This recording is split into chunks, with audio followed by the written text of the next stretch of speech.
Guerrilla cricket. Whoa. Guerrilla cricket. Whoa. Guerrilla. Take guard, man the barricades, patrol the cover boundary. At last the time is come, this is a cricketing emergency.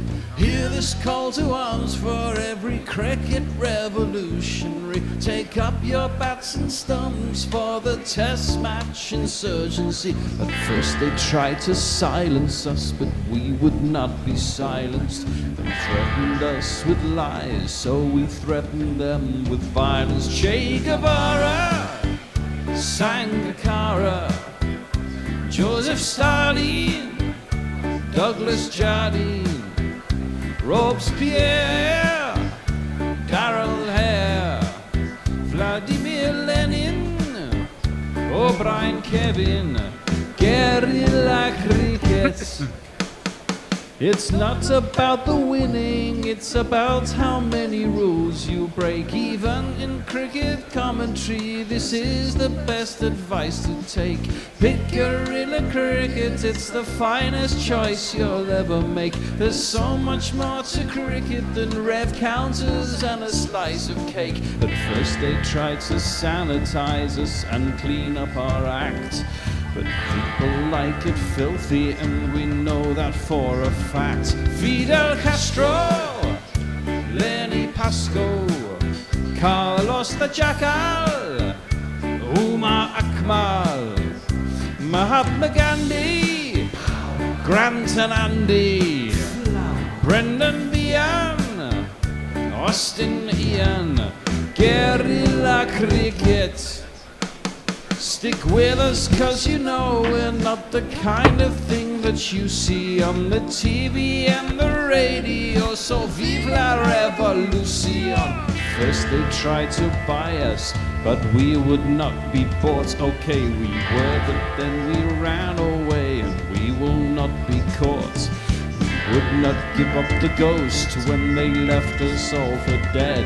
They decapitated us, but we just grew another head. Chairman Mao, Jamie Howe, Ho Chi Minh, Asif Din, Václav Havel, Graham Saville, No Surrender, Percy Fender, Che Guevara, Sangakkara, Joseph Stalin, Douglas Jardine, Robespierre, Darrell Hare, Vladimir Lenin, O'Brien Kevin, guerrilla cricket. Good morning, good afternoon, good evening, wherever you are in the world. It's guerrilla cricket. We're back. T20s are done. Now the real shit gets underway. We're warming up for the World Cup. But we're still playing New Zealand. Ah, yeah. Because we've got to play these for 8 games. Then have a couple of games against Ireland with a weird squad, which we'll get around to, I'm sure, talking about as the day goes on. Followed by an opening game in the World Cup versus New Zealand. So it's good practice. The playing 11s for today are England. Funny enough, Harry Brook is playing today. The man who isn't going to the World Cup but is, I'm sure. Does it look like he's opening? I'm sure there's a bloke who's retired playing as well. Yeah, well, Harry Brook is he's the first man on the squad, so presumably I do not see a Bairstow. So presumably Bairstow's shoulder is still crook, is it really? I don't know. Maybe they're just giving him a go. Harry Brook's going to open possibly with Darryl Milan, Joe Root, Ben Stokes, Joss Butler, captain, Liam Livingston, Chris Wokes, David Willey, Adil Rashid, Gus Atkinson, and Reece Topley gets his first game back in this squad. New Zealand won a toss and are going to bowl, and they come out with Devon Conway, Will Young, Henry Nichols, Daryl Mitchell, Tom Latham, Glenn Phillips, Rachin Ravindra, Carl Jameson, Matt Henry, Tim Southey, and Lockie Ferguson. I am joined today by the lovely Annie, who's down in Exeter. How are you? I'm good, thank you. It's very, very warm here. Yeah, it's very warm here. I don't have my wig on, and I look very Annie Lennox, bored then. looking very good. Very good, I have to say. I think I like that look at it. Yeah, I don't think it doesn't not suit you. Don't worry about it. And of course, back the cave is now open again. The weather cave down in Perth is open because actually it's daytime down there, or vaguely daytime anyway. For our man over in Australia, Perth, it's Messi Jez is back for the first ODI. All right, mate, it's been a little while. Been a while, but I did do a bit of one of the T20s, but who gives a fuck about T20s, eh? Yeah. Well, exactly. Exactly. All too much. This is a bit more relevant coming up to the World Cup, I think. It is, and it's relevant. It's much more exciting. Well, yeah, I mean, it's got potential. I'm still not sure how I feel about ODIs, but I'm sure the World Cup is going to, once again, change it. I mean, this is it. When there's competitive games and something means something, it has so much more on it. It becomes so much more exciting, doesn't it, really? This is the problem with bilateral series with so much cricket about, so many poxy tournaments.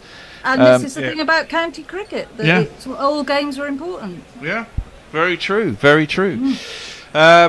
So they're coming out to the field. We've got 2 minutes till they're due to start. New Zealand, as I said, have won the toss. They've decided to field. So Harry Brook will open the batting with Dawa Manan, it looks like. 2 people possibly batting out for one spot. Yeah.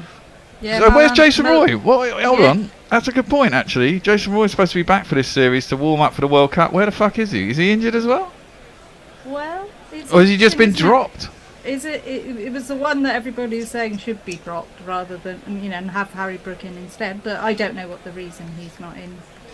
I mean, it does kind of make sense, doesn't it? I mean, Jason Roy hasn't had fantastic form. I mean, I did read that he scored 2 short form hundreds this year. That's very true. But in between, he's been pretty ropey. And he also decided to play in America rather than for England. So Jason Roy has suffered from a back spasm, apparently. Oh, right.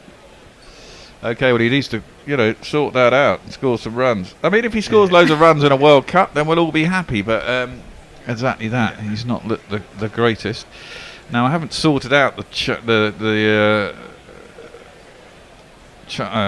carts for this, but it's pretty much the same side. So I'm going to go ahead with the jingles for the opening batsman. Introducing the next generation David. That's not my name. That's not my name. That's not my name. That's not my name.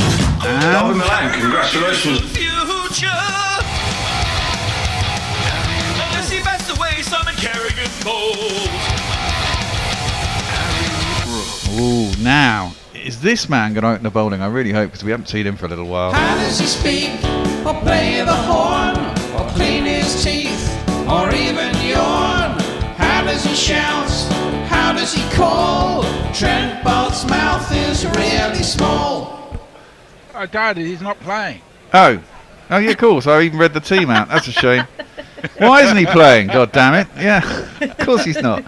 Damn. Unless he's coming in as a surprise substitute like Labuschagne did yesterday. Yeah, But bloody. his mouth is really small. His mouth is really small. Yeah. And he's got a great jingle, so it's worth playing anyway. He'll turn up at some point. This guy's going to open the bowling. It's only a whimsical notion to fly with Tim Southey to tonight. I probably won't fly with Tim Southey. And again, I just might. Now, I'm hoping this is all over at 6:37, because I've got to go to a party tonight. Well, I don't want to miss the end, but I've got to leave here by about 7 o'clock. 6:37? Well, no, I've got to leave here 6:37, so I've got to be up in Oh, yeah. Hoxton for 8:30 roughly.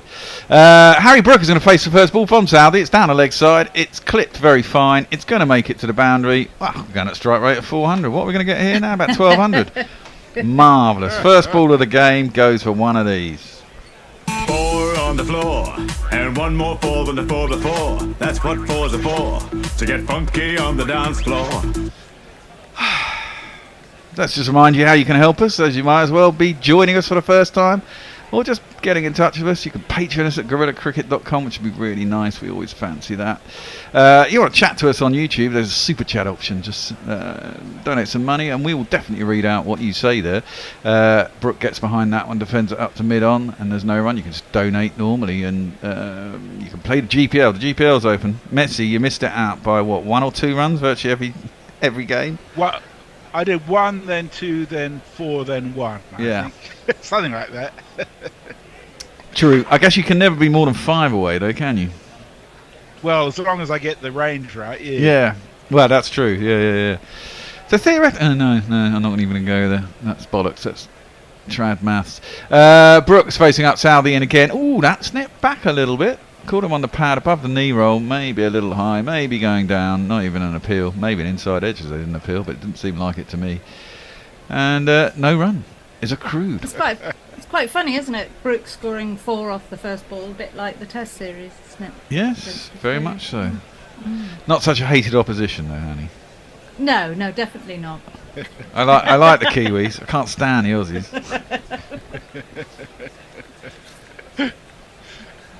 Southey. Sorry, Messi.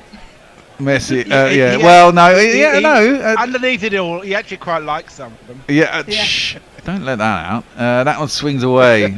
Starts wide, goes wider. No need to play it. So Brooke Huge doesn't. swing, wasn't it? Yeah. But swing from wide is often the way, isn't it? I mean, it's very humid today, actually. Very humid.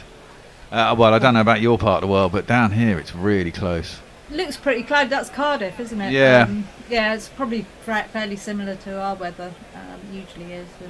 And If it's not raining in Cardiff, it's humid. yeah. Looks to be a little bit of grass on this wicket as well. Southey is in. Dropped down just behind square by Harry Brook. Get himself a single. And so we have all seen the experimental squad for the ODIs versus Ireland. Yeah, there's quite an interesting mix, isn't there? Yeah, there is. I mean, there's some potential. I mean, presumably some of these guys are going to have to retire at some point. Stokes maybe, even if he does this World Cup, he's 39 the next one or 38. Overton's back in, which messes up Somerset's final game. Oh, that's a bummer. Yeah. But Duckett, it'd be interesting to see him in a one-day side. Well, we have seen him before, but for a whole series. Yeah, definitely. Ryan Ahmed's in that one. He's in that, and then he's going off to. He's also a sub, isn't he, for India? I can't remember. I hope he's going to India. That would be crazy not to take him. What do you mean for the Test? Isn't he in provisionals for the World Cup? Yeah, I think he is. Yeah, the sort of 3 substitute people. That's clipped down to long leg by Dower Milan. He'll get himself a single. Gets himself off the mark. I just saw someone walk past. Is that you, Jason? Yeah, it might well have been. Well, it might have been Tony, I suppose. The end of the over. End of the over. Over to you, Messi. Okay, well, Mog is asking whether that's Jamie Lee Curtis or Annie there. And thank you. Warren Davies said, very nice, Annie. Reminiscent of Annie Lennox. James Armstrong says, cricket and the new dishwasher being installed. What a lucky boy you are. And Warren says it's a bit early for Bear maths. Leah's with us. She says, Bear being very specific in an on-the-spectrum kind of way about the time he has to leave. Mog says, I don't think he actually meant 6:37. I think he actually meant 6:30. 32-7, yes. Mog says, I don't know why, Bordar Publed, which I presume is Welsh for good morning all. Are we safe from more pictures of a 20-year-old Bear looking like he was the rejection from Supergrass auditioning second guitarist? Well, It was a pretty shocking photo. I think he looked really cool. All right, thanks Annie. Welcome. See, I respect Annie's opinion more than I respect anyone else's. I always take complimentary views as well. That's true. Matt Henry is going from the other end, and he bowls it across Dower Milan. So often with Dower Milan, he plonks his foot nowhere near the ball, plays at it and misses it. It takes him about 15 balls, and then he actually locates them on the bat. But he's not the greatest until then. I understand why Matt Henry's not in there. What? Not in where? In the Jingles cart. That's clipped out to just wide enough of a very wide mid-on, and they'll get a single. It's all right. I can get him in. I can't remember what I was going to say. Doesn't matter. Well, I'm sure we were waiting with bated breath. It was something about my younger self, I'm pretty certain. This guy's batting. You probably can't remember in the drug haze. Bowling, sorry. First names, Matt Henry. So I can tell you in Cardiff it's 28 degrees and the humidity is 62%. Gosh. Yeah, left alone this time as Matt Henry bowls to Brooke. You wouldn't expect that in September in Cardiff. No, well, you wouldn't expect anything but rain ever in Cardiff, would you? Hey, I've been there when it's sunny. I've definitely been there. The first World Cup game we did there was okay. Second one was rained half off, and then it went into the gloaming at the end of the day. Matt Henry is in. That one jags back a little bit. Drops into the leg side. There's a bit of a yes, no from Brooke, but David Milan was committed, and he was going to the danger end. They get through for a single, and it's 8 for none after 1.4 overs. Presumably, they play themselves in. This is why you see Darren Milan if he gets in. Yeah, you don't want him to get in, do you? Because he. But I think for the World Cup with, he's the obvious replacement for me for Jason Roy, especially if he's going to open with Bairstow, because he doesn't take that long to get going, but there's so much. He's got a fantastic average. Yeah, and he's certainly got time to do that in an ODI, not so much as a T20. It's driven hard by Darren Milan. When he's in the groove, he misses the fielder. This time he hits cover. He was number one for a while. I don't think he is anymore, is he? No. But, it's phenomenal. He's it works out that he's virtually scored 50, 1 in 3 T20s. Which is quite insane, actually. And once he does get going, the problem is in a T20, you can't afford to be 1 off 10 if you're opening the batting. Especially if you get out. Only if you go on does it count, really. That's driven by Brooke. Can't beat Matt Henry on his follow through. End of the over. 9 for none. Over to you, Messi. Was not a lot going on. Warren did say, morning all, Messi, you look like $1 million. Disclaimer, I am on audio only. I think that relates to the fact that I said I missed the T20s because I was getting some beauty sleep. And he was looking forward to see if there was any result. I told him not to get his hopes up. We have got a super chat from Harriet Atkinson. A lovely surprise. I'd completely forgotten about the ODI. What better way for the mad old bat to spend a sultry afternoon than with the gorillas? Well, that's fantastic. Thank you, Harriet, for your £5. That's very welcome indeed. Indeed. Southey in. Darren Milan gets inside half the bat. I think he was trying to play it a little bit squarer than that, but it goes up to mid-off. Greatly timed. And there is no run.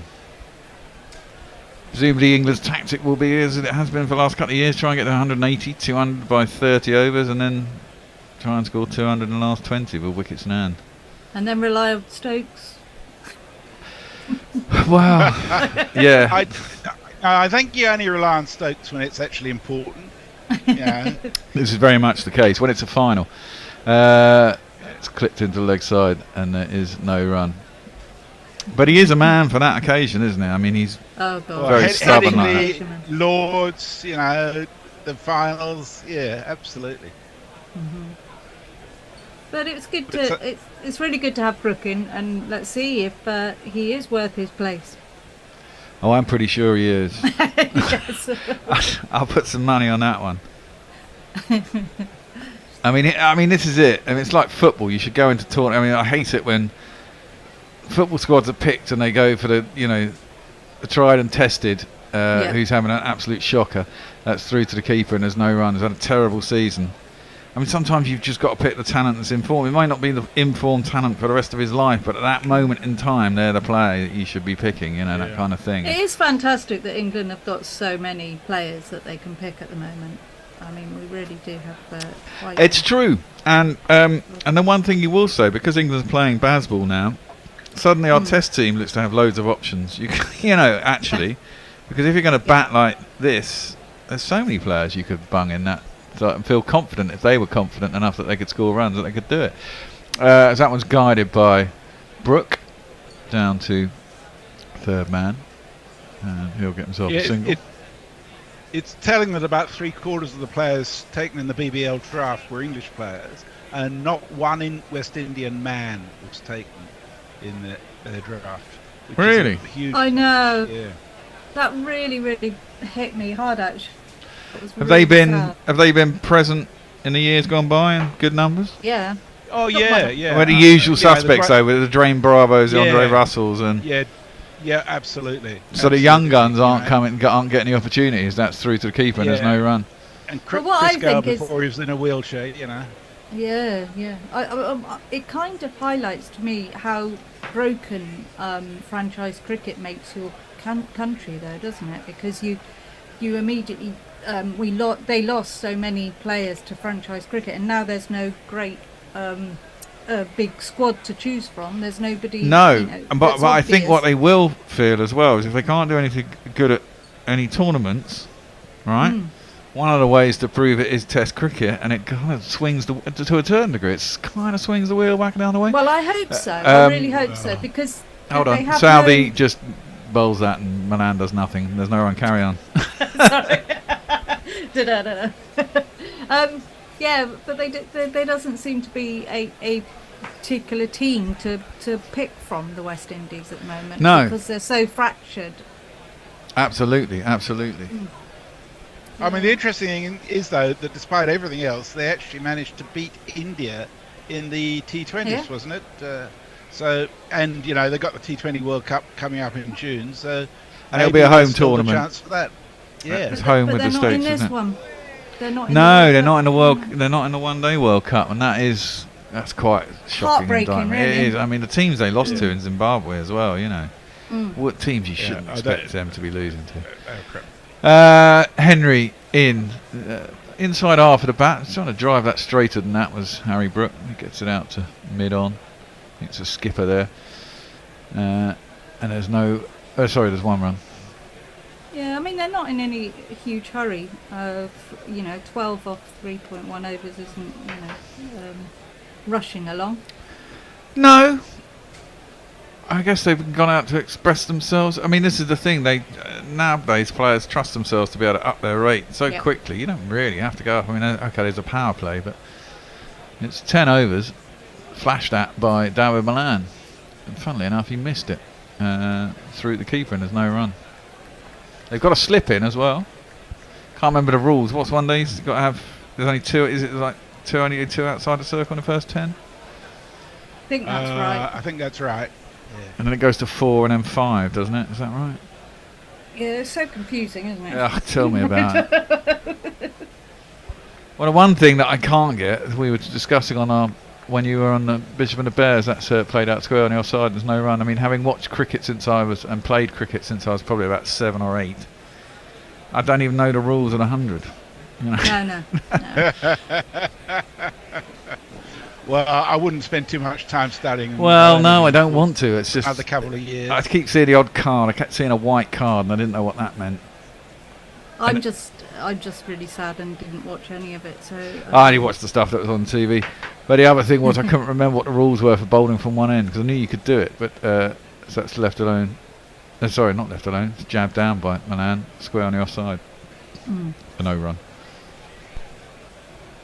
There was a moment where I thought, shit, did they just bowl one innings from one end and the other innings from the other end? 'Cause I couldn't remember. I think it's 10 or 5, isn't it? Yeah, balls. Yeah. 10 balls from each end. Yeah. Anyway, this is much more important. Yes. Well, yes. Yeah. I still don't get why they couldn't test cricket at the same time as the 100. Well, I think that only a couple of test players actually played in the 100. and It's didn't called make a huge Sky. impact. It's called Sky Messing. You can do it. We do the BBL and Yeah. the tests here. Yeah. Play them after the test. I These- think You that's see how many people through to the they keeper, had? no run. Well, Had I on think their- if they ever feel that they've settled it, they'll allow that back to happen. I think they did it initially because there's so much backlash against it anyway from people who liked cricket. So they wanted it just to be the centre of attention because I think they're basically insecure about it because they knew They're they were totally fucking insecure about they knew they were fucking everyone over. So they were totally Well, they got insecure plenty to about be it. insecure about. Well, exactly. So, as that's guided by Malan down to third man, who'll get himself a single. Lockie Ferguson's down there, but he's still with his back boots on. And England move on to 13 for none after 4. Over to you. Are we on? Oh, of course. It's yeah. We're on 10 over stints, aren't we? Yes. Bumfinger on the humidity says 62%. That's an arid Welsh desert. Also says greetings from Llanfair. Sorry, Llanfair. I'm glad you said Nowhere near Cardiff. Well, he did the courtesy of actually putting the pronunciation in brackets, so I hope I'm not too far off. And Harriet says she's from Coventry, but not in Coventry. Over on X. Hold on. Southey is in. Smashed square. Short wide. I think he got. It was a bit aerial for a little while as well, but it hit hard by Milan behind It's square. a boundary. It's a boundary. Yay! The number of the day. Who could ask for more? The number of the day is 4.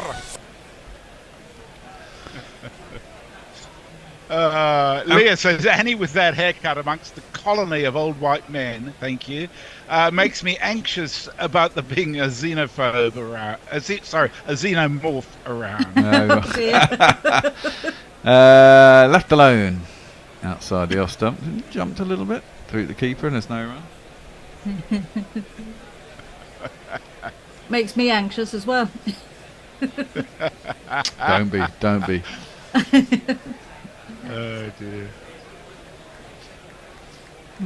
Mog's going to make you feel better, Bear, to see if you can find a picture of himself as a dipshit 20-year-old. Well, come on, Mog. I want to I'd see love that to too. see that. I put myself out there. I think everyone else should too.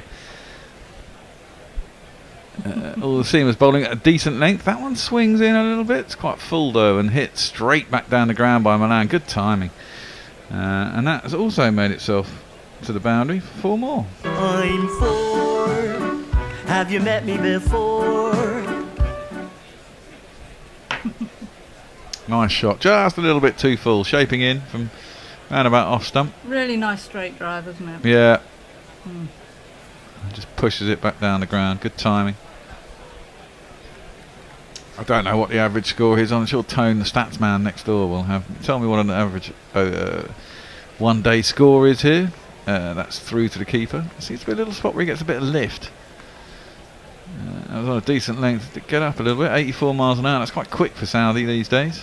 How long's Southey been bowling for? It seems like forever. Didn't he start playing for New Zealand when he was about 17? I remember watching his first test.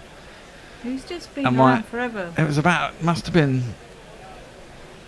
His first test match was in 2008. Yeah, that sounds and his about first right. ODI, yeah. Um, Against England at Napier. Yeah, and he scored like. So I remember him watching him bat, and he scored like 67 on debut or something stupid like that. Defended back down the track, and there's no one, just kept smashing everyone for 4 and 6.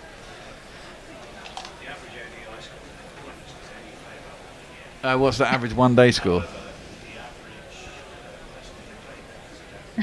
What's he saying?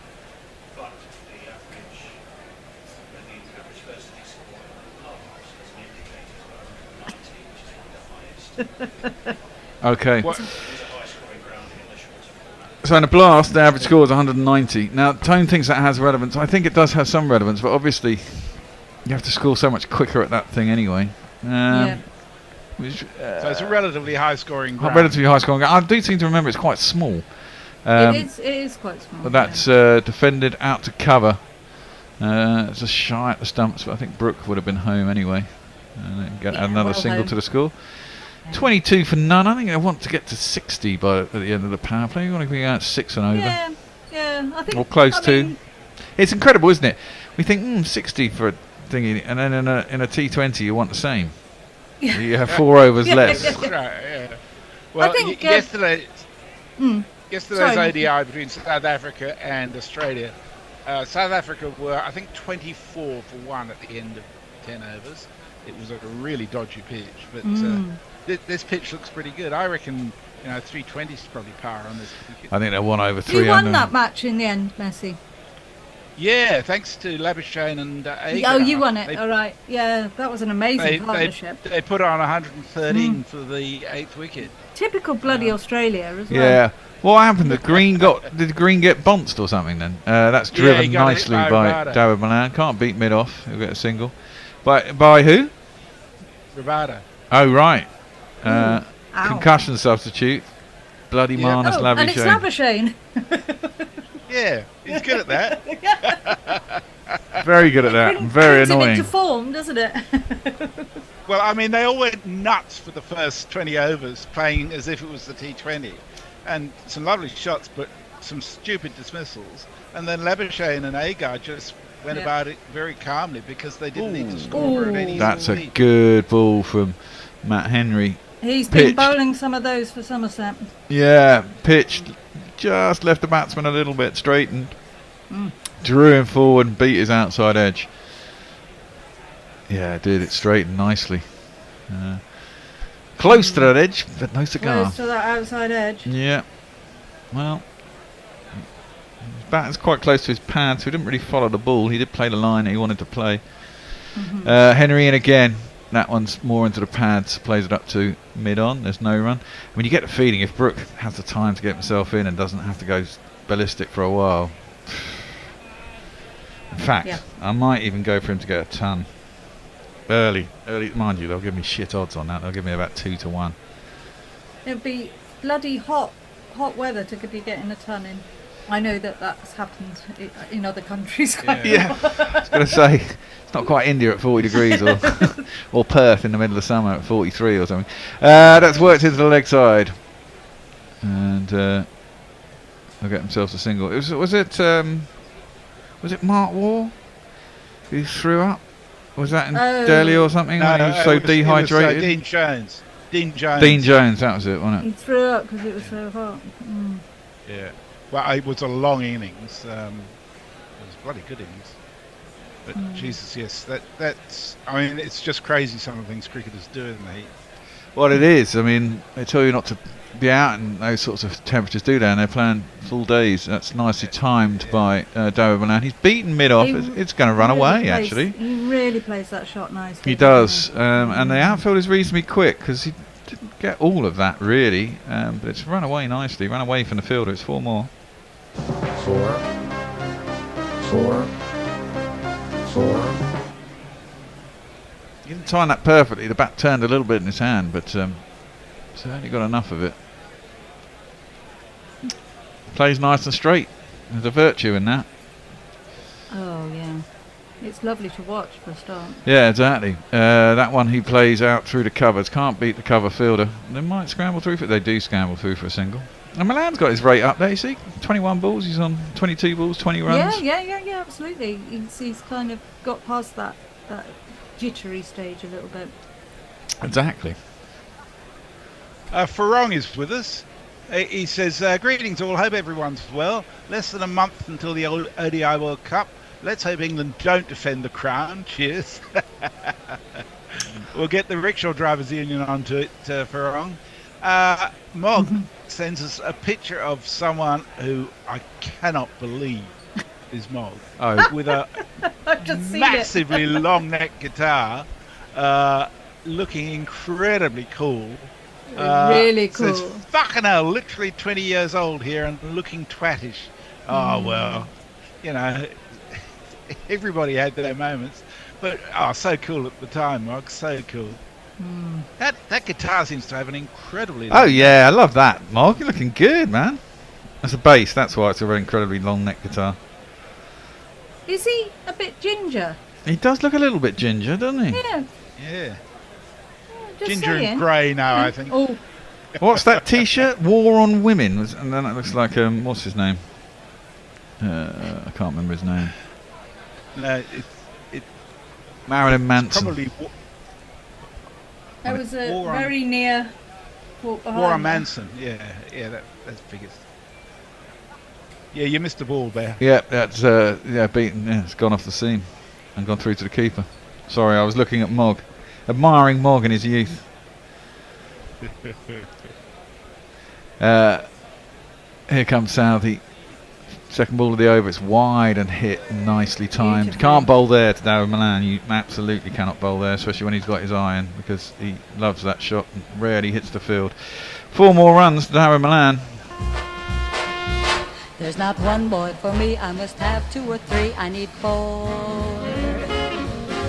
That was beautiful. All across the the strips as well, so it's going to be even quicker there. Suddenly 24 of 24. Darren Milan's up with a rate. England suddenly 33 in the 7th over. Just looking at the rankings, David Milan is currently ranked number 40 in ODI batting. That's through to the keeper and there's no run. Interesting, Anindo put out, copied a tweet onto our WhatsApp group. India, the public, did you see the results of that one? Yeah. So there were 4 options. Make It was something like India, New Zealand, Australia and in the semis. It was basically who's going to be in the semis. 3 of them had India in it and 1 was 4 other teams, but India not in it, and like 55% of the respondents didn't think they'd get into the semis. I thought, can't see that not happening at home. That's a very English sense of. It is. Well, this is it. We think we're the only ones, but clearly we're not. that's another beautiful drive by Darren Milan, 2 full and a little bit wide, swinging into the arc, and Darren Milan loves that. It's 4 more runs out to the cover boundary. 1, 2, 3, 4.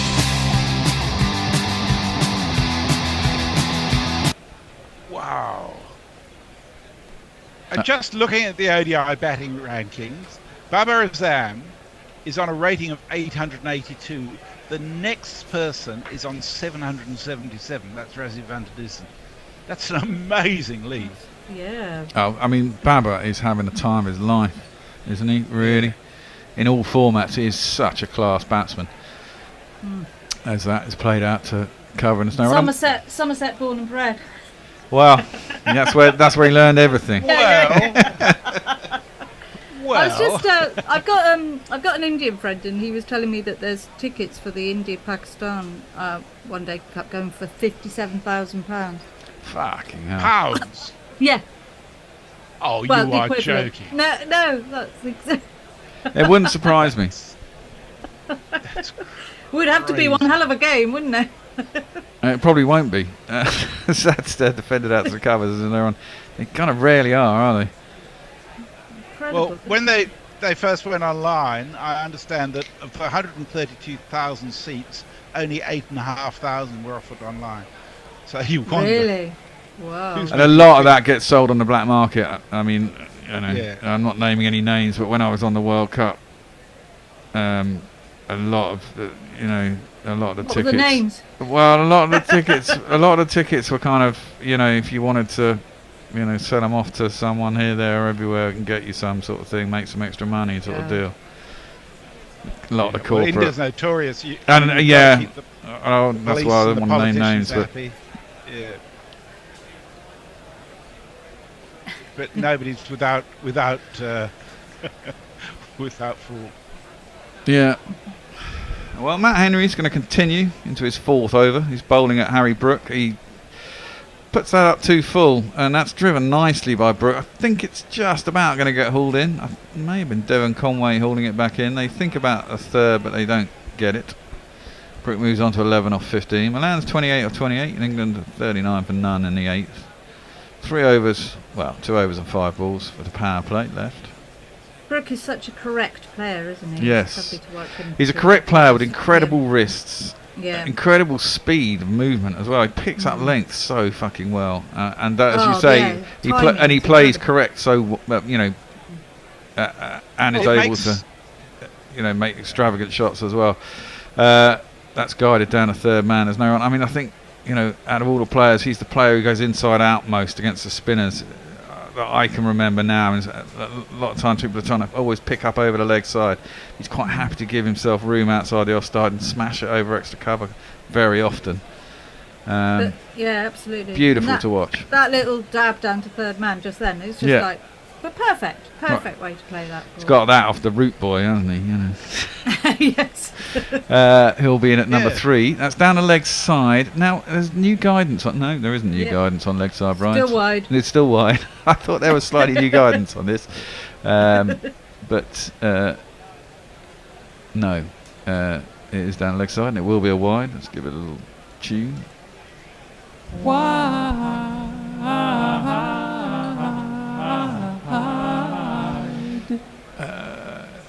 Henry in 3rd ball of the over, short, doesn't really get up. It's across Milan. He hops onto his back foot, just guides it down the third man and get a single. There's new guidance if you hop to leg and then hop to off, and then they follow you down leg. It's not a wide anymore or something like that, isn't it? Is that correct? Am I right in thinking I've that? certainly seen them, not giving wides in those circumstances. It's a really tricky thing for an umpire. I reckon. Nearly impossible. Especially if now basically anything that even doesn't graze the leg is a wide. I think that's a little bit absurd. That's played out to mid wicket from the crease by Brooke. Just bat turns in his hand a little bit. No run.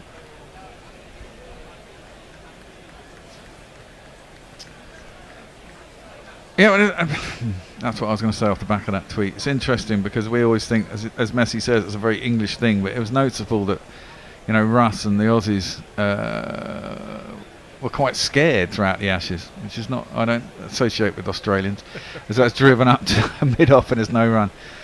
I always consider it to be very brash and we're always going to win sort of thing, but they were all kind of a little bit antsy and nervous. Well, you see, we who come to a gorilla are not necessarily your typical Aussie yobbos. Okay. Well, you are, actually. Oh, fuck off. See? Exactly, there you go. Not the bogan majority, yeah. That's short. Brooke thinks about a pull, but I think he got a bit big on him, a bit quick. Had plenty of time to pull out of it. Through the keeping zone at 88 miles an hour. Over to you, Messi. Leah says that 4 jingle is excellent. Too bad John Carpenter prefers basketball to cricket. Otherwise, we could have a lot of those. Armchair Cricket Pub podcast, our friend Ajit, says, so Brooke and Milan into audition for opening spots in the ODIs. Where will Johnny Bairstow and Jason Roy bat when they're in the 11? Or are they not supposed to be in the same 11 together? Well, that's what this is all about, isn't it? Whittling down. Leah says the Manson t-shirt doesn't help Mog look any cooler, and Mog says, don't you fucking dare accuse me of being ginger. Dark, natural blonde. Thank you very much. Strawberry blonde. Blonde. That's what it is, Mog. I should say we've had another super chat. Did you get this in, Messi? Frank Rockefeller says, the fourth dimension in cricket commentary, England's game, 50 overs, massive wins. Yeah, you get longer. You get more of us on a 50 over. T20s are quite quick. Change in the bowling in the 9th over. Oh, I've got to get him into... He's not in here, is he? No.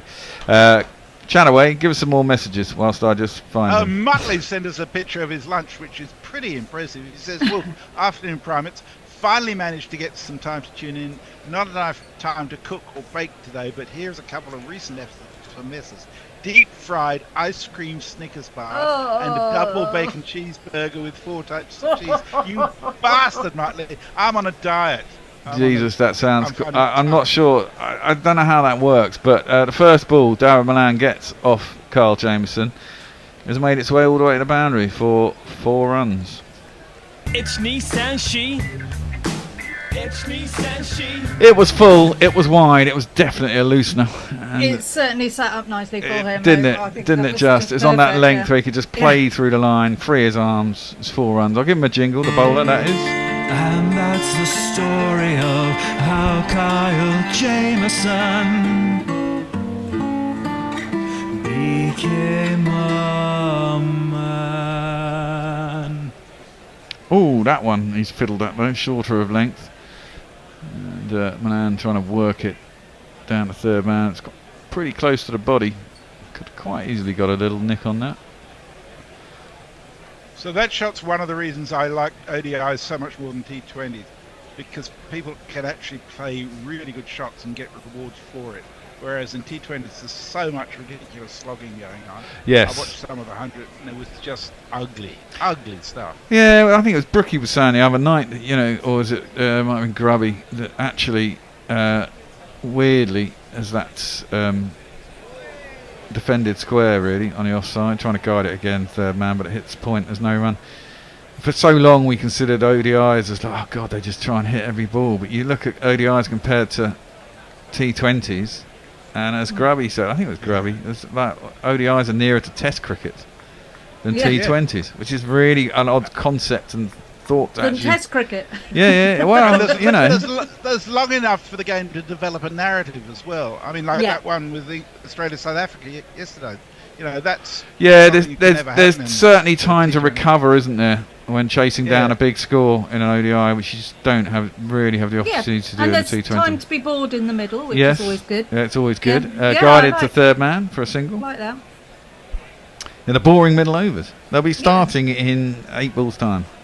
Well, I suspect not. I think England are going to actually, if they don't lose wickets, they're really going to put the foot down around 20 overs and really shift. They will. I mean, I think they'll let the ball get older. I mean, 47 for none is pretty good for a power play on an ODI. I mean, he'd like 70 or 80, but it's not necessary. The two guys also trying to, you know, fighting out for a spot. It's not doing Darren Milan any harm, is it? That's into the pads of Harry Brook, who guides it down behind square on the leg side. They should come back for 2 on this occasion. They do indeed. The ball is thrown back to the bowler. Good running. Yeah, it was good running. They noticed quickly that he hadn't got much pace on the ball out to the boundary. The guy was finer and deeper. Brooks, no Alistair Cook. He's very sweaty. Yeah. I don't mind that. It's manly. Yeah. Manly sweat. Not like Alistair Cook. Yeah, exactly. Who just had another fine innings for Essex, a couple of innings. Well, I mean, he's not that old, is he, Alistair Cook? 37, maybe? He's something like that, yeah. I mean, he retired quite early. Mm-hmm. That's driven up to mid-off by Brook, and there's no run. I mean, he didn't really need to retire. He could have gone on for 2 or 3 more years, I reckon. I think, I think he had a sort of vaguely bad phase, didn't he? Not even particularly bad. But certainly his last innings was rather. I think he just got stressed as captain, didn't he? But as Root has shown, you know, you can actually flourish after being captain if the pressure's suddenly taken off again. You can get back to concentrating on your game, and you are actually a class player. We've got a couple of Chris's with us. Chris Drew says, afternoon everyone. If anyone is around the Oval on the 19th of September, there's a meet-up to raise a glass or more to Ravi. Those who may not have heard, our much-loved Ravi Nair passed away at the end of July. Makes me so sad. Meet-up at the Oval on the 19th in his memory. Chris DeQuire says, just letting you know I'm back with you despite not having been singing recently on this medium. Good to hear you and a proper form of cricket. Thanks, Chris. Well, yeah. Defended out into the offside and there's no run. I mean, this is such a dive of T20. It's only when you see other forms of cricket you go, fuck me, this is so much better. You know, you kind of get used to seeing all this short form shit. And then you get something with a little bit more narrative and you go, that's what I remember. Yeah, absolutely. It's, you know, there's good points of T20 and it's entertaining and fast and fun, but you don't get the narrative, you don't get the different areas of play in the same way. No. It's not the cricket I love. Yeah. Oh dear, that's a horrible shot for Dawood. I don't know what he was doing. I think it's going to be given as a wide anyway because it's down the leg side, but it's a horrible shot. He bowled short, and I think it didn't actually get up as high as he thought it was going to get up. It squatted a little bit. He was thinking about a pull, and it didn't get up, and he kind of just poked his arse out, pulled his stomach in, and flapped his back round the corner. It's probably the best description for it. I think that's a very good description. And it was nowhere near it. It looked very uncomfortable. That's just played square on the offside. There's no run. It didn't seem to be given as a wide though. I don't know why. It was still down the leg, maybe because it went over his arse. Because his bum stuck out. His bum was poking out. Yeah. We're going to have a changeover soon, aren't we? We are. We're going to have a change at the end of this over. In fact, Forthy. Oh, Forthy. Haven't seen him for a little while either. Good to have him in. Another Australian. Another Australian. You're staying on though, Annie. I am staying on. You're moving to social, and I'm going to move to summarising. That one is through to the keeper. So basically, we're just losing one Australian for another, really. Yeah. Yeah, we're everywhere. For instance, the India-Bangladesh World Cup match ticket prices are insane. Cheapest seats on memory around 200 quid. then add accommodation. The Bangladesh Rickshaw Drivers Union have requested an audience with those responsible for this price gouging. Still waiting for reply. Not sporting behaviour. No. Defended back to the bowler, length delivery, straight from Matt Henry. 4 or 5 dots in the over. It's not going to get your average punter in, is it? No. Sorry, where was that? Was that in India? No, can't be. It's the, What? yeah, India, Bangladesh. Oh, right, okay. Fuck me. Yes, yeah. 200 English pounds. 200, yeah. 200 English squids. Yeah. Well, and that's driven square. One hand came off the bat by Darryl Milan. Got a good field for this last over. They've got 4 men in an umbrella on the offside. Someone's hurt his wrist as he's gone down to save that. Who is that? Is that Glenn Phillips? I hope that's not. Oh. Looks to be in a bit of pain now. He's landed on his wrist.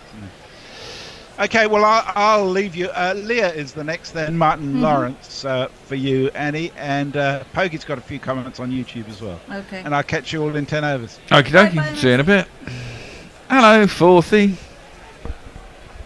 You're on mute. I'll just describe that ball. I know it's not a power play. How are you, mate? Yeah, no, great, thank you. Very good. It's quite. Is that the first ball of an over? I think. No, it's not. We're on replay mode. I think it's drinks. 10 overs out of the power play. I think you're all right. That's a good Hello, start. Annie. It's all right. I thought you had Gideon Hay did your podcast, guesting. Yes, he did. Interesting. I haven't had a listen yet, I have to say, but I will endeavour to give it a listen. Yeah, that was great. I was flirting with the opposition, so to speak, I suppose, but he was he was a very nice chap. He's sure of his own opinions. There's no doubt about that. Oh yeah, I think we're aware. We are indeed. Okay, so that's Milan manoeuvring onto the off stump as the ball is slanted across him by Jameson. They scurry through for a quick single. The score moves on to 51 at the start of the 11th. Yeah, very nice chap. He invited me into his book-lined study. There's bloody books everywhere in his place. Cannot move for books. But did you actually do it? Did you go to his house? I suppose it doesn't have to be on. I keep thinking it's COVID and everything's on Zoom. No, actually, so he's a Melbourneian himself then. Well, yes, he is. Well, between you and me, he'd forgotten I was coming, so he opened the door and he looked at me like I was a Deliveroo driver. No, thank you. That's right. Next ball of Jameson's over, and they scurry through on the onside this time for a quick single. This time that's Brooke, and the 50 partnership has pretty obviously come up off 61 balls there. Going solidly, these two. Yes, no, it was. It turns out we had, the fall and alternative music. We had obviously cricket. It turns out we were both fans of the golden age of polar exploration as well, so we had quite a lot to talk about.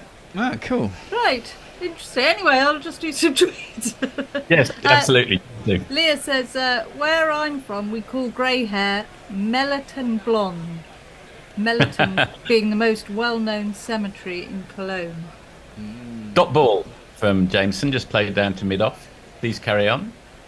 Martin Lawrence says, hi team, do you think both teams will want to hold back a few cards given that they play each other game 1 of the World Cup? Good point, Martin, and hello Martin, lovely to have you with us. Do you think they will? No, I don't think. You think they're just going to go? I think both teams. I don't think there's anything that these two teams don't know about each other, is there? Really? They played they've played a lot of cricket against each other in the last 3-4 years since the World Cup as well, even. Milan can't quite get that one away. Goes down to deep point. I don't think there was a run involved. And there isn't a player there really that England don't know. Certainly members of the squad would have come across around the world in various tournaments as well. I mean, this is the thing. The one thing that T20 has done is close down the world of cricket. I mean, everyone kind of knows each other now because they're all playing in competitions with each other. So you may not know exactly what they'll do in different formats, but you know the character of the person. And if you know the character of the person, you kind of see how they tick. You know what I mean? So. Yeah. Muttley says, he didn't Okay, say so that was dug in short by Jameson, and that's pulled by Milan for one of these. 4 on the floor, and one more 4 than the 4 before. That's what 4s are for, to get funky on the dance floor. And seems to be a very slow over. sorry about that. That's Well, okay. he was actually a little early on the shot, if anything, and it went through Cow Corner, but all the way along the ground to Cow Corner once he'd pummeled it. So that's Milan going well, 40 off 43. This will be encouraging from him. And last ball of the over coming up, not quite yet. Yes, played out to this one. He didn't quite get hold of. Goes out to the sweeper on the leg side. Just the single, and at the end of the 11th over, England 57 for no loss. And he's stolen the strike again. He seems to have had a lot more of the strike, twice as much as Brooke, in fact. Muttley says, "Oh no, about Ravi. Sad news indeed," and it really, really is. And he also says, "I'm just going to say it. Scotland has nothing on me. My battered bar is similar to a baked Alaska. Oh. Chip shops here are shit at them. Use wrong batter. In New Zealand, they use a sweet batter, then coat them in cinnamon and sugar. Trick is shallow fry fast, middle stays cold." So hold on. So that is a Snickers bar covered in cinnamon sugar and then a sweet batter. Sounds absolutely disgusting. It Really sounds does. like it's got about 1 million calories in it and can't be very good for you. And the calories that are there, they're not good calories. No. Change of bowling. I Ooh. think Yeah. coming into that for the Lockie. first time. It's Lockie Ferguson. It's the speed merchant. Sounds like this.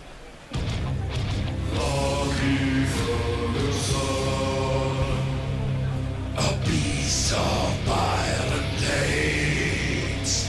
He's bowling. See him bathing at your Still going. Dropped short with his first ball, and it's negotiated down in the gap between basically where first or second slip would have been for one of these. I think it went over them, really.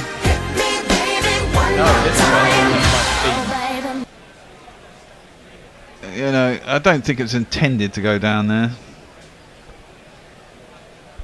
Lockie Ferguson always reminds me slightly of the character from a 90s US movie who's one of the bad guys in high school.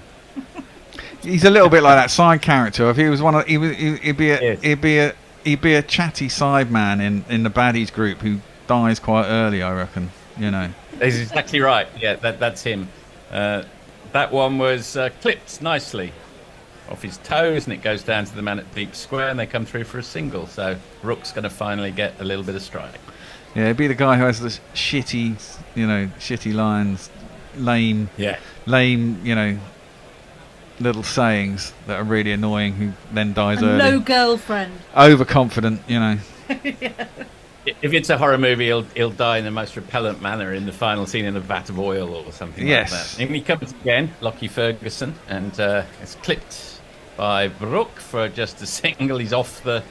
Yeah, he'd be strike wearing. again. He'd be wearing the red shirt in Star Trek, wouldn't he? Yes. Yeah. Oh yeah. Yeah, and he'd be a coward as well. He'd have left his girlfriend and run away because he's a scaredy coward or something, and get hacked to death. That's right. The serial killer would approach him as he's cockily swaggering towards his car in the underground car park. He'd look round with a look of horror on his face. And Drop his keys, of course. They always drop their keys. No! Yeah. Anyway, poor old Lockie Ferguson, we're giving him a very hard time.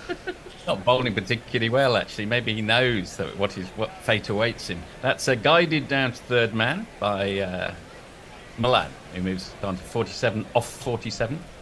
Brooke back on strike. Well, he got quite a bit of tap in the T20s, didn't he? Yes, he did. Yes, he didn't look good. He was. He didn't bowl his full allocation, did he? I think he just bowled the 2 over. Well, he kept getting hit for 15, 18, 20 odd runs in his first over. And he comes again, giving him a bit of a hard time. That's played off through the vacant square leg area by Brooke. And this time Brooke will take this strike at the beginning of the next over. He's 17. England 65 for none at the end of the 12th. Oh no, there's still a ball to go. Still Milan. Oh, I'm so sorry. It probably means Milan will get back on strike at the start of the next over. This seems like a really long over, doesn't it, Sophia? Yes. Yes. Well, I suppose time is just a concept in our heads. Oh, that's a shot. Yep.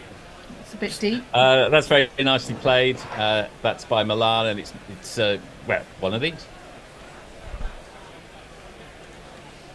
2 + 2 is on man. 2 + 2 is on man. Yeah, that was Very nice pull shots. Yeah, which it went was. back. It was too leg-sidey, wasn't it? It was a nice height as well. You just had to swivel around on it.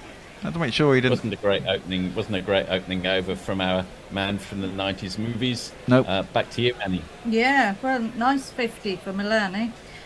So, Pokey Bumfinger says there's a chippy up north that deep fries a Colin the Caterpillar cake. That just sounds so horrendous.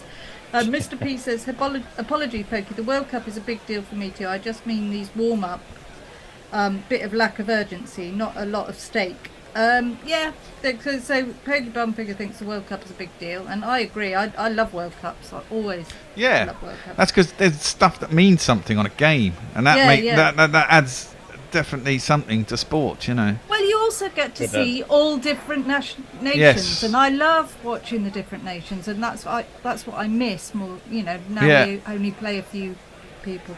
And Muttley says, my cleaner mate has tagged me in a couple of days ago on Facebook. I think he's hinting. I don't know what that was talking about.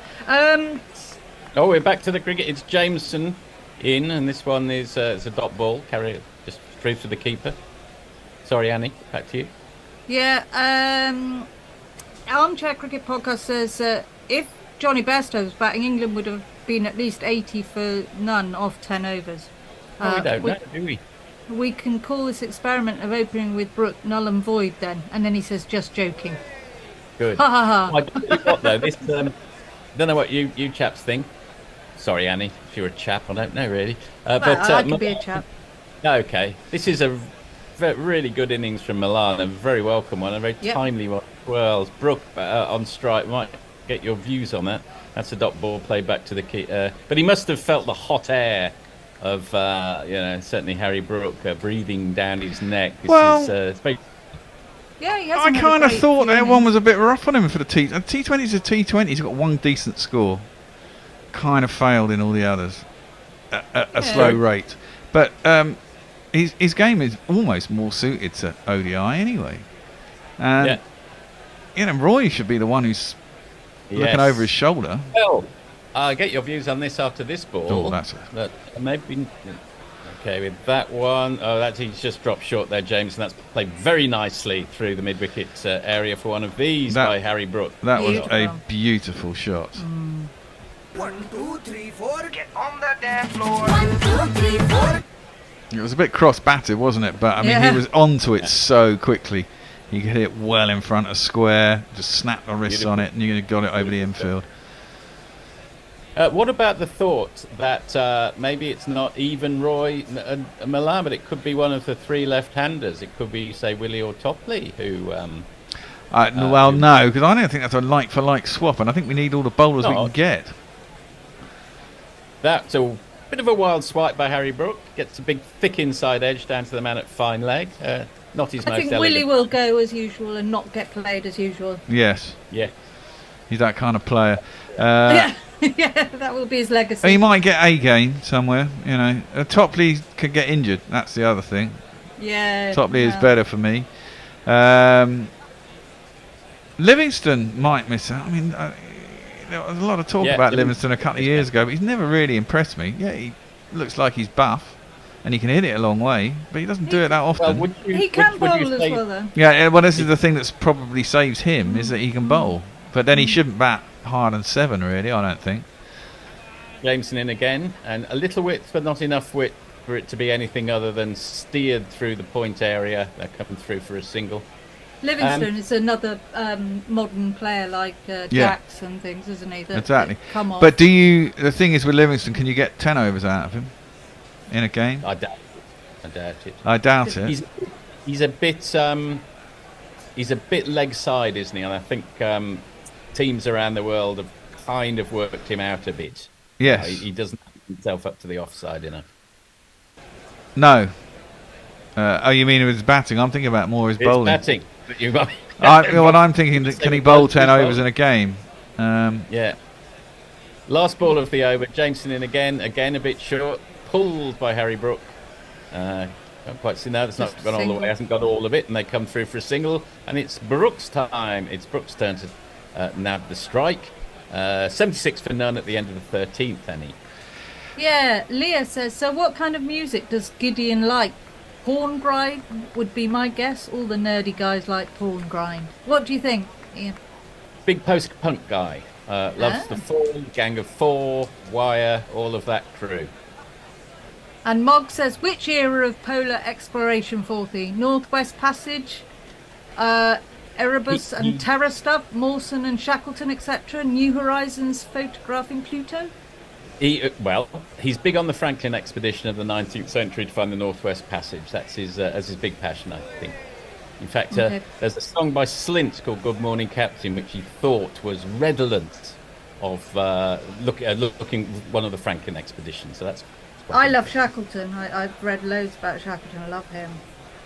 In comes Ferguson again. We'll get on to Shackleton in a moment. And that's a better ball. And it's played down on the onside, mid-wicket, no run. Who was the one who died? Yes. A lot of them probably did die, but you know. But no one died on Shackleton. Cat, no, I'm thinking of Scott. That's it, Scott. Scott, loads Yes, of them died. They all did, really. Died on. To be fair, Annie, 3 did die on Shackleton's expedition. It was just approaching it from the other end. The other end, yeah, the Red Sea end. Red Sea. Well, yeah, it's not the Red Sea. No, what's it called? The Red something. Not the Red Sea, is it? The Red something. Well, yes, the other end. Is it the back? I can't remember now. Yeah. Dot ball there, left alone by Harry Brook. I think the best book ever on polar exploration is Cherry Garrard's book. Have you read that one? Yes, I have read actually. The Worst Journey in the World. I think that's absolutely amazing. magnificent. It's actually George Bernard Shaw, his neighbour, who helped him to write that. That's why really? it's so good and so lyrical. Yeah. It's so fantastic because it's written by someone who was on it as well. Yeah, well, he was the only survivor from literally the worst journey in the world to find the penguin eggs. That's a dot ball pitched right up to Harry Brook, and he plays it nicely. His back leg was doing something a little weird, but no problems. How are you the only survivor? Who comes back to get you? How do you get out of there? Yeah. Well, sorry, no, he was there the was a only certain survivor. bit of the exhibition. There were other He was the only people. survivor from the worst journey to the penguin eggs. Came back with Wilson and Bowers, but Wilson and Bowers then went on to the last leg of the journey to the pole with Scott, and they didn't come back from that. So two separate. In comes Ferguson again with a cricket break out. That's a shorter ball, and rocks back onto the back foot and plays it down to third man for a single. Well, yes, in fact, Jerry Garrard, as Annie will know, was tasked with setting out with the dogs to save Scott, but he pulled up 50 miles short, and he always cursed himself for the rest of his life for not going on that extra 50 miles. He might have been able to save them as they were coming back. But he probably would have died. Yeah, probably would have done. Yeah. It's such an odd thing, isn't it? I mean, they're heading off the South Pole to this pointless dot on the map. I always think. Yeah, well, that's exactly. a dot ball. Talking of ball dots. There's a dot on the map, and a dot ball in the scorebook. Left alone by Milan, who's got, I suppose, the licence to leave the odd ball alone now. He's 52 off 50.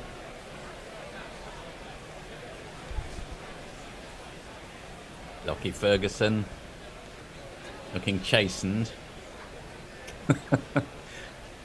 Puffs out his cheeks. Transfers the ball from hand to hand. Milan in that very steady pose of his, and he's lofted that, but between between gully and wicket keeper. But they've stationed a man down at third man there. That's probably Tim Southey, is it? But that's I think it's Carl Jameson. End of the over, come through for a single. The end of the 14th, England 79 for no wicket. Muttley says it's not just any Snickers bar, but a Snickers ice cream bar. Even more calories. It's fantastic. The combination of warm, crispy batter like a donut and an ice-cold middle is amazing. Leah says there's a pretty good book by John Scalzi called Red Shirts, about people on a starship finding out they are red shirts in a shitty science fiction TV series written by lazy bastards. I think I'd quite like that. And Mog says, I've said it before and I'll say it again, Stokes out, Brook in. Nah, I like Stokes in. Sorry, Mog. I don't disagree with much about what you say. He's totemic. Well, I just think a team without Stokes is a poorer team. Muttley says, last night's baking efforts, making my triumphant return to my local gig venue after nearly 1 year of not being able to. Tradition is to take peanut butter and chocolate chip cookies for the bands and staff. Also, Daughters of Darkness dance group have them on their rider, and they look delicious, actually. New bowler, Rachin Ravindra. Ooh. We found a jingle for him the other day. It's quite a good jingle, if I seem to remember, that we dragged out for him. This guy. You can talk over the top of it. Yep, okay then. Comes left arm round the wicket and he pulls that one down, but Harry Brook can't do anything with it and just hoiks it down to mid-on. Really missed out there. Yeah, it's not very pretty. Yeah, let me play the jingle. And he knows his major role. Okay. Comes in for the second ball. It's much better. Top ball, played back down the pitch. Forward defensive from Harry Brook.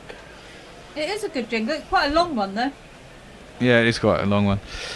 Old school. In again. And he's on the money after that first loosener. Harry Brook plays another forward defensive, so 3 dot balls so far. And before you know where you are with a spinner who's bowling, getting through his overs at this pace, you can look around and you think, geez, where do those 3 dot balls go? So he's pretty careful here, Brook. Goes a little wider on the crease.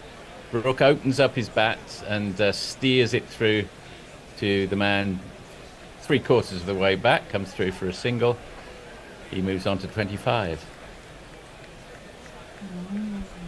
England to 80. These two teams, as you were saying, Bear, they know each other very well. I mean, most of them are well into their 30s. Yeah. They've been on the international circuit for some time. I suppose Ravinder's slight exception to that. He's 23. But I was just going through the ages of both teams. It's, 32, 32, 33, 31, 34. Yeah. Oh. Okay, Milana struck the reverse sweep. Can't get it past the man at Orthodox Gully there, so only 1 run of the over. Can he bring it home on the last ball? Ravindra for a very he's doing a good job of keeping the run rate down there, isn't he? So absolutely he is, yeah. Milan clears a little bit of mud from between his spikes, has a look round at his options, settles Ravindra in close to the stumps. Oh, he's bowled him. Oh, I think he's gone round his legs. And my feed wasn't brilliant I there. think it hit his pad or something. It must have just dribbled back. It's terrible. Yeah, my feed let me down for a moment, but let's have a look. Well, it was at that. difficult to figure out because he looked like he tried to work on the leg side. I thought they were going to pill for LBW. Seemed to hit his pad. I think you're right. I think he missed it. It hit his thigh. It came back off his arm as it bounced up, didn't it? Bounced back from his arm, yeah. And he's appealing for a leg before, isn't he? Yes. Yeah. And I don't think he sees the bails come off, and then he gets given the out, and he's like, "Yeah, I got it." No, I don't. No, it might have been marginal on the LBW, I think, because it bounced. No, would have been too high. It would have been too high, on I reckon. LBW. Yeah. He turns around and thinks, but it is the first one of these. The crowd says, the crowd says, the crowd says you're out. Well played, David Milan. 54 off 53. He's thumping the ground as he goes off, as he's obliged to do, but that will, I think, have put his balance sheet in positive rather than negative. Definitely, yeah. I'll just do some tweets. Yeah, Mog says, in reply to Leah talking about the books, about the red shirt, says the first half is good, the second half isn't Hugo worthy. So there you are. Leah says, my favourite Arctic exploration is the stupid kind with the stupid big car that sunk about 2 minutes in. That sounds like sent us a picture. And Leah says, yeah, it's no space raptor butt invasion, but I liked it well enough. Yeah, I really like the concept anyway. So I'll just see if there's anything on YouTube. Oh, all these devices, it's hard keeping up, you know. Multi-platform world. Yeah. Modern life so complicated. Joseph Bolland says, sitting out my back Garden in Glasgow having a swally. Really enjoying your commentary. Brooke and Milan both to get a century. Oh, Milan's not going to get a century now. In hindsight, Mr. P said Joseph and the kiss of death. And Joseph says that was the drink talking earlier. I soon sobered up when that wicket went down. Yeah, I don't know whether you two read much sci-fi. I don't, but we did a sci-fi for our book club last time out. Oh, yeah. And it was a series of short stories, one of which the film Arrival they turned it into a film, the one with Amy Adams. It's actually pretty good. One where the aliens arrive and they have to get a kind of speech therapist to work out how to communicate with them. Yeah. No, I do. I read a lot of science fiction. I love science fiction. I love the films as well. Yeah, see, I haven't read it. I don't read a lot of books. Oh no, you don't, do you? No, I read a lot. I read a lot of news and papers, but I haven't read a book for yonks. Yeah. I'd like to have more time to do it. I just don't find it. Well, I probably have got time, but I have to read a lot of cricket books. But I intersperse them with sci-fi or fantasy books. Into the 15th over, England at 80 for 1. So the new man to the crease, we can jingle up shortly, but he's not on strike because that was the last ball of the over. So Harry Brook has a good look round the field, and Lockie Ferguson comes and drops it short. Rocks onto the back foot, but can't get past the man on point. Do you want to play Joe Root's jingle now? Or? Yeah. We've got an old one out.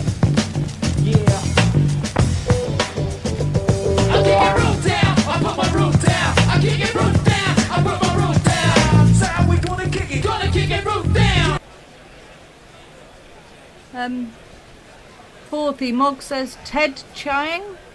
Yes, Ted Chiang. That's exactly right. It's a good collection of stories. They're all there's a dot ball played by Harry Brook back down the pitch. They're what I would call high concept. He hasn't got a great literary style, I would say, but big ideas. I read another one where the angels come back to Earth and both destroy people and create miracles simultaneously. It's good stuff. Yeah. Now, is Brook getting a little bogged down now? He's 25 off 39. Ferguson in again. And he opens playing his role. Yeah, fair enough. Again, another dot ball played out into vaguely the point area, which is highly populated. 25 off 40 now. Yeah, I mean... He's still striking the ball reasonably well. Yeah, you know, I think he's hitting the players. New Zealand... We know he can accelerate. And I think it's important that he stays there, really. Yeah. New Zealand bowling to a plan. They've got an extra man in that little cover area on the offside, so rather than have 3, they've got 4. Which makes it harder to pierce. Ferguson in again for his 4th ball. And he has got his man. So Harry Brook got the 25, but he's got a feather behind to Tom Latham. Brook is out for 25. England now 80 for 2. 2 wickets falling in a hurry. So maybe he was. And he fended at it. Another one bites the dust. Oh, no, that's a good ball. I think that is going to be out, Fred. Another one bites the dust. I don't think there's a lot he could do about that, to be fair. It was quick, it was short, it was in at his chest, and he tried to play it. It would have been the only other option was to get out of the way of it, but I think he'd already he hadn't got in a position to get out of the way of it. It really bunched him up. Yeah, didn't it? It really cramped him for room, and all he could do was glove it through to the keeper. It was a good delivery. It was. It was. It's funny, actually. I was watching him thinking, 25 off 40. You watch so much T20, you don't really want to, but you end up watching so much because there's so much. Because that's all they bloody put on, yeah. That's all there is, and then you watch an ODI and you think, oh, this guy's right behind the pace, and then you remember it's 50 overs here. Yeah, plenty of time to catch up. You know, maybe he was starting to get a bit frustrated, but he still, I don't think there was much he could have done with that. So. Well, now presumably, the man who's unretired comes in, doesn't he? Well, this will be a treat for the Welsh. Here he comes. Is indeed legendary man, Benjamin Alexander-Stokes.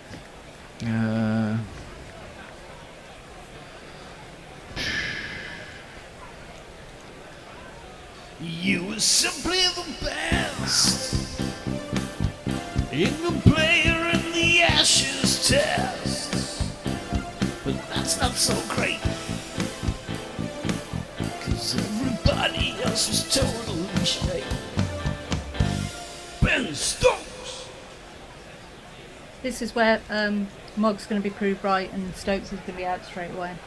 Well, mate, it's always a possibility. He doesn't actually have the greatest one-day history. His statistics are not brilliant. He's played 90 matches, average of 30, strike rate of 95. I think he's only ever got one ton. But he is a match winner.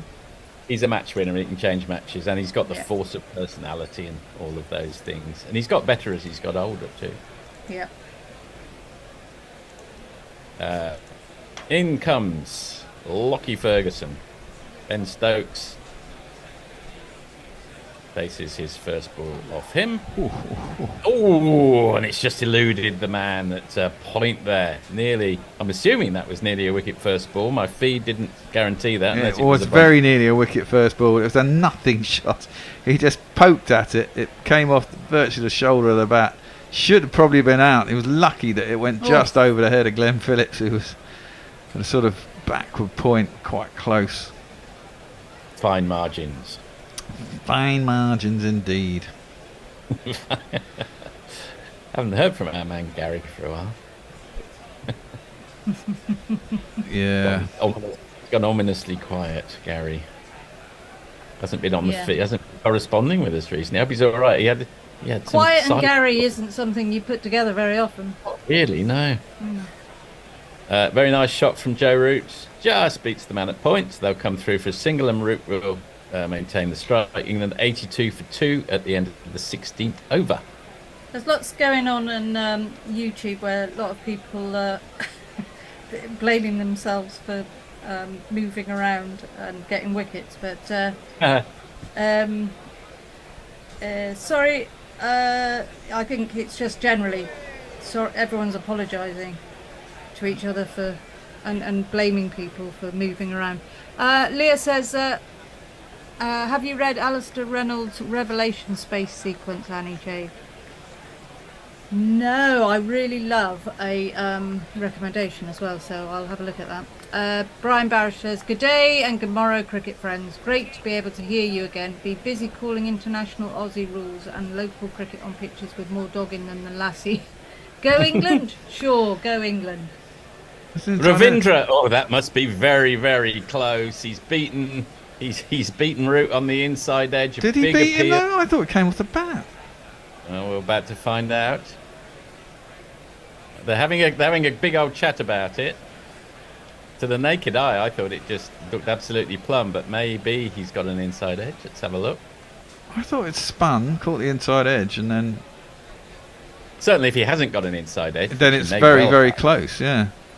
He's salmon in fact, if it's not an inside edge, I'd hazard to say that he's out.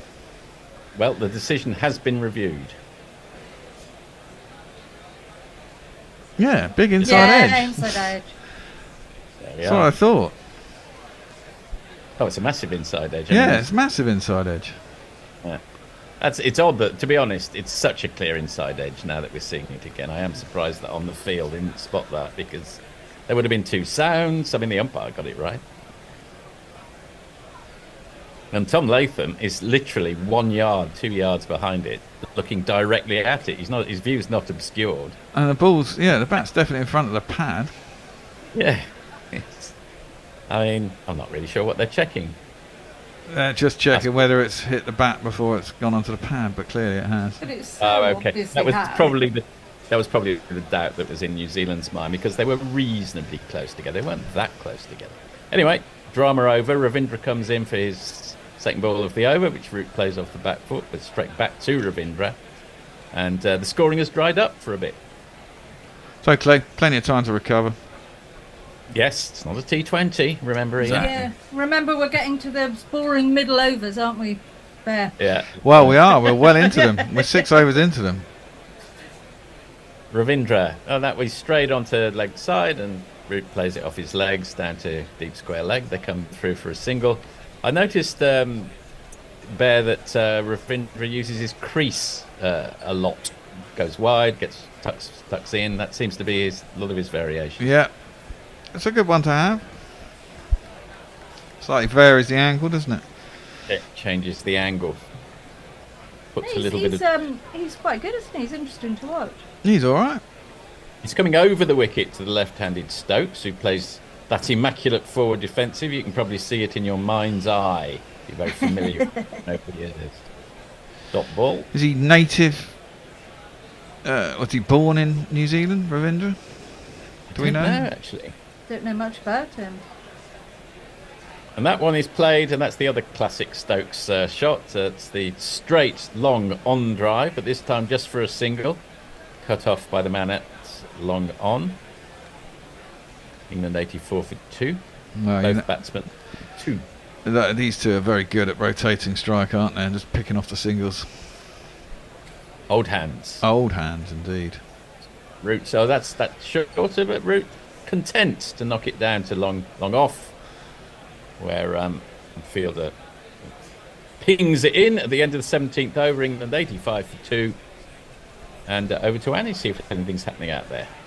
Brian Barish was the last on Twitter, and I've read that one out, so I'll just have a quick look at what's happening on YouTube.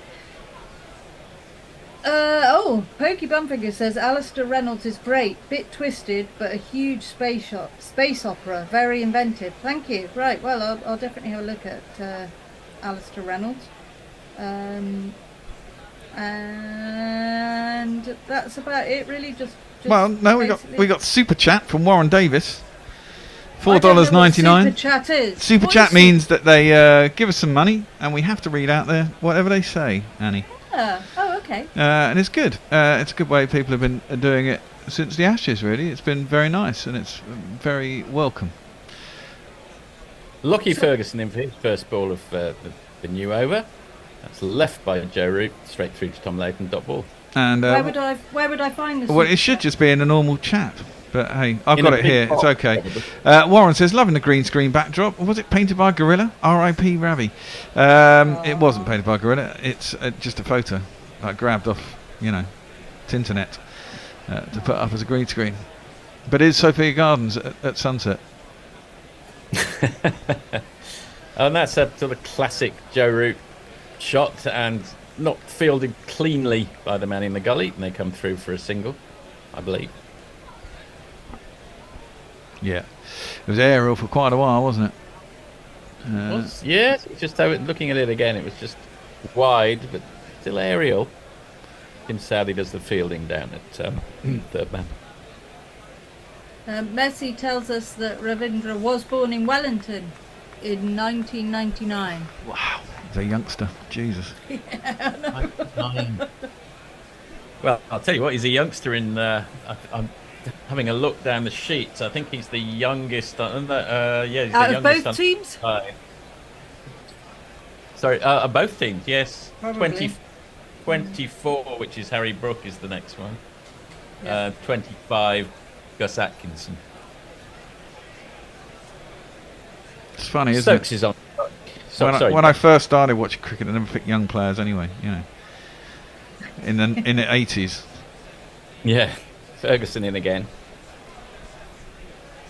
and that's just a dot ball played back down to the bowler. Sorry, yeah, go Bear. Well, I remember all those arguments on TV. You can't pick someone under 28. 28. Who was that said that then? It was like Ted Dexter and all those fuckers, and it was always in the news. I just remember that argument. They were thinking about someone who was like 24 or 25, and they were like, it's too young. Yeah. I don't remember exactly who it was. Also, they'd have players that were too old because of the fitness. Oh, that one's eluded the keeper, and it's gone through for... It's Nissan She. Yes. It's Nissan She. Oh, I thought you were queuing me up there. Oh, that's just sorry. That's just flicked off Stokes's bat, and it is indeed a force. A very nice little leg glance there. before. I see Stuart Broad's immediately being employed by Sky. Oh, of course. He's a bit like someone who's, had a massive romantic relationship, and then you see him in the commentary box like he's always in there. Oh, you moved on fast. Yeah. Yeah. Sorry, Mr. Be reminded of Mr. Ball there chuckling away. It was just guided down to backward point for no run. No, thank you very much, Bear. Sorry, as you can probably tell, my feed is not all that it should be, but I'm getting most balls, but I'm Well, you're in Australia. It's amazing you can see it at all. Yeah. Is it on any TV channels over there? I doubt it is. Yeah, it is. Oh, but is it's a ball behind, so that's fuck all use. Yeah, right, okay. So I've got it there for having a look at replays and things. Ferguson in again. Played off the back foot by Stokes. And they've stationed a man, I don't know, would you call him, a sort of deep slip, fly slip, I suppose. So he cuts off the single there. He's a man on the edge of the circle, but third man, 30 yards from the back, basically, isn't he? Short third man, deep slip. Yeah. Call him what you want. He's cut off the road. He's short third man and deep slip, so let's, End of the 18th, England 91 for 2. Anything we'll happening? Call him deep third man. No, that's wrong, isn't it? Call him deep throat. Deep throat. Messages. Oh no, I've already told you that. Nothing since messages on Twitter, but no, nothing particularly. All done. We're all in. The science fiction that I enjoyed when I was growing up, because I'm a little bit older. John Wyndham, David Chipper's, yeah. Oh, fantastic. Sort of, they used to be called cozy catastrophes. Get back to that in a second. That's first ball of Ravindra's over. Dot ball just played out to the man at short mid off. Cozy catastrophe. Yeah. How are they cozy? There's nothing cozy about Day of the Triffids. Exactly. Well, kind of there is. Second ball again, a little short onto the back foot, but Root cannot get it back past the bowler. But everything kind of goes wrong, but nothing really goes wrong. Kind of everything resembles. Quite a few people die in Day of the Triffids. Yes, sure. They're blind. Yeah.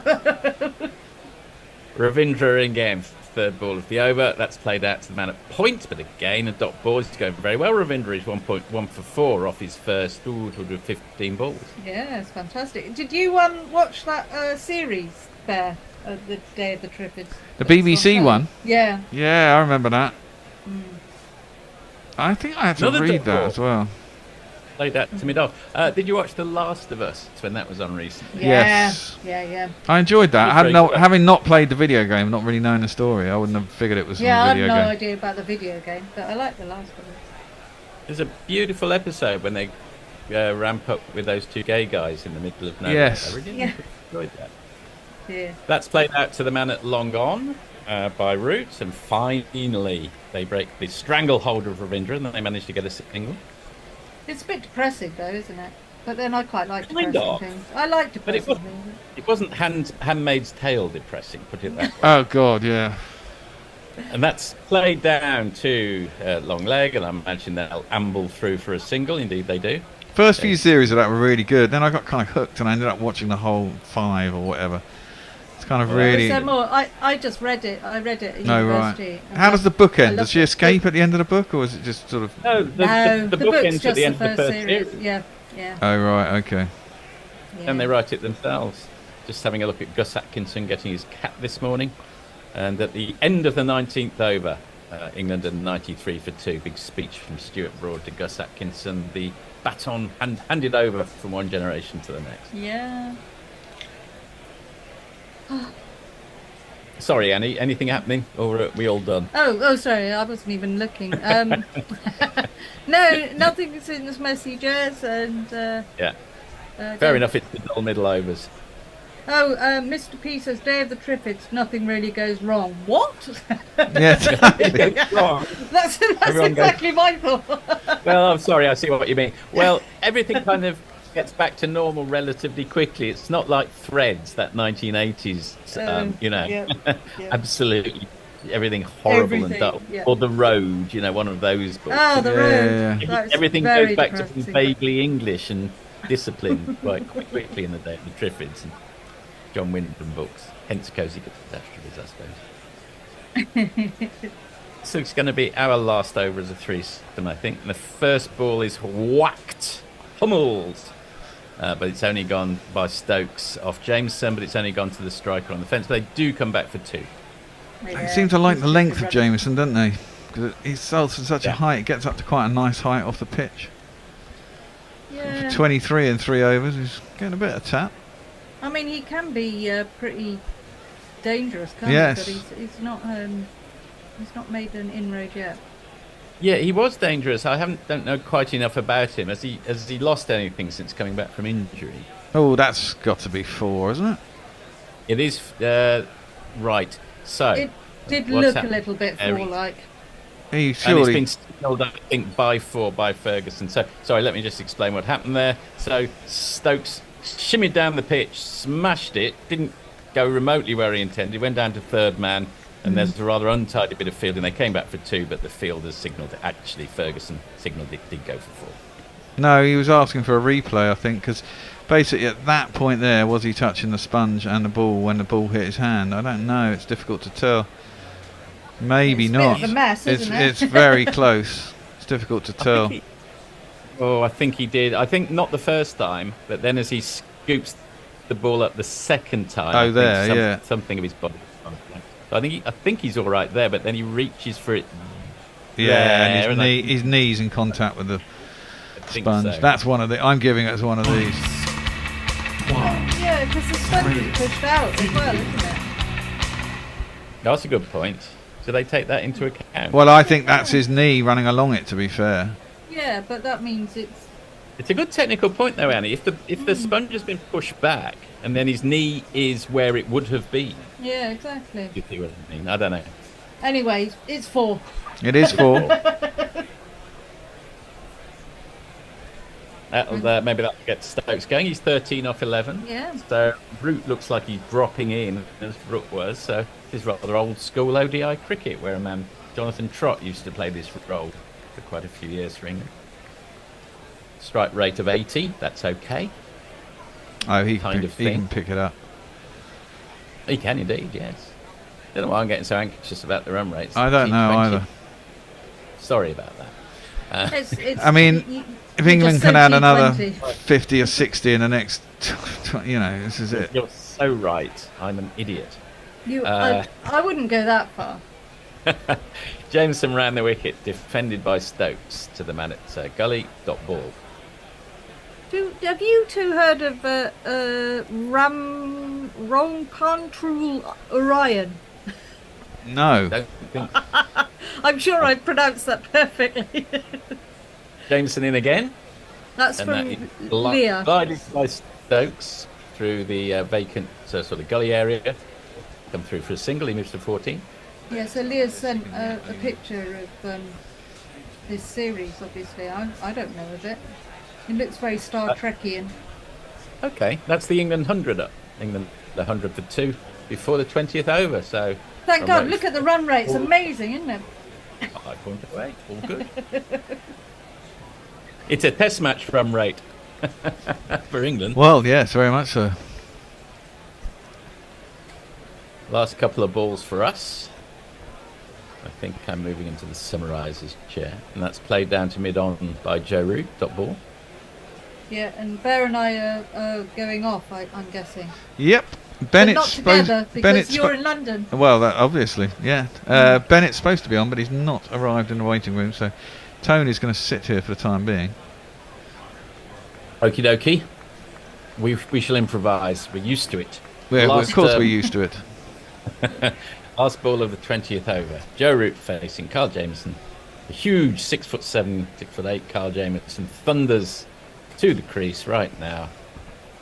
And it's played down to long leg. They come through for a single. Root keeps the strike. England 101 for 2 at the end of the 20th over. Indeed, I shall leave you with GC Naked Funbot, who's given us a super chat. He said, Annie is looking very Blofeld. Is she stroking a white cat in her lap? Oh dear. Oh dear. That's not the image I want, you know. I'll leave on that. See ya, Annie. Thanks, Annie. Thanks, Bear. I think dear. that Tony is going to fit in while we're waiting for. Is it? I'll do Benny? a couple of messages then. Pirate Badger says there is a coziness to a lot of that old stuff. Even old radio serials like Journey into Space with its stiff upper lip Commander Jet Morgan and that Cockney character never really managing to make anything sound like more than a mild peril. I agree, actually. I mean, John Wyndham was the author of my youth, really. Day of the Triffids. They were never really that scary. Exactly, Cozy Catastrophes. We were just talking about him, yeah. Yeah. I loved it. I really hello, loved Tony. it. Well, hello. Think of me as Bennett. I am Bennett for now. 101 for 2. Funny old game, really. Last thing I heard, by the way, before I came on, was apparently that Annie looks like Henry Blofeld. Did I catch that right? Yep. Bit harsh, as this one is in from the left arm of Javindra, slapped straight to point by Joe Root. It's been fairly gentle stuff by these two. Stokes could have been out first ball, of course, couldn't he, Forthy? He could have been. It was fine margins indeed. Sliding doors, just a foot away from the groping again, hand. who's bowled beautifully. That's up in the air. I would imagine someone's going to be underneath this, unless it's gone all the way. Nope. It's taken at mid-wicket. It's taken by Mitchell, who always seems to be under catches that go up in the air from an England perspective. And Joe Root, who seemed to be getting very frustrated, having made just 6 off 15. Top edges, the simplest of catches, and England lose their 3rd wicket.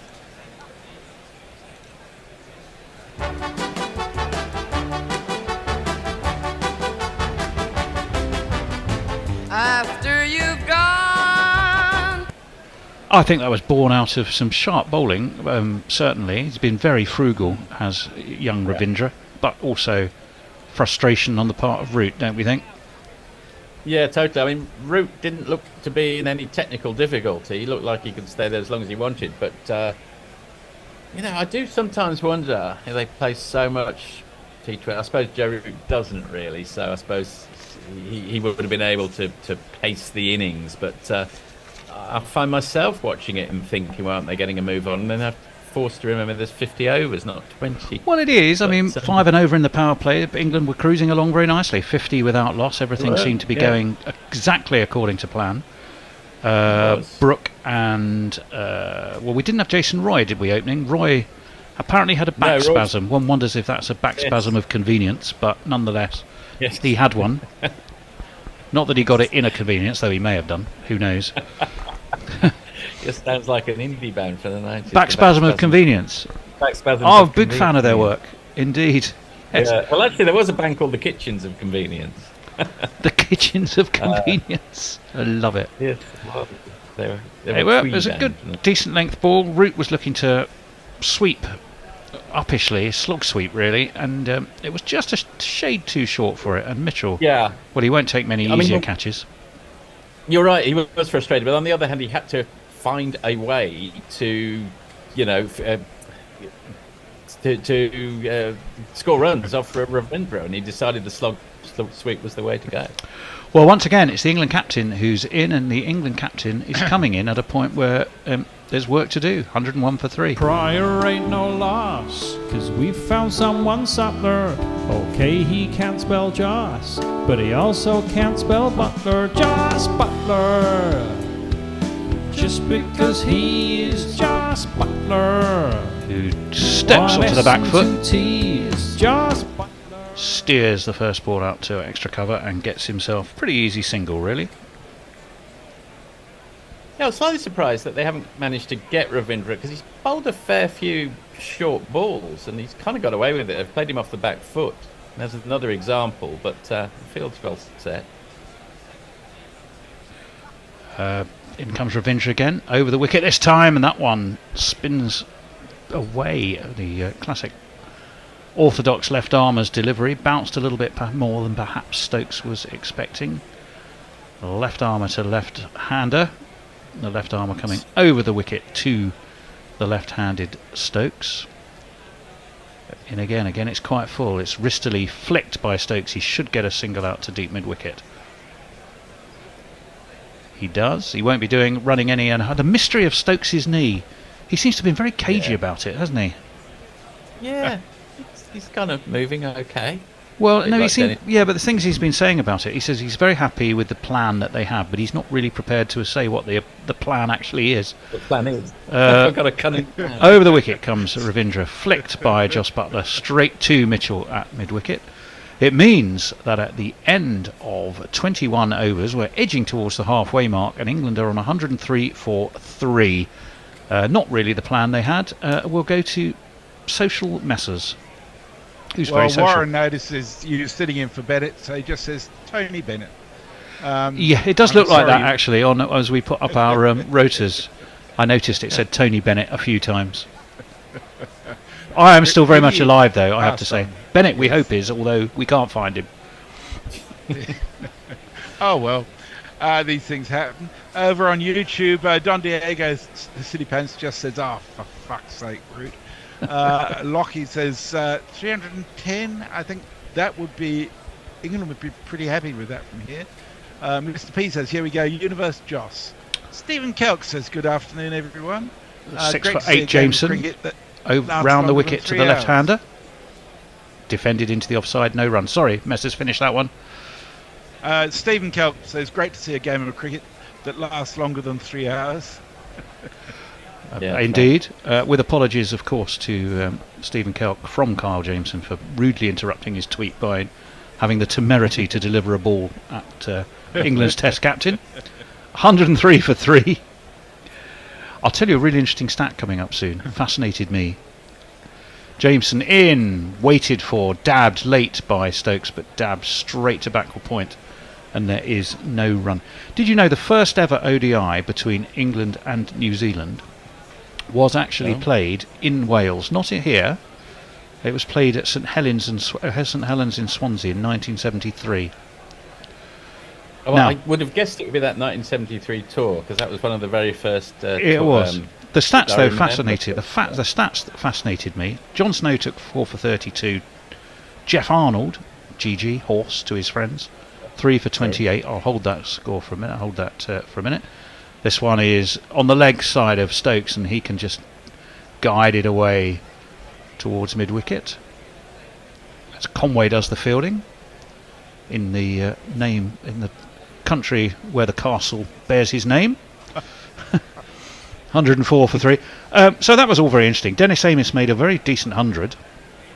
England won it by 5 wickets of 100. The stat which fascinated me, though, was one Geoffrey Boycott. Geoffrey Boycott, who absolutely flayed a rattling 20 off 88 deliveries. Oh, for fuck's sake. I sense you knew what was coming, Messers, when I was I've got it up wending my way towards that. Jameson over the wicket to the right-handed Buttler, who defends him out towards short cover, and there is that was actually the no first run. really decent New Zealand team that visited England. There was a great test in that series when I think they were chasing 380 and they got to 340, and it looked like they were going to actually overall it at one Glenn stage. Turner was on that in that series, I'm pretty sure, from memory. It was Vic Pollard who top scored in the game we've just been discussing, but with 55. Is Vic there? Is Vic there? He was in St Helens. As this one is driven, they're going to take a quick single. It's half fielded actually by Ravindra, I think, but they didn't, however, venture back for the second run. Do not run on a misfield. I like this cut of Ravindra's jib. He was very well spoken of by Ian O'Brien in the Bishop and Bear. Very well indeed. Yeah. But more in fact, for his batting skills. He's considered, I think, more a batsman whose slow left arm is an additional benefit in the sort of the root mould. And yet he's bowled quite beautifully today. Jameson, last ball of his 5th over, waited for, played late, played into the onside, but no run by Root. It's going to end the 22nd over with England on 105 for 3. It's pretty slow stuff. Shade under 5 the run rate. 105 for 3. Messers. Martley sends us a gif of an explosion followed by a melting face, saying, "Anyone else feeling like this right now? Obviously a bit warm where you And Leah says, I would have liked seeing the dry-aged Yorkshire knob play T20s, though. Yeah, just imagine. A dry-aged Yorkshire knob, did I hear? Yeah. That's okay. That was the 6th ODI that England played. Question for you. Guess how many ODIs England have now played? Ravindra, round the wicket. Hauled by Stokes. By Butler from well outside of his off stump. I thought for a minute that had been caught at mid-wicket. Yeah. It had bounced short. 2 for 8, Rashin Ravindra. He's in again to the right-hander. No, he's not. He has to pull out an umpire, Alex Wharf, who played for Glamorgan, I think, so he'll be in reasonably familiar territory. I've got a funny Yorkshire batsman story in a minute. Oh, I shall look forward to that. You might need to save it just until hopefully Jameson carries on the other end. But yeah, I'll do it. Who's much more anecdote friendly. Yeah, it's reasonably short. It's okay, not too long. Than Ravindra, who's bowling magnificently, but is less anecdote friendly. Round the wicket he comes to Joss Butler, who flicks him to mid wicket this time. Once more, there is no run. Mitchell, sharp about his work, took that catch to get rid of Joe Root. I noticed actually when he took that catch, he was waiting for it for a decent amount of hang time. He had his mouth open all the time. Yeah, he did. Yeah. I was thinking, if you do happen to get that wrong, that's a few teeth you're going to lose. Oh, down the track comes Butler.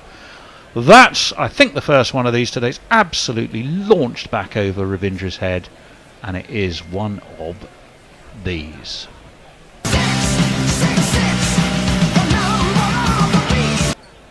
Well, having talked up Ravindra, who has bowled well, that one was more in the famous slot, wherever the slot is. Be a great name for a pub somehow.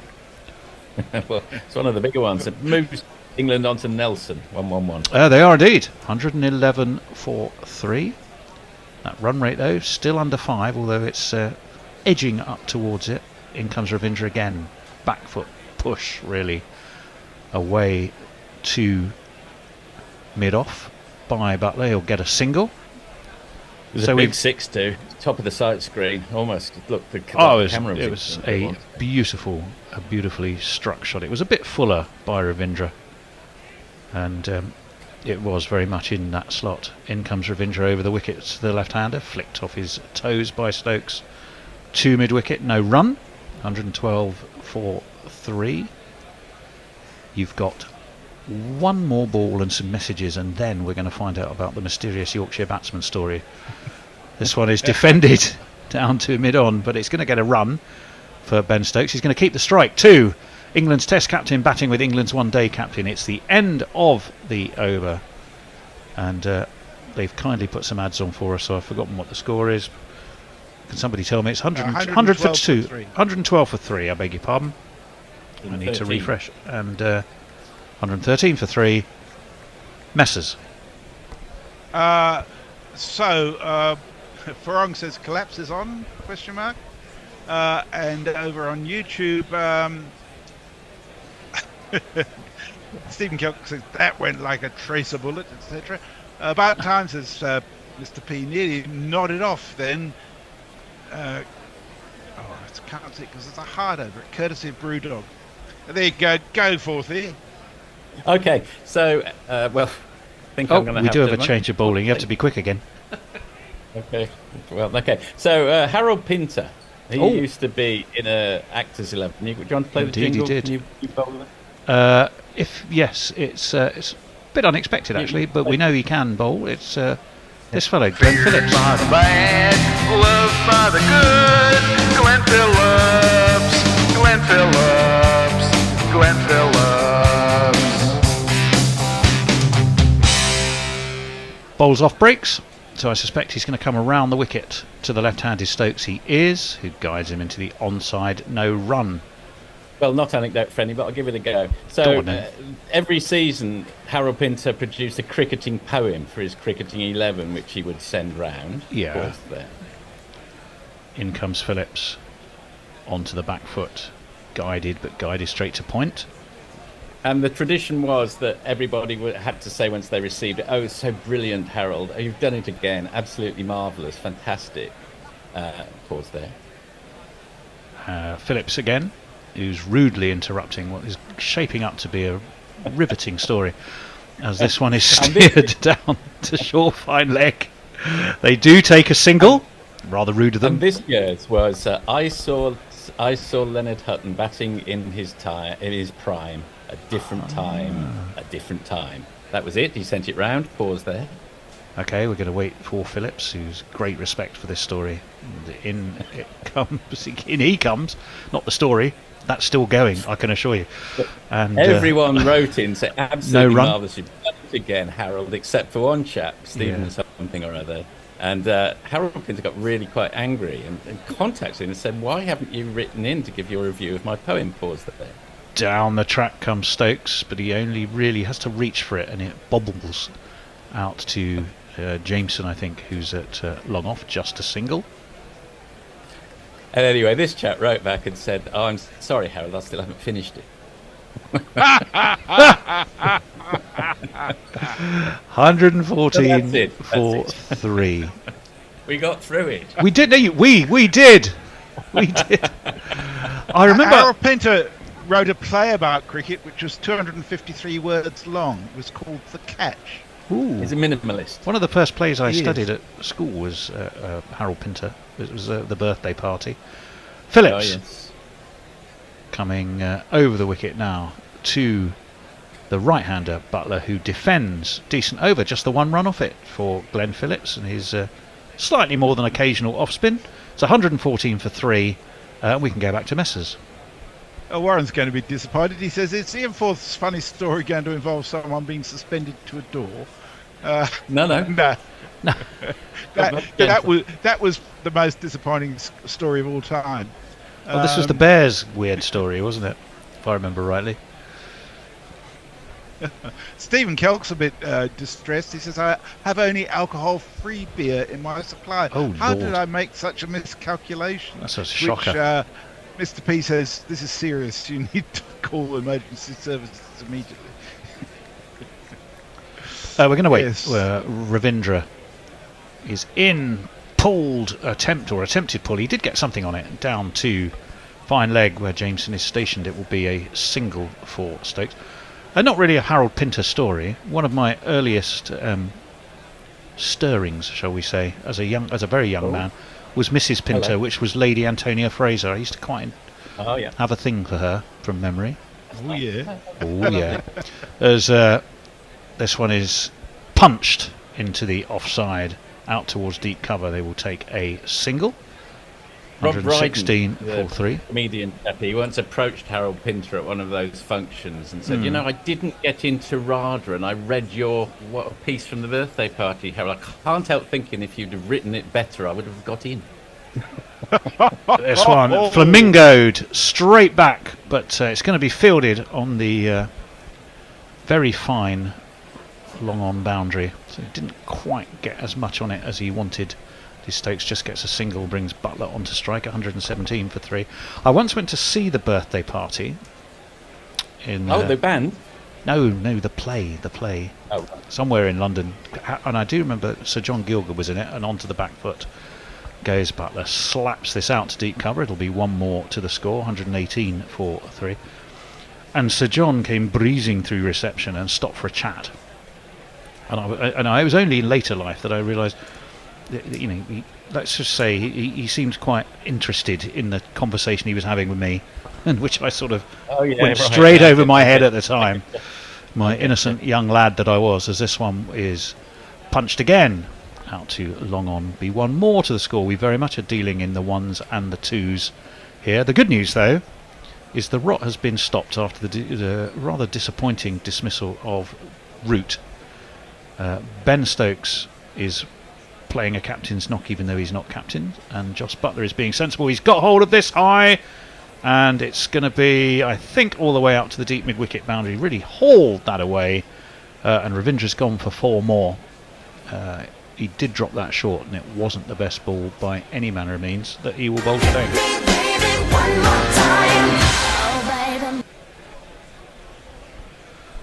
Yep, too short, too easy to hit, that one, wasn't it? Yeah, it's poor ball. You can see that, yeah, sure, we're talking him up a little bit, and it's always nice to see a fresh face, but he's not quite the finished article yet. Messi, anything happening out there? Indeed. Farong says, Forthy and the Bichon. An unbiased review of Coventry versus Watford match last Saturday. I've been reliably informed Watford were robbed. Yes, to an extent. Well, bear with me.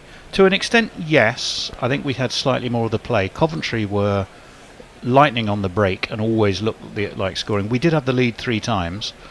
You did. The second Coventry goal was a joy to behold, and I'll talk you through that in a minute. As Phillips is in, and it's sort of nudged, part pad, I think mainly pad, but there is a man at short fine, and there is no run. Our centre back, untroubled, probably about 20 yards out, took it, turned, stroked it back to the keeper, failing to notice that the keeper wasn't actually there. As this one was flicked away backward of square, and they take a single, which was horrifying and yet strangely funny, even for Watford fans. They then, of course, played the replay. It's a beautiful stadium, by the way. They're not now. Well, it's beautiful on 3 sides. Unfortunately, one side of it looks like a bit like a public swimming baths. That was my. Yeah. But 3 sides of it look magnificent. As this one is, well, nudged off the back foot in towards mid-wicket by Butler. He'll take a single. Then, of course, they kept showing the replay of this goal, where the whole crowd, not my end because I couldn't see the big screen, but where the whole crowd would just wait as the moment.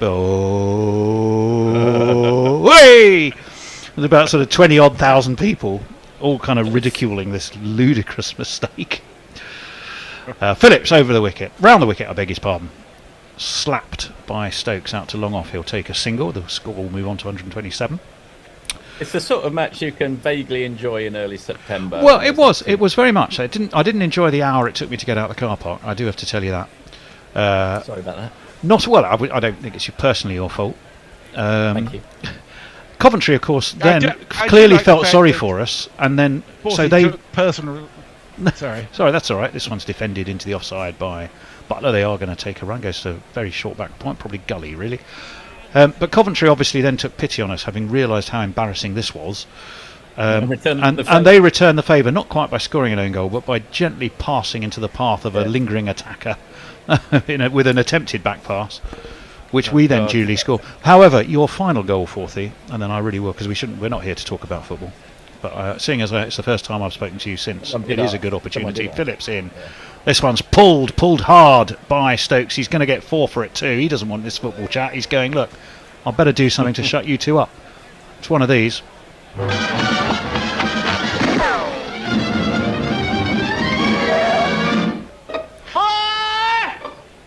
131 for 3. You bought on some player who I didn't recognise. He looked like the little dwarf chap who used to be on, was it Fantasy Island, if you remember him? We all went, who is this bloke who's come on? Anyway, it wasn't him. Right. You had a break down the right. Our defender, which was Porteous, came across, and your attacker just flung his arm across and smacked him in the face. Sorry about that. Porteous, well, again, I'm not holding you personally accountable, Forthy. Down went Porteous. We all went, that's a free kick then. Except it wasn't. The ref gave the goal, and 3-3 it ended. Yeah, it's a back foot slap off Ravinger by Butler. Again, one more. England really are trading the 1s and 2s here. 132 for 3. I think what people really want to know, though, Tony, is did you paint Coventry Town red? Well, I didn't. I did it as a day trip in the end. So I realised, Coventry really isn't far away. Oh, okay, fair enough. Yeah.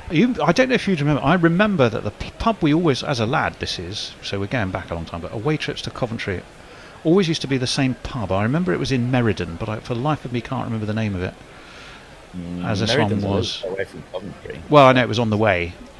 Yeah. We'd stop there, and that's where we'd have a very decent lunch. As this one was pushed into the onside, no run this time. Stokes on 27 or 30 floor though. He's doing pretty well. The only claim to fame Meriden has is regarded as being the exact centre point of England. Isn't it also home of British motorbikes, motorcycle industry as well? This one's pushed to long on this time. We'll get a single for Ben Stokes. He'll move on to 28. England on to 133 for 3. So from Wellington is Ravindra. He's only 23, so you're right, he is a developing product. This one guided again by Butler, this time out to long off, and he will get a single. Maybe that's why Ian O'Brien rated him so much, because Ian O'Brien is also a Wellingtonian. Sorry, 4th at USA. Yeah, he's the youngest player by somewhere on both sides, actually. I was going to say something about John Gielgud, but these spinners don't allow for anecdotes. Well, they don't. It's so inconsiderate, as this one is guided again to mid-wicket, this time by Stokes. No run. There's a very funny moment in Brideshead Revisited when the Jeremy Irons character said, I'm so sorry, Father, played by John Gielgud. Oh, right. I don't seem to Ravindra have any money. Ravindra inconsiderately, and he will get a single again, will Stokes. So he says, I don't seem to have any money, and John Gielgud character says, well, there's no good asking me. I've never been short of money in my life. 27 overs complete, 135 for 3. Over to Messers. I can see YouTube is jumping a bit. Leah says, we have a word for lacking beer in German. It's unterhopft, meaning you feel severely underhopped. Underhopped? Okay. Oh, I like that. What a great word. Warwick Allen says, after listening to Forthy's latest and most excellent Sombrero Fallout podcast, wasn't it good? Yes, it was. I switch over to the cricket to find Forthy is on there as well, or Frothy as he says. Coincidence or impending media empire? Well, he's multi-sub. Yeah, he's a bit like he's like a John Arlott. You know, he might be reviewing wine or the theatre one day, but then he can move very quickly to another medium and another sport or activity, as this one is slapped again by Stokes, but again just a single. This is pretty much rinse and repeat stuff. I suppose we are very much in the BMOs. England did have a bit of rebuilding to do. Big fan of the early fall as well, John Arlott, wasn't he? Loved the early fall, not so keen on the later stuff. Yeah, well, you're the man who's obsessed with the fall. I haven't yet to really catch up with that and form my own opinion, but I will, as this is guided to backward square. One more to the score. Number 11 for Phillips. He's 2 balls into his 3rd over. Beautiful day in Cardiff. Beautiful day. Stokes and Butler batting against New Zealand. Pretty well, exactly. Pretty full stadium. The naming of the stands, by the way, here is fascinated me, as this one is. Well, I think he was looking initially, perhaps, to turn it to leg, and then he sort of rather angled the bat to guide it to mid-off. Will get another single. It's 138 for 3. Yet the wonderfully named, one of the stands is most beautifully named as the Discover Leaks Pavilion. Well, I don't know if they were taking the piss, but that's what it's called. The Discover I didn't know they were Leaks hiding. Pavilion. You know. Well, no, they certainly don't hide in Wales, leaks. As this one is steered towards point. No run on this occasion. Good tidy delivery from Phillips. Next to the Discover Leaks Pavilion is the Jellyfish Family Stand. What? Well, yes. Onto the back foot goes Butler, pushed to mid-on. Now, whether this is uniquely for families who happen to be jellyfish, I don't know. Yeah. You know, but it's actually Jellyfish Solutions, who are a technology and telecoms company, but it's shortened most of the time to the Jellyfish Family Stand. Nudged by Butler to deep square. One more to the score. 139 for 3. Isn't he going very wide on the crease here? Well, he is, and he's rattling through his overs in doing it. He's completed 3 now. It's number 13. It's 139 for 3, and we can go back to Messers. Leah, who is a font of trivia, I'm afraid, in this case, Leah. She says the chap from Fantasy Island was called Hervé Villechaize. Yes. Villechaize. Well, this Coventry player looked exactly like him. The golden gun. Oh, he was. Yes, he was. Yes, he was. 93. Yes, he was. I was taken with the fact that fourthly, while accepting responsibility for the behaviour of the Coventry players, also accepted responsibility for the stand, for the ground at Coventry. When you complimented it, he just said thank you. Yeah. Well, it's a terrific stadium, rather inspiringly named the Coventry Building Society Stadium now. Yes, but and it is on three sides. It's bigger than you expect it to be. It's quite a big bowl. It's covered enough that you get a beautiful sort of, a football stadium. You get a lovely cascade or sort of closed-in sound. So it has a real sense. But on one side, it just genuinely looks like the side of a public swimming bath, and it's just such a disappointment. I hope it's not made out of dodgy concrete. Hold on everything. We got a super chat. Hooray! $10 from the Naked Fun Paul Bot, who says Tony has a history entering royal boxes. Sadly it's true, or not sadly it's true, depending on your point of view, I suppose. Change of bowling, back into the attack. We are going, speaking of royal, here's a man with a royal surname at least, Matt Henry. And his first ball is angled down to fine leg by Butler. Yeah, he'll get himself a single. Let me find Matt Henry. The thing is, I don't know if the Bear has updated these cards. Oh, here he is. Hasn't.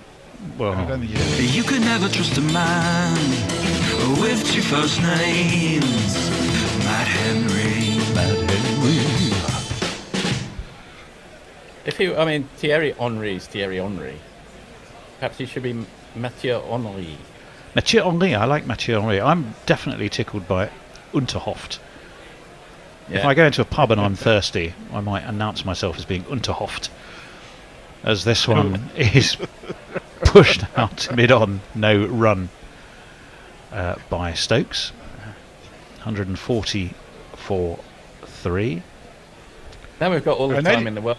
I've gone through my anecdotes. I'll have to think. Is that it? We've drained the 40 well of BMO stories. I doubt that very much indeed. I notice whenever Leah types Henry round the wicket in German, pushed off the back foot, out to mid off, gets a single. 141 for 3. You've noticed, Messrs. Whenever she types a German word, which is usually difficult to pronounce, not so much in this case, that they have something in common with the Welsh, and that is stacking an awful lot of consonants together with no vowels in between. It's as if they, like the Welsh, had their vowels stolen by William I and never given back again. Well, that's not quite how it worked. In comes Henry again. Right arm. That one's short and wide, and a little bit of space this time for Butler to cut. But there is a man on the deep point boundary, and once more it will just get him a single. So very quickly, it wasn't William, it was Edward, wasn't it? The Anglo-Saxons had already pushed all the Welsh-speaking and the Gaelic-speaking, and Brittany and Galicia and West Wales and Scots and the Irish.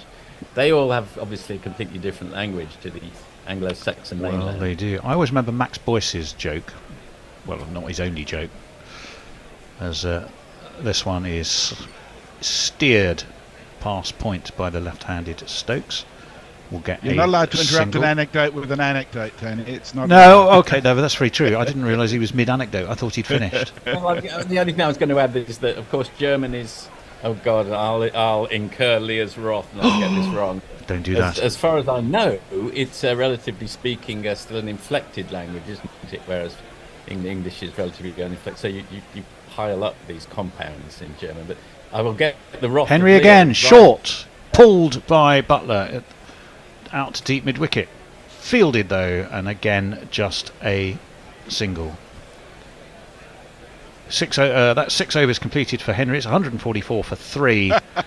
And we can go back to the chortling messers in the weather cave to update us across all channels. Lachlan says, run rate tighten, good contest, plenty of wickets spare, 300-ish still. And Mr. P says, Max Boyce had jokes. Well, it wasn't really a joke. I mean, he obviously, given his affinity with Welsh rugby and being very, very Welsh, it wasn't even. It just made me laugh once at the time. He said whenever he drove back into Wales, he was always impressed by the fact that there'd always be a message. They were concerned for his health and his well-being and he'd always see a sign painted on the road that went slow max, 5 miles an hour, and that was the joke. That was the joke. See, not that funny and terribly badly told by me. Phillips continues. Bit of air outside of off stump. Eased off the back foot. Out to the deep cover boundary. Well short of the deep cover boundary. It'll only be a single. That run rate is still limping along under 5 and over. Maybe it's not that easy. I mean, the Bear was asking, wasn't he? He wanted to know the average. I can tell you in 2019, which is probably the only realistic one, there were 4 ODIs, and the average first innings score during the World Cup then to, as we wait, this is pushed into the onside, no run this time, was 212, which is nothing very special, is it? And yet in the Blast it was actually 198 this year, and it was definitely all in the the top World Cup 2 or pitches 3. were a bit sluggish, weren't they? off pace, weren't they? Yeah, they were. And how to say this kindly, as this one is slapped away by Stokes out to deep extra, 1 more to the score. Some of the teams there were not necessarily the highest scoring teams of the tournament, shall we say? Yes. From my recollection, although England did play 1 there, and I think they beat New Zealand actually. 146 4-3. New Zealand were actually the first team to play an ODI here. As this one is worked away by Butler to deep square, takes a single. They beat Australia. I'm trying to remember when that was. When did they beat Australia? What, in England? Yes, in the another first World Cup, was it? Yeah, their 75 first World Cup. game at Sophia Gardens. No, actually, the first game at Sophia Gardens was England and Australia. This one is pushed into the offside. No run. I'm going to have to look that up now, aren't I? Because I've started this and I need to justify my. I think you've got 1 ball to go unless you're on next. Well, then I can. Well, then. Oh, have I? Oh, well, I might hold it till next time. I am on next, but I think I'm on social media. This one is pushed away to mid-on. There's no run. Decent over from Phillips. No wicket yet, but just for 16. He's been going at 4 and over. It's 147 for 3. Messrs, do you want to sweep up on socials? Indeed.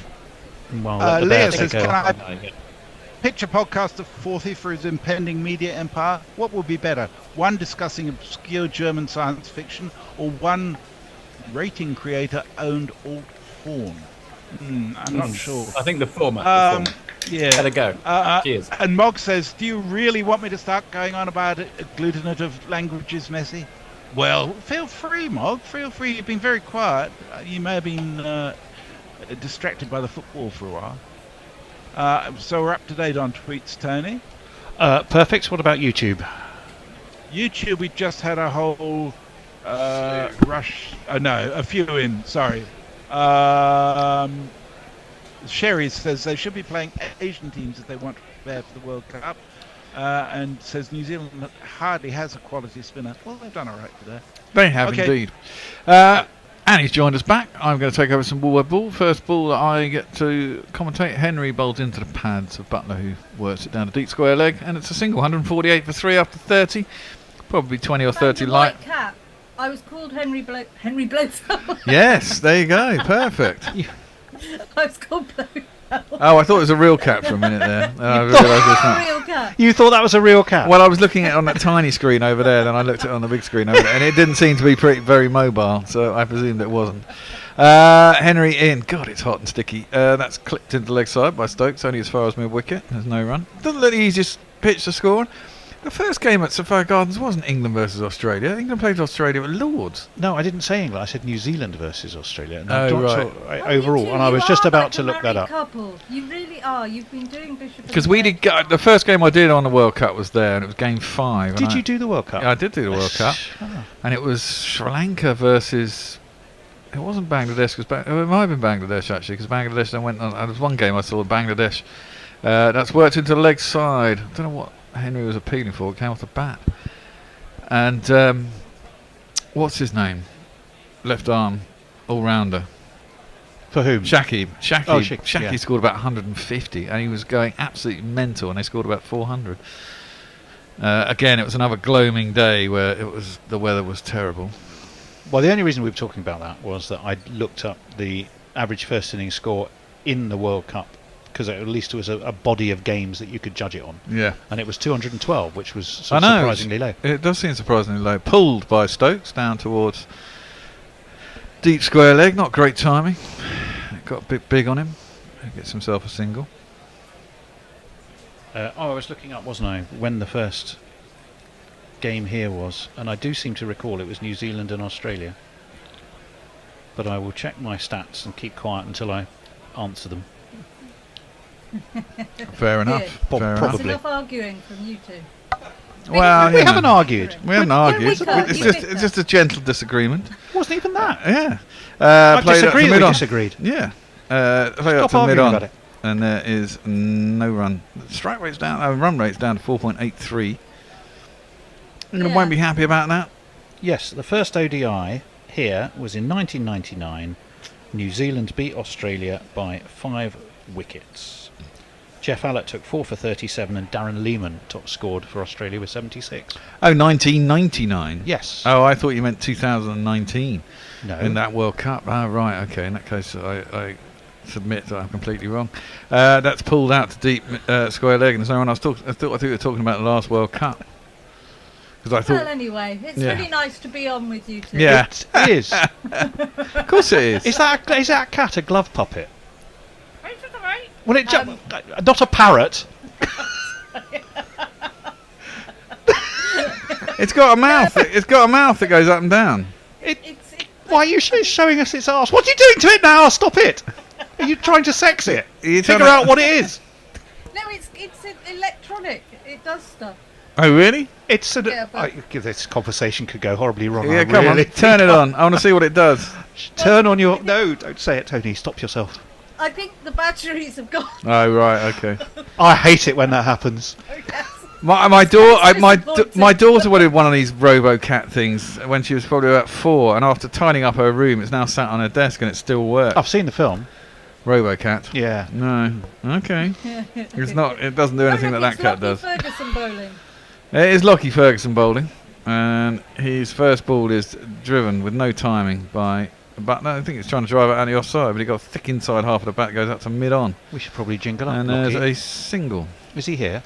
Yeah. Where is he then? Number 7. Number 7. Here he is.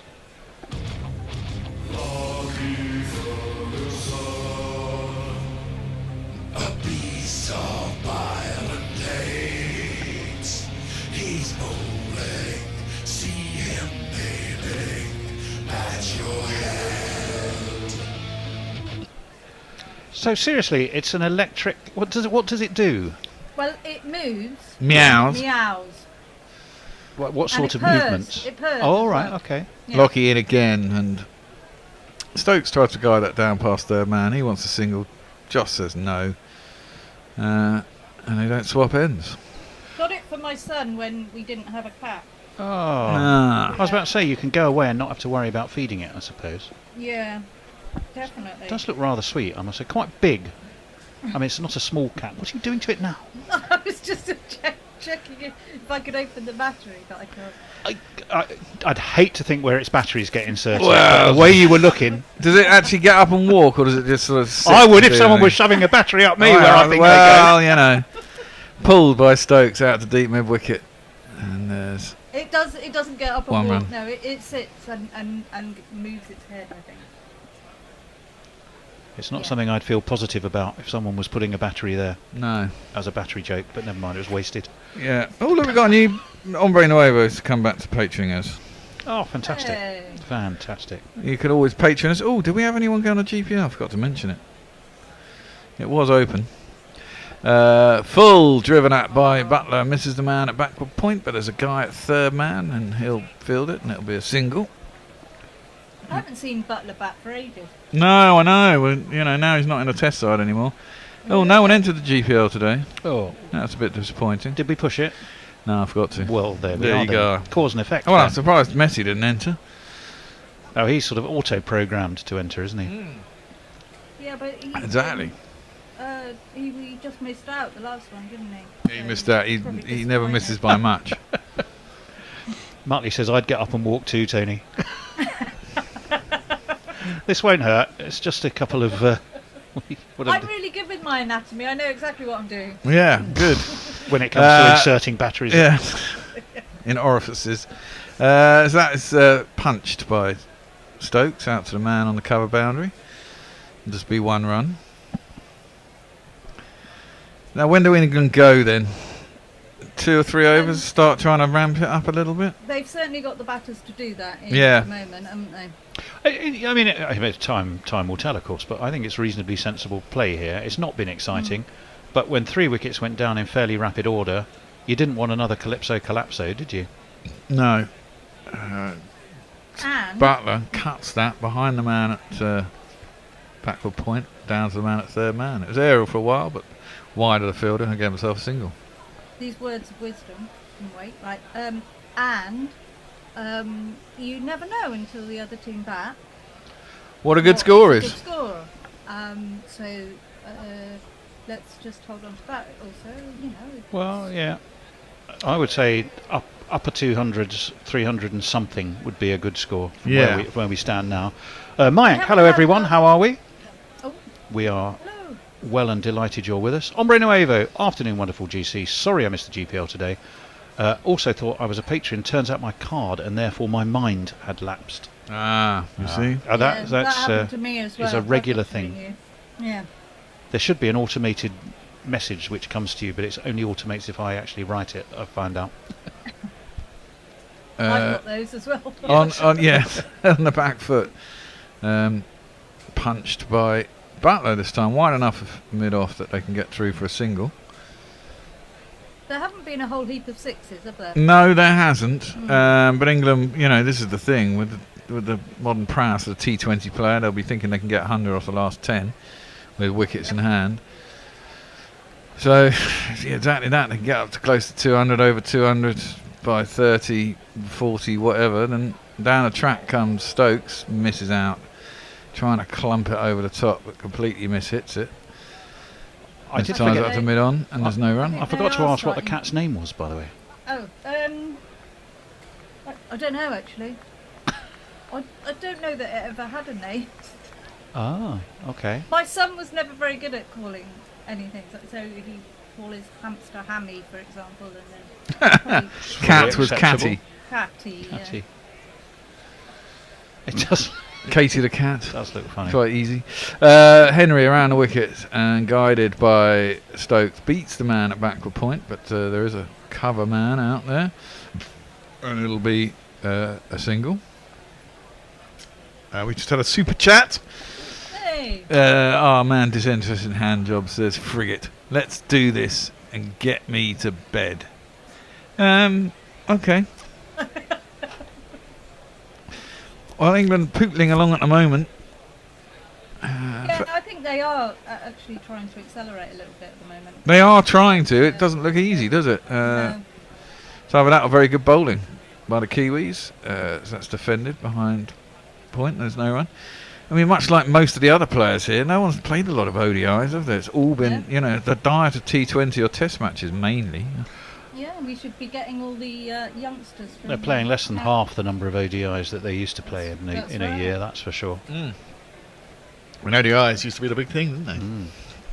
Before T20 came along. Pulled by Butler. Is he going to beat the man down at fine leg? He's not. Oh, he is, actually. Lockie Ferguson makes a dive, palms it over the boundary sponge, and that'll be 4 runs. Hope you bought your singing Josh voice. Butler. Oh, sugar. Try again.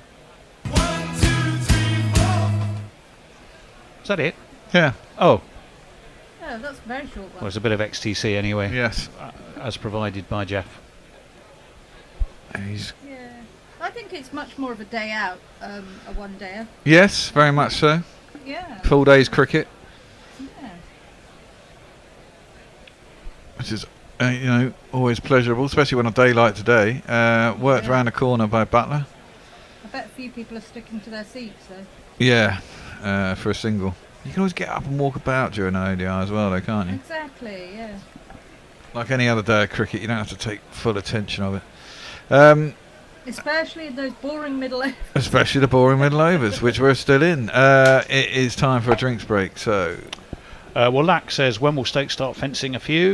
If they chase 300, they'll deserve it, he says. He also says it will come all of a sudden. Surely that ball will be looking big by now.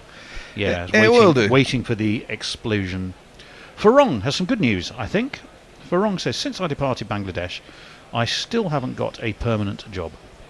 However, that may change next week, i.e. work permit, visa, etc. So, if I can send monthly subscriptions to GC in terms of, say, a IKEA rickshaw, pedal this month, next month a bell, and then a basket. Okay, sounds good.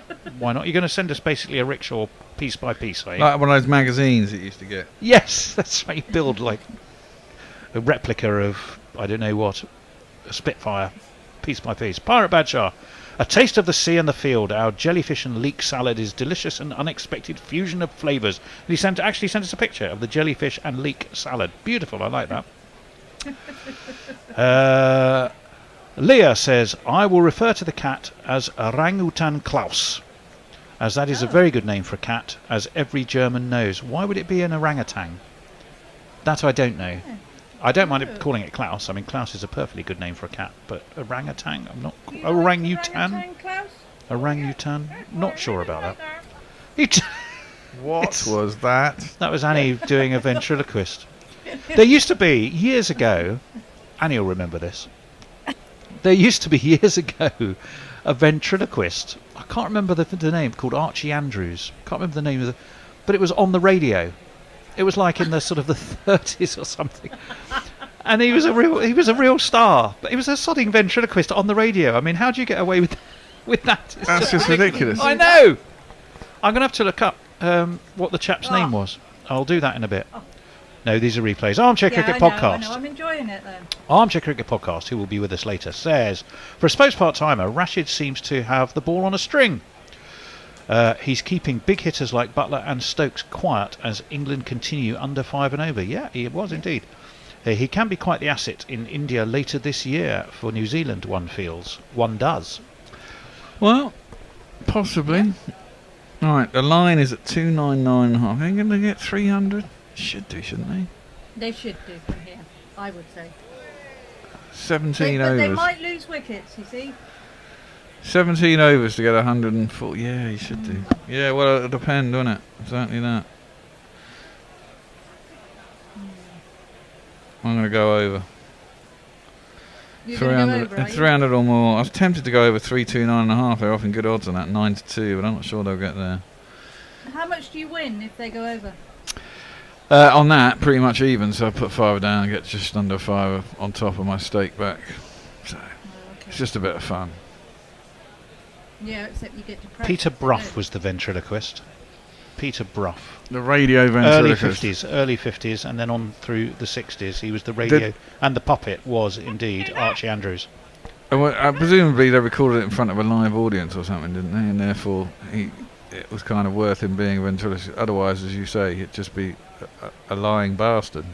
Perhaps the most popular show in its radio format is called Educating Archie. Regularly attracted over 15 million listeners. Well, that's because there was nothing else on. And they all were going, I can't see his lips move. Well, we're going to get back to some cricket. Lockie Ferguson is going to face up. Well, he's going to bowl. He's gone for 28 in his 5 overs. Started quite expensive, then got the wicket of Harry Brook.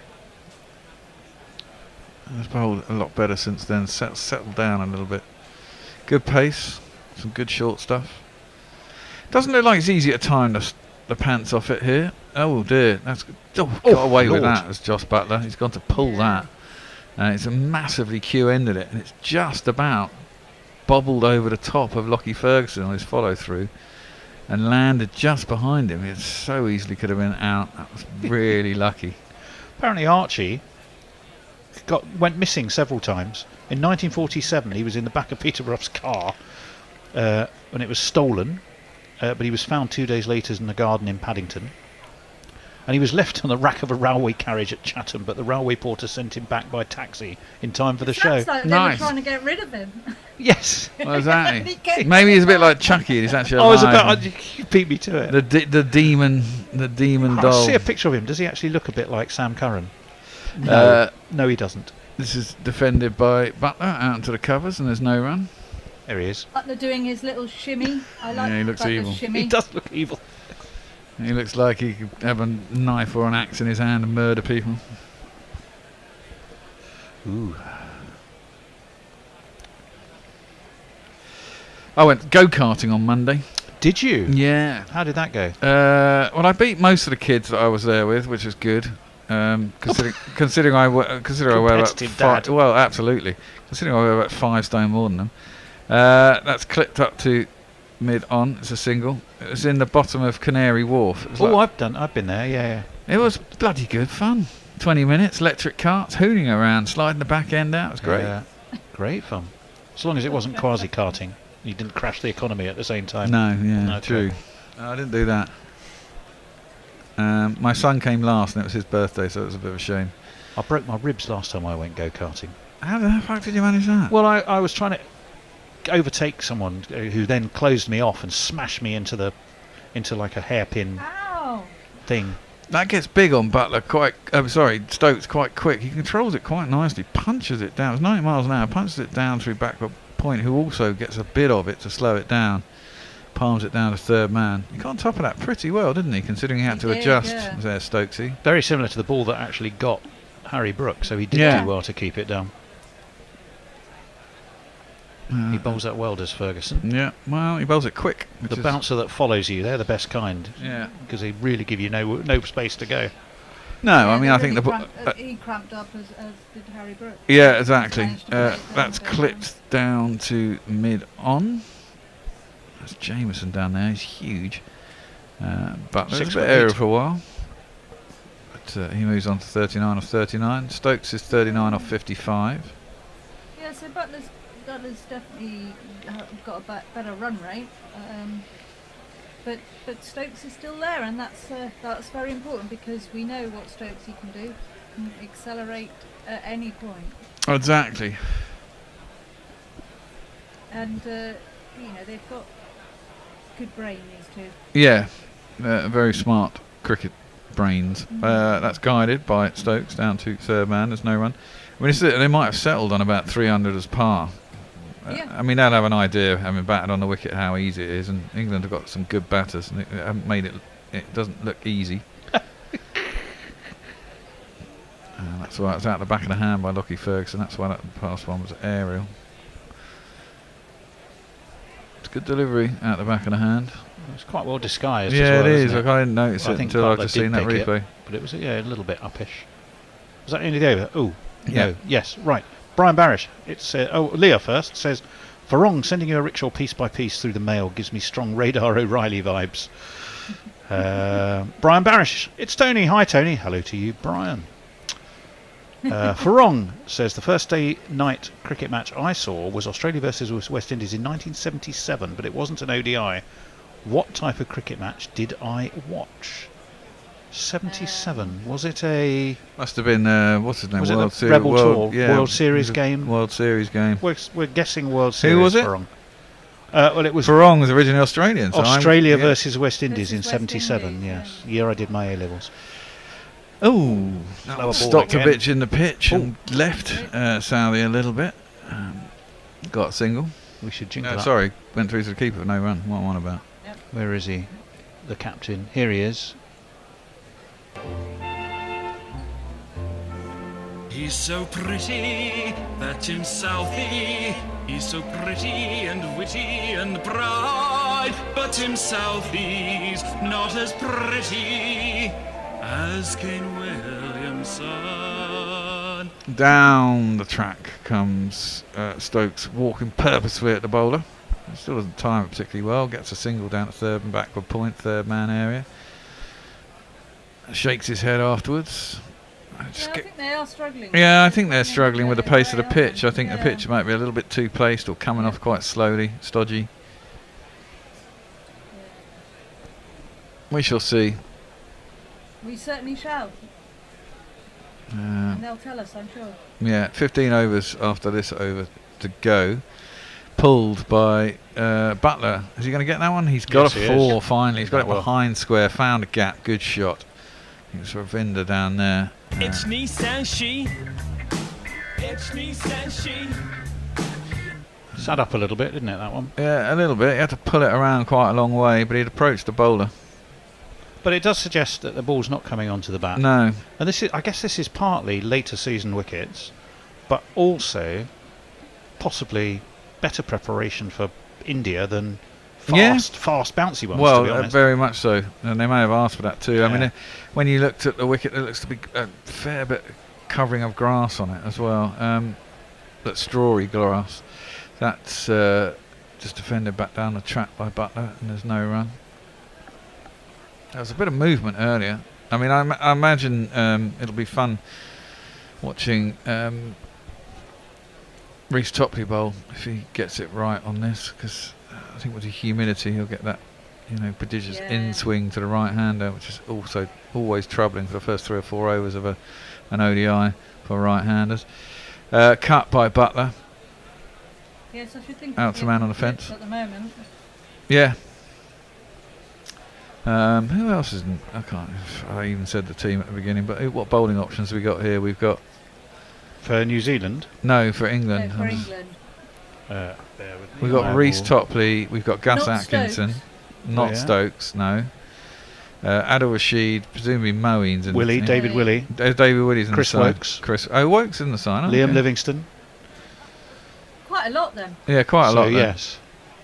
Smashed by Stokes. Well, not that smashed actually. Brilliantly timed, but he'll get it out to point once more. Gets himself a single. Yeah, I think you're right. I think it is quite two-faced, and Yeah. they are really struggling to really smash it. It's also possibly quite hot there. Yeah. Well, I think it's hot pretty much everywhere in the UK. Weirdly, it's the hottest day of the year yesterday, wasn't it, or something? It was what? The hottest day of the year yesterday, or the day before. Yeah, it wasn't down here. It was a bit hazy down here yesterday. Yeah, it's quite hazy here today. But it's supposed to be like this going into Monday, Tuesday next week. Which will be quite nice. Yeah. Got my son's first friendly football game on Sunday. Oh, really? Yeah, got to go to Dartford. Ugh. Oh, God. I hate it when they're so far away. I don't mind home games. I'm going to Spain on Monday. Oh, very nice. Into the With the pads into the pads of Stokes, who just works it onto the leg side. They should have got a single there, please. This is one-day cricket. They didn't. There's a bit of a body of thinking over here on YouTube. England are going rather slow. Yeah. But I don't think scoring is necessarily that easy, I have to say. No, I do get that impression. Because if these two can't, get to the boundary that much. Well, yeah, exactly. Two of the better short form players in the world. Lockie Ferguson is in again, guided by Stokes. Nice. Square. Out to the man on the boundary. I mean, is Cardiff one of those grounds where it's pretty short, straight, and therefore everything's kind of banged into the pitch, so you have to hit the longer square boundaries? Is that the case? I don't know. It's certainly very, it's very, it's short for sure, short behind either wicket. Yeah. Yeah. So you don't bowl much full stuff anyway. So you cutters into the pitch with a slightly old ball. It's never that easy to hit. Lockie Ferguson is in. That's pretty full. That's pretty well driven by Butler. Misses the man at cover, and that should go all the way. It does. Out to the extra cover boundary, and it'll be 4 runs to Butler. He moves on to 48 of 43 deliveries.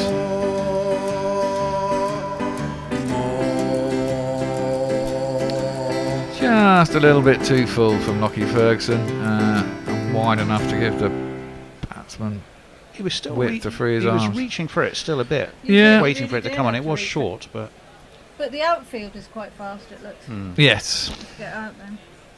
That one's a better length, and Butler can't get it away. Just defends it back to the bowler, and there's no run. Butler 48 of 43. I mean, he could be very explosive in the last 10. I don't suppose he'll really go for it until the last 10. He might even wait 1 or 2 of those. I think they'll get to 200 and then look to, see what one of them will go.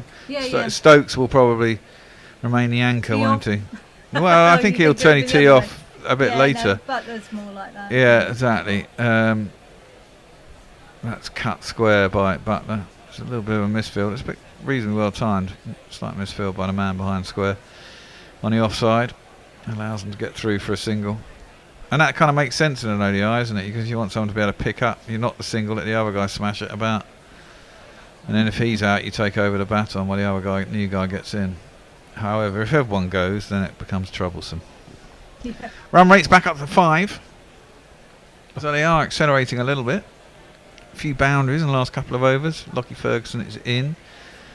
And Stokes just knocks it down again behind square on the offside. Straight to the fielder. And there is no run to end the 36th over. 179 for 3 over to U-turn. Yeah, George McPherson says, this is embarrassing stuff from England. Why are we batting so slow? Get a move on. Start hitting balls to all parts of the ground. England to play Bazball, they are 100 runs below where they should be. Well, that's possibly harsh because I don't know the ball's coming onto the bat, but it has been slow. Jeff Perkins, English batsmen don't seem to that keen to get Mogg to bed for some reason. Why do they need to get Mogg? I must have missed a conversation somewhere. Presumably because it's quite late for Mogg. Ah, I'm with you. Yes. Lack says Ben will be disappointed that a sub run a ball. Hopefully he frees his hands now. Mr. P says, come on England, this is woeful. Dave in the UK says, save your wickets till the last 10 overs. Where in the UK are you, Dave? Well, exactly. That's the point, isn't it? That's ODI cricket nowadays. It's defended, well, knocked square by Butler. I think it shows Can't beat the that fielder and there's no how run. little we do watch ODI, you know. ODI. Well, yes, and how much ODI has been influenced by T20. I mean, it seems to me that the first 30 overs are there to set up the game and keep the wickets in hand. Yeah. And if you can get, to 180 in the first 30 at 6 and over, you're right on course for a very high. Yeah, they're a bit behind. Yeah, exactly. But you don't know you're behind until the other team bat. No, exactly. It's defended out to covers and there's no one. The Australia-South African match was very low scoring. Yeah, if the pitch is good, it's if you try. I mean, this is it.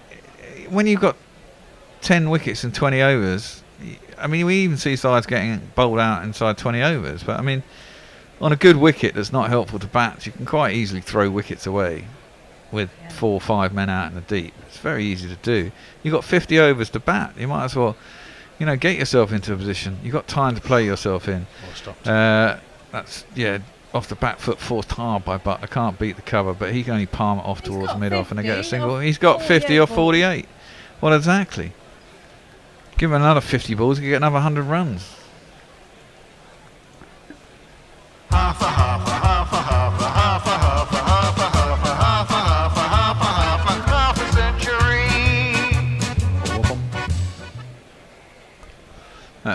Captain's innings. Oh, it has been really, given 50 without loss at the end of the power play. Yep. Down the track comes Stokes, who manages to get it over whoever's up at mid-off. Hasn't got enough on it to get it over to the boundary down at cover, but I get back for 2. Probably knew there was a space there, so if he did cloth it a little bit, it was going to land safely, and it did.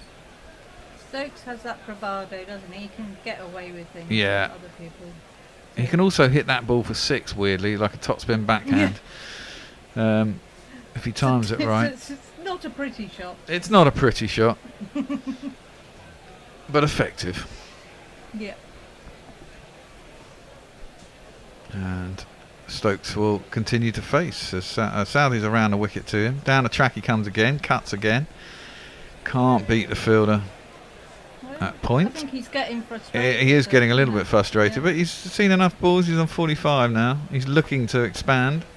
But don't forget, they got to 80 before losing Milan, but then they were 101 for 3. So at the time these two came together... Well, we didn't make best use of the power play, did we? Well, 55 and over, no, probably not, I would agree. And then it's 4 players out, so it's quite easy to stop the boundaries if people aren't timing it that particularly well. Forced back past the bowler by Stokes, he'll get himself a quick single. What do we think of Brook opening? I mean, I thought he did... He did okay. I think he was trying to make a bit of a point that there's no point in going hard too early because that will get me out. But then he ended up making a sort of a middling-ish score in quite a long time. Well, yeah, very much not his natural game. Well, it's a difficult one, isn't it? I mean, if he is if one of the players that he's potentially in for would be Jason Roy, he is an opener. I mean, do they have it? I mean, it doesn't strike me that Brooks should be opening in an ODI just because that's where the gap is. I think it's a tricky format to open in as well. Yeah, you I agree. You don't know quite whether you're going on to try and... What do you make of Jason Roy's back spasm and sudden withdrawal, Annie? Yeah, I wonder about that. I mean, you know, these things happen, but it was quite convenient. Well, that was my first thought. Yeah. It certainly hasn't been through playing too much cricket. No. But then Bairstow was out as well, wasn't he? So yeah. Yeah, but Bairstow at least had made 70 odd and tweaked his shoulder, so we knew there was a problem going into the game. But everyone would have expected Roy to open, and I think, it just felt like a convenient back spasm to me. But I got no proof for that other than just a feeling in my water. yeah, well, we all kind of feel that. Ravindra's back into the attack, and he bowls over the wicket. He could come on to Gorilla and show us his back spasm. Yeah, we want to see you lying prostrate on the ground. In agony. We really don't. No, yeah. So Stokes went back and tried to push that, didn't get hold of it. He's got hold of that one though. He's got enough on it? Yeah, he has got enough on it. It's gone over deep square leg and it's 6 runs. My wife keeps inopportunely calling me when I'm on air. Even though I keep texting her and telling her, I'll call you back, and then she doesn't Well, it might answer. be urgent, Bear. Would you like to check? I doubt it's urgent. She's at work. And if it is urgent, she'll keep calling me, because that's what she did last time. It was urgent. And then shouted at That's me. a good theory. Yeah. Well, the house is burnt down by the time you actually go, well, finally I'll answer. Yeah. Ravindra's in down the track comes Stokes. Doesn't get to the pitch of it. Well bowled by Ravindra. This is a challenge for him. And there is no run.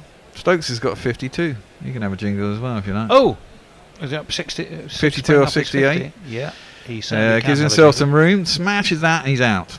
50 and out for Stokesy. He was getting frustrated. Tried to give himself some room outside the leg stump. Go over the offside. Didn't get enough elevation on it. No. Hit it too flat and straight at cover. And he has gone. We'll start with his 50 jingle. 50 runs, your 50 runs. Well done, well done, well done. Well, it's reasonably well done for sure, but sadly...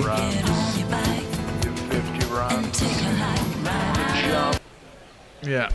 Just a done. You can't. It does Didn't both mix of that them. very well, did I? No. What the hell's going on here? Well, when for some reason the volume is kind of global, so you can't fade one track down and leave the other one up. It's really annoying, isn't it? That is annoying. It's kind of a bad thing in the programming. So if you basically drag one fader down on one, it drags them all down. If anything's playing, will go quiet. Oh, crikey, mate. It's a big limitation to my DJ skills there. Yeah, well, absolutely. There's probably a setting you can change to, change it, but I don't know where it is. Could you ever be asked to try and figure out what it Well, might I could be? probably ring up the helpline and they'd tell me it's probably a really easy fix.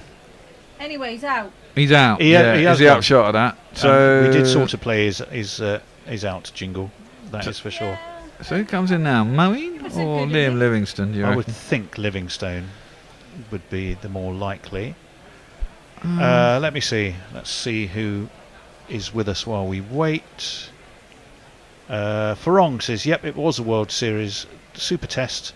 The old man was pretty pissed. Okay. Brian Barish said, Bear beating kids at go-karting. What's next? Swatting away basketball shots from 8-year-olds. Well, his I mate. did think it was a bit competitive, Dad. Yeah, it was very much 100% competitive, Dad. They it were was. giving it all that, and they are 16. They are actually men. They're just young men. Yeah, but it matters more then, Bear. Well, yeah, I disowned my son at the end of it. He wasn't a walker. His driving was terrible. How old is he? 16. It was his birthday. Yeah, just- well, he's I didn't so disown him, upset obviously. now. Very You harsh. ruined his birthday. No, he had fun. They all had fun. Livingston waits for it to hit the bat and then just guides it square on the offside. There is no run. Well, he's definitely got licence to play a T20 innings here, hasn't he? Which could be exciting from Livingston. I think first game back for a while. Stokesy? Start with a 50. Yeah, it's not so bad. having come in a difficult situation. Not bad at all. Having retired? Having retired and come out of Retired. retirement, yeah. Livingston cuts the next ball out to the man on the boundary, and it'll be just the one run, and he'll retain the strike. 38 overs done, 190 for 4. We're having to change it in this over, aren't we? No, after 40. Oh, well, after One 40. more after One this. more after this. Tony, Messi, Bennett. Do we think Bennett's actually going to turn Well, up? we'll wait and find out. He should do. I think he can. What else? Farong was saying if England weren't keeping the next 200 wicket bowler in tissue paper and he can open bat, he would be playing in the ODI team. Good decision to say duck it for the Test series in India. Is that after the Farong? Is that ODI. our man Farong? Yeah, he's got a real thing for Duckett's bowling. as a bowler, hasn't he? Let's see if we can catch up with YouTube. No, I don't want Nareen Skinner just at the moment. Well, I think Livingston is kind of playing for a place for my money. Yeah, he's not done much in the last couple of years, really. That one is worked around the corner to find out. They come back for a speedy second. It would have been quite tight, but the keeper didn't take it cleanly. Is Latham? Does he? He's wicket keeping. He's keeping, yeah. So It we is haven't got Latham. Seifert in this one. Nope, it's Tom Latham. Tom Latham. Yeah. Susie Moon says thank you, George. George having said Susie 250 to 260 minimum, 280 tops. Well, I've got over 300. I think that might be out the window. You never know. These two are very destructive. Short pulled by Livingston with control. Didn't go try and hit it too hard. Gets it out to deep mid wicket. Be a single. No Mark Chapman either for them, is there, in this team? Is Devon Conway not playing in this? Devon Conway is He's playing. there, yeah. Yeah, he's opening. But he's not keep. No. No, he's not keep. Latham will be keeping. Yeah. He is keeping. Is Saudi He captain is. of this format? Is he captain? Is Yeah, he no, all- I think he's he a- is. He's an all-format captain, Yeah, isn't he's he? an Yeah. all-format captain. None of this dicing it up nonsense. Runs his fingers across it. Played out to the covers by Butler. They decide not to go for a single. Someone's got to get hold of this by the scruff of their neck and take a chance. Yeah, I mean, yeah, everyone will be criticising their. 10 overs at doing what, it, 8? Annie, do you think? 10 overs at 8? Well, they want to go tens, can then do they that. want to. I mean, everyone wants 100 off the last 10. Well, 10 at 10 will get you 100. That still Yeah. only get you to just sort 280, I of- reckon. They get you just over 300 if they can. 280, I'm more with Annie, I think. Well, that's edged. Well, effectively would have been caught by a slip, but Butler's nicely edged that through about second slip. There's no one there, obviously, and third man is squarer. It'll be 4 runs.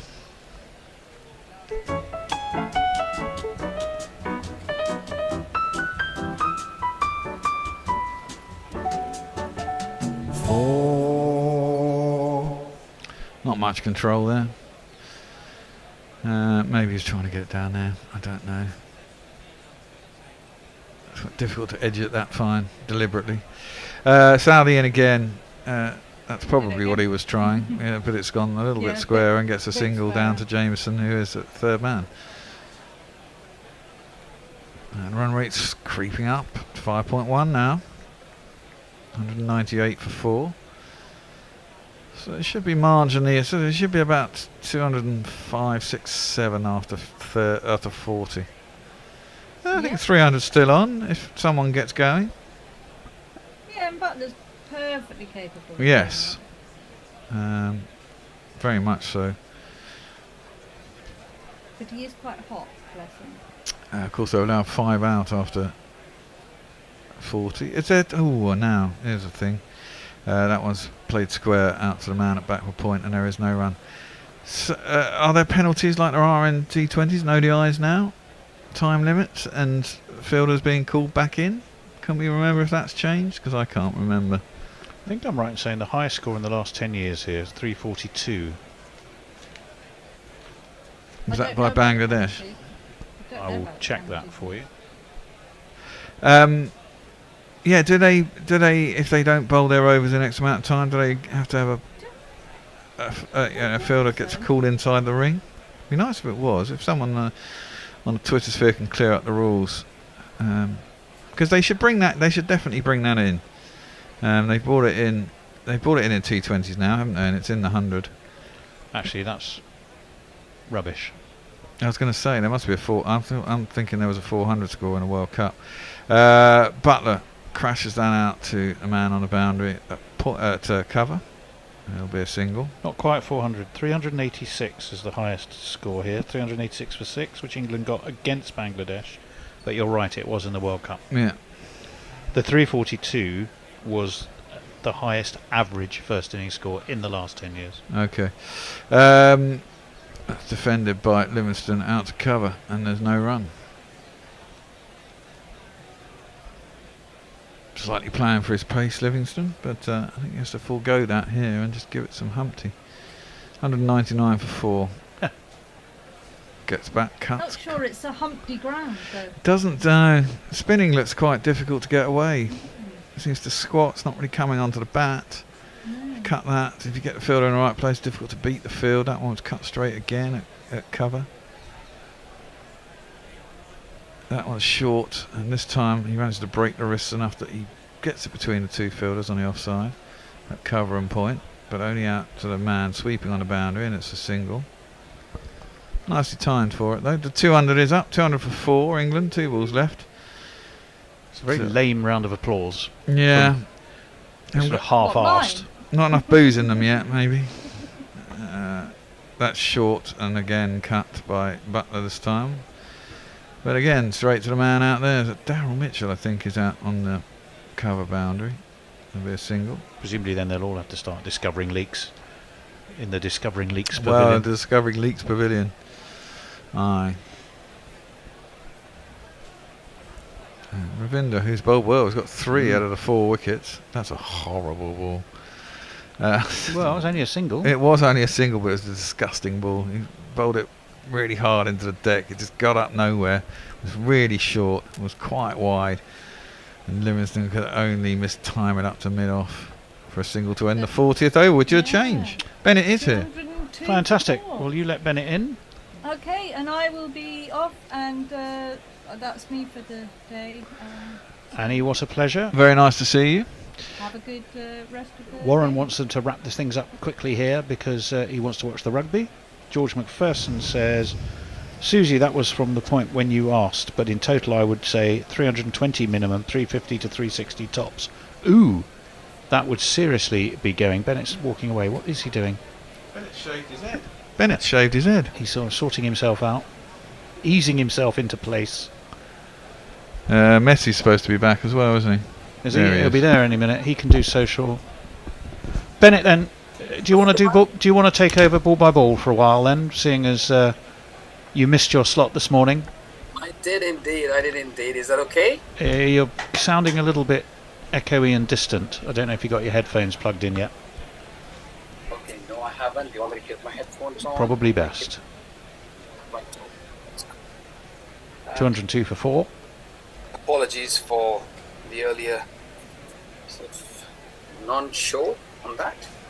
Jameson back into the attack, and this one is pushed into the offside by Livingston straight to cover, and there is no run. Number 31 for Jameson. Back to Bennett.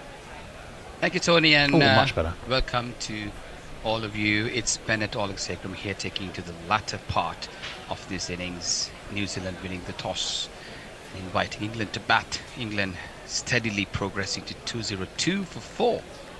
We have Livingston on 6, and the skipper Josh Butler steadying the ship on 53 as Jamison bowls. This one's on the leg stump, nudged away by Livingston towards the deep mid-wicket area, and the batsman crossed through for a single. This is a really nice place for Livingston to bat, isn't it, in the scheme of the game, Tony? Yeah, he's got 10 overs really to be, I suppose, as aggressive as he likes, but that's also can work both ways, because if he wants to make a point and nail on his position, and I don't think he's the type of player at the moment who is in that position by any manner of means. I'll just wait. Jamison comes in, shortish delivery, and Butler gives room and cuts it towards the third man area, and the batsmen go through for a single. It's 204 for 4. Yes, Tony, go on with this. No, well, I was saying that it could be a double-edged sword, because if he went hard from the very beginning and got himself out for 8, that 8 in the scorebook's not going to help his case very much. Exactly, but this is And the yet kind he of hasn't got time situation- to hang around, so he's a bit Indeed. betwixt and between, isn't he? It's a tricky place to be. But given that the middle order is packed with Stokes coming in, Joe Root in there, this is the kind of role the selector's probably expecting him to play. And yes, he proves us right as he steps down the track and whisks this one away towards the mid-wicket area for a nice-looking boundary there, so making his score move up to 11. So I think... Yeah, a couple of Are we steps having down the something track, there? Bush. Sorry, yeah. I thought we were having a jingle or something. My No, we did. apologies. It came and went. I'll wave so you know. Okay. I'll cue him That's in. great. Are you hearing me okay? Tony and Messi? Very well. Much better now lovely. you've Brilliant. headsetted yourself up. That's fine now. Yeah. Brilliant. Thank you, Messi. And Jameson comes in. Thank you, Tony, too. And the shortest delivery. And again, they're just accelerating here. Shortest delivery. Livingston pulls towards the long leg area. And the batsmen take 1. 209 for 4. So what would be an ideal score in this situation, Tony?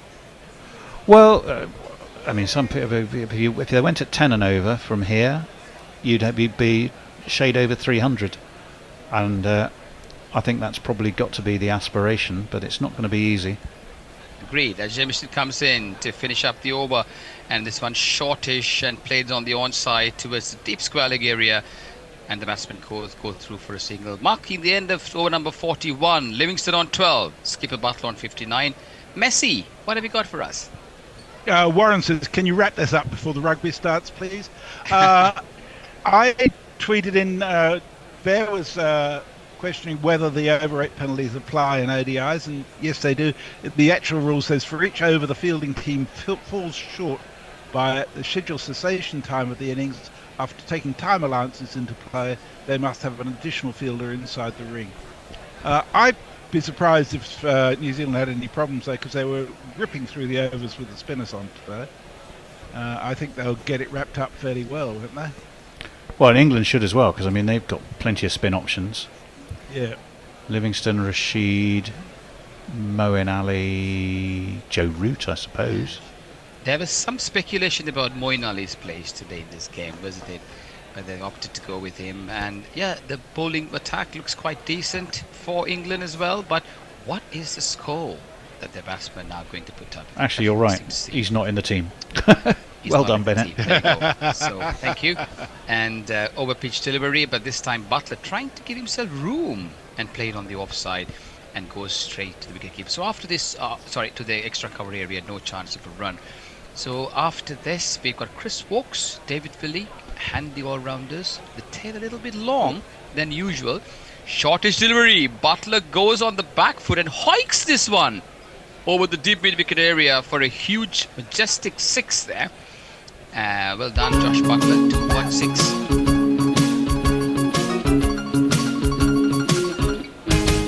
You came out of your hand and into my zone. Now it's up in the stands. It's a 6. It's beautiful and it's mine. Butler moves up to 65 with that 6. His pair playing a very responsible innings here. Josh Butler anchoring the innings.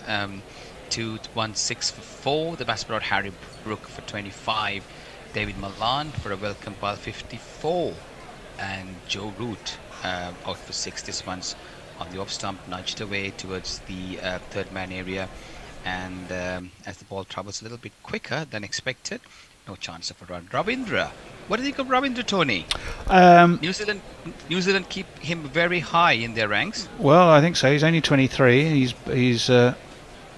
been nice and economical and taken 3 wickets.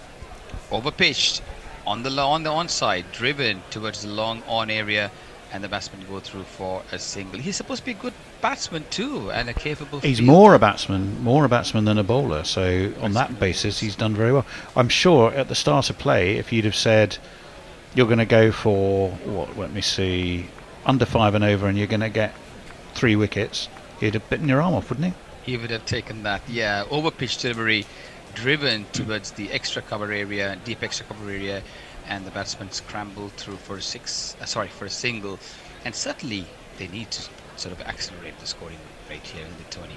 They're going a little bit sort of less, just over a round and over, and with that 6 earlier on, certainly looking to increase the tempo over pitch. Well bowled, young Ravindra, and that's played towards the extra coverage and no chance of a run. So good comeback over from Ravindra after being hit for 6 in the first ball. I think that's his spell done. And he did a very good one too. 218 for 4, Messers. 3 for 48, yes, off 10 over. Sorry, Messi. We've got a super chat from the Naked Fun porn bot. If you'll excuse the language, you need to know that before I read this out, that Annie had a cat on her lap while she was on commentary. He says, sorry I stepped away for a moment. Here is a score, that's $20 for Annie's stuffed pussy. Thank you, Pornbot. I think what scared us most was the way she was stuffing the batteries in the cat. That was quite troubling. Lockie wants to know what your prediction is. Bennett, more than 280? Well, no, not more than 380. I would have been more 280. 280, yeah, definitely they need to add with this sort of a score, 4 wickets down with plenty of batting to come. This one's outside the off stump again, played towards the deep third man area. The batsman go through for a single. A bit of a shoulder of responsibility for Livingston as well, right? He's got to make an impact. I'm sure that's in the back of his mind, and it's a very difficult situation to be in when you're asked to perform. But let's see what he can come. He's capable of tearing any bowlers apart. So is Josh Buttler, and Chris Wokes and David Willey again, very well capable batters to come. 2 left armers as well with Topley. That'll be interesting when England come to ball. Yeah, a bit of a skip and a dance there. He's got his dancing shoes, but unfortunately way down the leg side for wide enough for Kumar Dharmasena to get some exercise.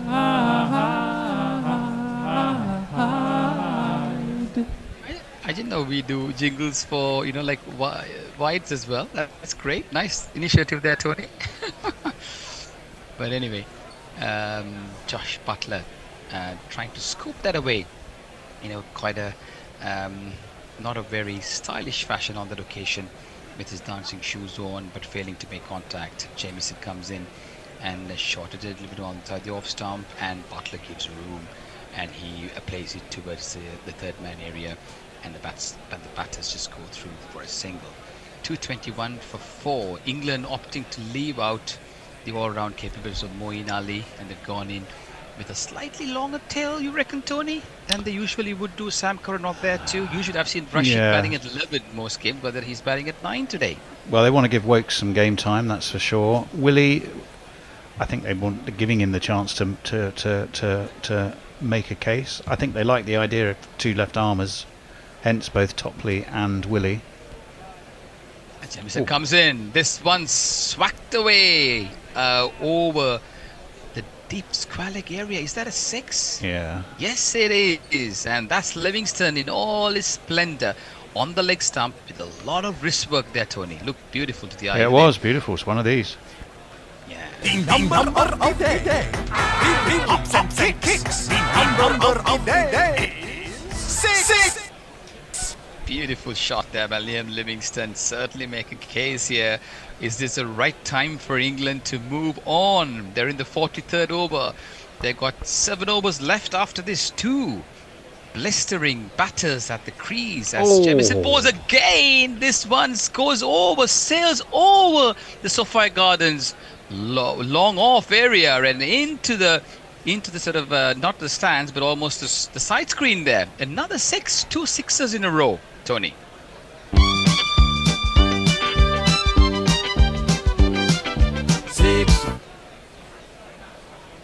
Right, so are we in for a party here, gentlemen?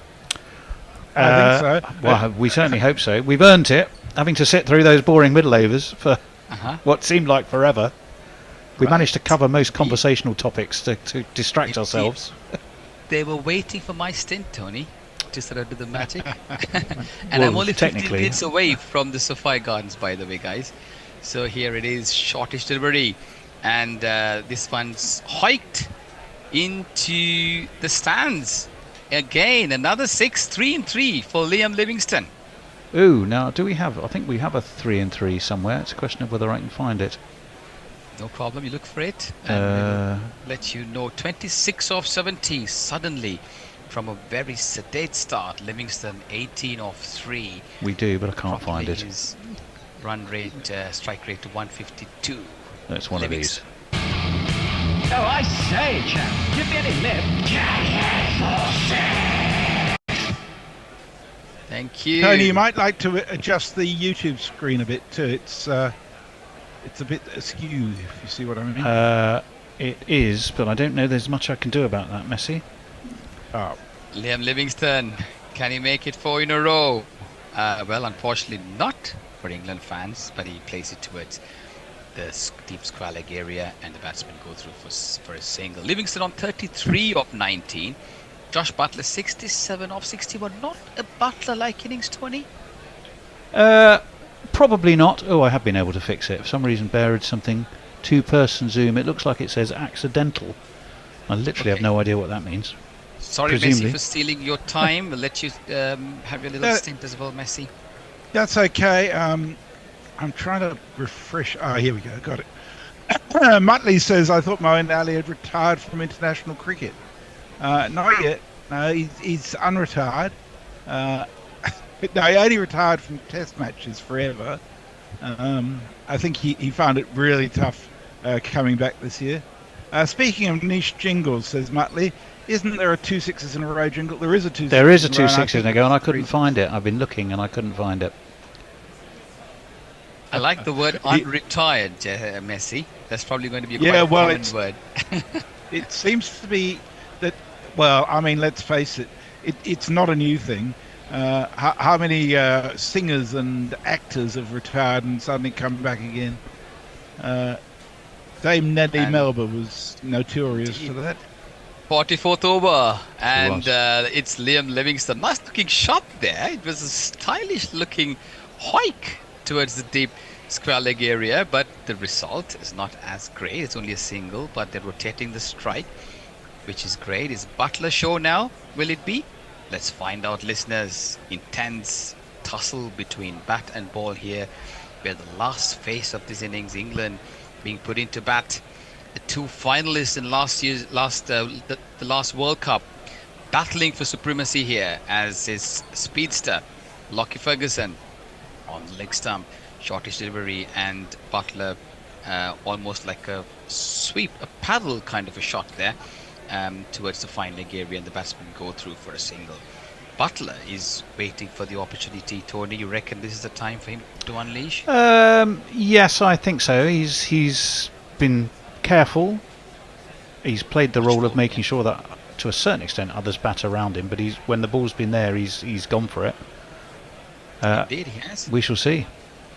Ferguson, slower delivery outside the off stump, and Livingston had to wait for that as he plays it towards the cover area. They're looking for one, but Buttler very wisely sends him back, as it was. It went quite quickly to the fielder there. It was in the cover area. Very clever, slower ball. Livingston seemed to wait an age for it to come onto his bat.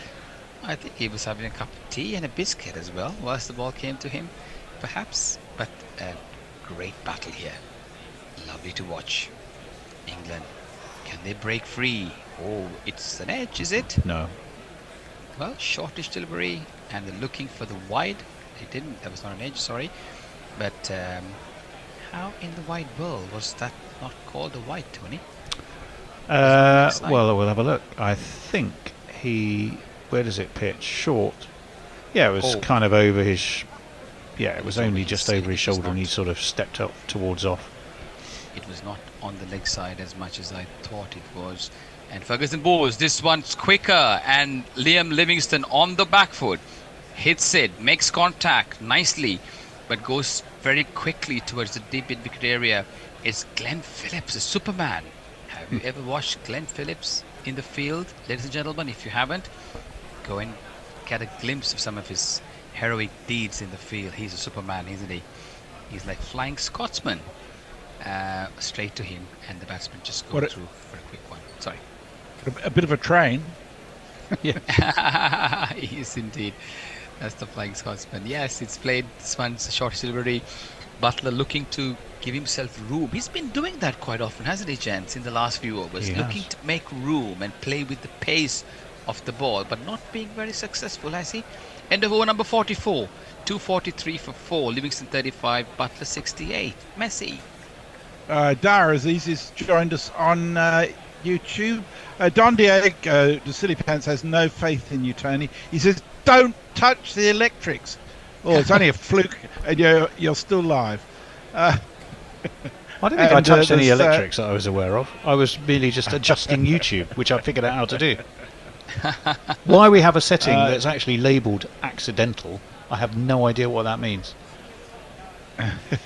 Just odd. Jeff Perkins says, even rarer than a Flying Scotsman must be a Flying Kiwi. Yeah, good point. That would be. And in daytime, because they're nocturnal, aren't they, Kiwis? Yeah. Oh, Matt Sutton says, I can't be the only one that thinks that this New Zealand ODI shirt makes them all look like some sort of pit crew getting ready to change the tyres. Yeah, I can see that. Right. Welcome back. Over number 45. It's Tim Southey outside the off stump and slashed by Livingston. He's in a bit of a hurry, isn't he? Showing some intent, but it goes straightly to the extra cover area. No chance of a run. So in the bowling, we got Tim Southey's bowling his 8th over, not for 44. Matt Henry, not for 33 of 8. Carl Jamieson, 7 over 61. He's been taken apart today, hasn't he? Lockie Ferguson, 8 overs for 42 and picked up 1 wicket. As Tim Southey comes in, and this one's on midland leg on a good length, but Liam Livingstone going on the back foot and looking to play his favourite sort of shot on the onside, almost going with the pace of the ball towards the square leg area, not making contact on that occasion. No chance of a run. Good, clever bowling. This is a seasoned campaigner. The old Warhouse is certainly clever, isn't he? He's using all his guile and experience. The cunning fox he is, Tim Southey. He's been in this situation many a times over the years, using his experience and his skills to the highest level here. Tim Southey. This one's again slower delivery. Foxed. He out-thought Liam Livingstone completely. Well bowled, Tim Southey. I wonder, would that have been a wide though, had he left it alone, Livingston? It seemed to be a long way wide. Maybe it just pitched in the tram lines and seemed to go a long way. It just made him feel that way because he was reaching for the ball because it was slower, and he almost went with the intent of the pace of the ball. It's a tough one there. But again, the next bowler there on the list is Rachin Ravindra. Surprisingly, was the pick of the New Zealand bowlers today. 3 for 48 out of his full quota of 10. Well bowled young man. This one's again on the middle and leg.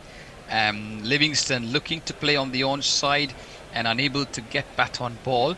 I think Butler might do well, Tony, to just go around and have a little chat, a little whisper to him. Do you reckon? Well, possibly. I mean, he's 35 off 27, so he's not been slouching. But that was just well bowled. It was just he's been mixing it up beautifully, Southey. Beautifully indeed. Yeah, that was, I think, a bit of a scrambled seam or whatever on that occasion that got Livingstone a little bit confused. This one's outside the off stump. This time he gets a bat on ball. He whips it away and past the outstretched hands of the cover fielder to the cover boundary there. So super boundary for a welcome 4 to finish the over. I'm 4. Have you met me before? Yeah, just slashed it. Messi. Backward a point and away it went. Yes. Leah says, insert joke about the difficult second album which took Cynic 15 years. Here. I'm not sure I caught what that referred to. My apologies, Messi. There's one more ball remaining. I apologise for that. That's over-pitched and Livingstone looking to play it on the onside. It goes towards the mid-wicket area and the batsmen go through for a quick single. Livingstone on 40. The score 248 for 4. Butler on 68. Messi. Okay, continue that. Sorry. Dara Azizi reckons the New Zealand pit crew are ready to change Bairstow's tyres. Lockie says you're Richie Bennett, which is a big compliment. Wow, yeah. Don't try the accent though. There's been lots of deaths on air. People trying Richie's accent. We're up to date. I don't think I've got any accent. I've been living in too many parts of the world to have any accent. So how close are you to Sophia Gardens? 15 minutes, honestly. 15-minute walk or in the car? Drive. Oh, a drive. Okay. It could be even closer than that, and we train there quite regularly as well. So the ground is very slow, gentlemen. Very small. I mean, sorry. The boundaries are very small, compact. So yeah, it'll be a good game here. I just have a feeling that England are looking and being in a very good position here to go for that last-minute dash. I get a feeling something's going to happen now. I think 320 is the aim. 70 rounds off the last 5 overs. There you go. Absolutely. Sounds like a plan. I'm excited. Are you? Oh, that was a shortish delivery, and Livingston struggling with that length, isn't he? He wanted to hike it. The ball died on him and kept a little bit lower than he expected, and it was a bit ugly as he almost sort of just goes above the stumps there. Tony, what are your thoughts on that? Well, it was, like you, I thought it was going to get up more than it did. It actually more or less grazed the top of his off stump as it went through. Barely cleared the stumps. Indeed, lucky to be there. And again, this one's high in the air, and he didn't get hold of it. There is a fielder underneath and takes it very comfortably. And that is the end of Livingston. He struggled a bit in the last few deliveries. That Tim Southey over certainly rattled him a bit and made him... that's a no ball. Ladies and gentlemen, that's a no ball. Could this be the turning point in the game? And giving Livingston a second chance is always not the best of options. And that's the first no ball of the game. Gee. Wow. We did have a free hit jingle somewhere, but again, I've no idea where that would have gone. Unfortunate indeed for New Zealand, if you're a New Zealand supporter, but Livingston survives another delivery. Ferguson unlucky. He deserved that wicket. And Livingston, what can he do? Can he cause some carnage here and get England to that desired level? They've got 6 wickets intact. What can he do to take England closer to that position? We know what he can do, but can he perform today? Sophia Gardens is a place, ladies and gentlemen, south of Wales, and overpitched, lifted towards the deep mid-wicket area. On the bounce, Superman Glenn Phillips picks it up and returns in no time at all, and the batsmen just get the one. Butler has been a bit off strike in the last few overs, Tony. Well, he has. He seems to be... I mean, he'll play whatever's needed here, but he certainly in the T20s he was happy to take more of a back seat when he needed to and let other people do the work. I think he wants to see the shape of his troops heading towards Ahmedabad, doesn't he? Yeah, well, I'm not really sure whether that's the kind of approach that I would have liked to see. My personal opinion. Another wide.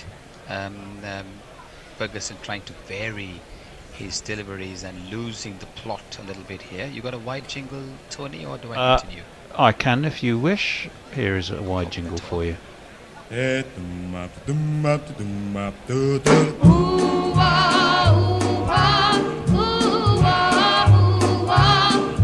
a bit of exercise for the umpires, stretching their arms in this nice hot weather here, the south of Wales, picturesque Sophia Gardens.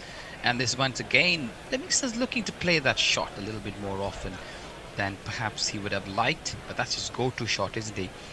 And this one's more towards the long on area, and the batsmen go through for a single.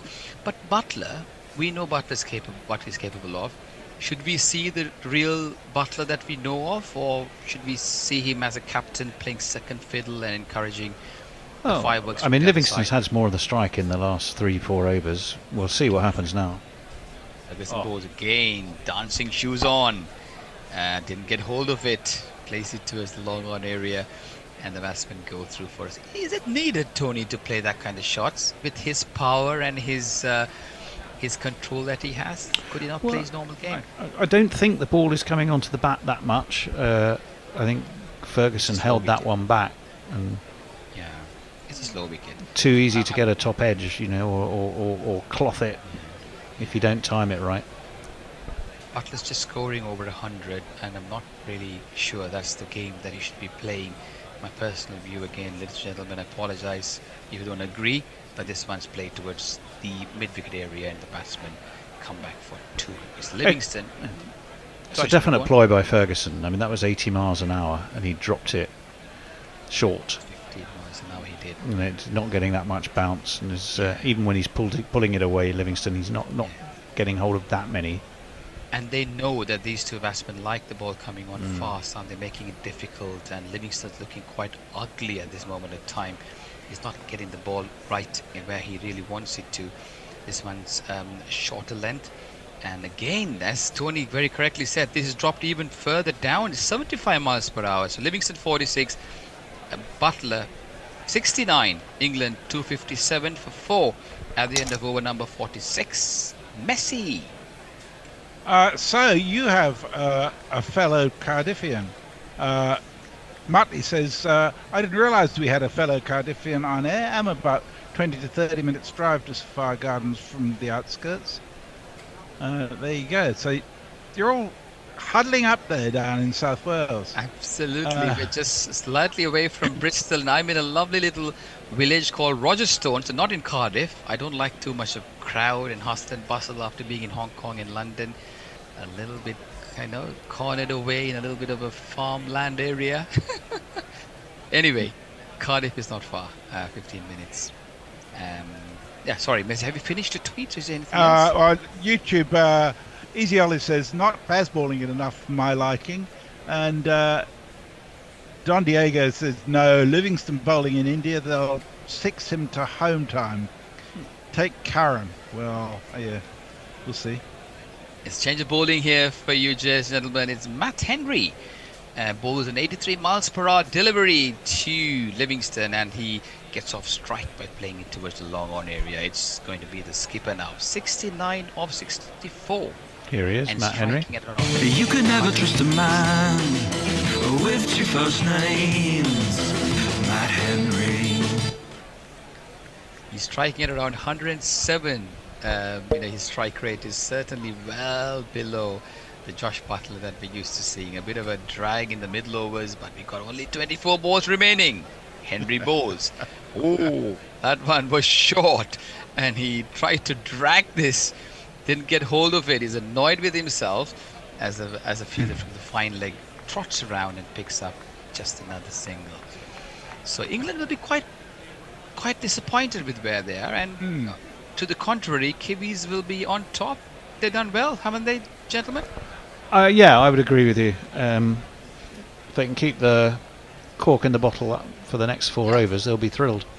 And the partnership is 70 or 53. How did that ball miss the wickets? Outside the off stump, an ugly looking hoik again by Liam Livingstone. And honestly, viewers, I don't know how that missed the wicket. He should buy a lottery today, because I think with the no ball, and he had a couple of misses that went over the stumps, and Tom Latham, the skipper, the wicket keeper as well, bewildered and looking at the bowler in disbelief. Livingston, 23 balls remaining, ladies and gentlemen, as Henry comes in. Again, not giving him room, dropping the length, and again, the ugly looking hoik kind of position by Liam Livingstone, and the ball going towards the square leg area, and 1 run's all they get. It's a very definite tactic. Very definite tactic. Is this dropping it short, slightly spongy bounce, makes it very, very hard to hit. Jason G. Hiscox has arrived. He looks a bit like a postman in his sort of red shirt and a cap. I don't know if he's delivering something. Henry, here he is. Oh, that's an over-pitch delivery, and Butler plays it towards, tries to dig it out, almost like a York length, and the batsmen go through for a single as the ball skirts around towards the deep square leg area. Butler on 71, Livingston on 48, certainly below where they would have expected to be, Tony, at this stage of the game. Yes, I think so. But again, go back to the fact that the average first innings scores in ODIs have not been spectacular. Certainly weren't in the World Cup. 212, I think. as Henry Bowes overpitched, driven nicely, Score. and he beats the fielder there as he goes well past the outstretched fielder at the sweeper cover area, and Livingston gets a boundary after a while.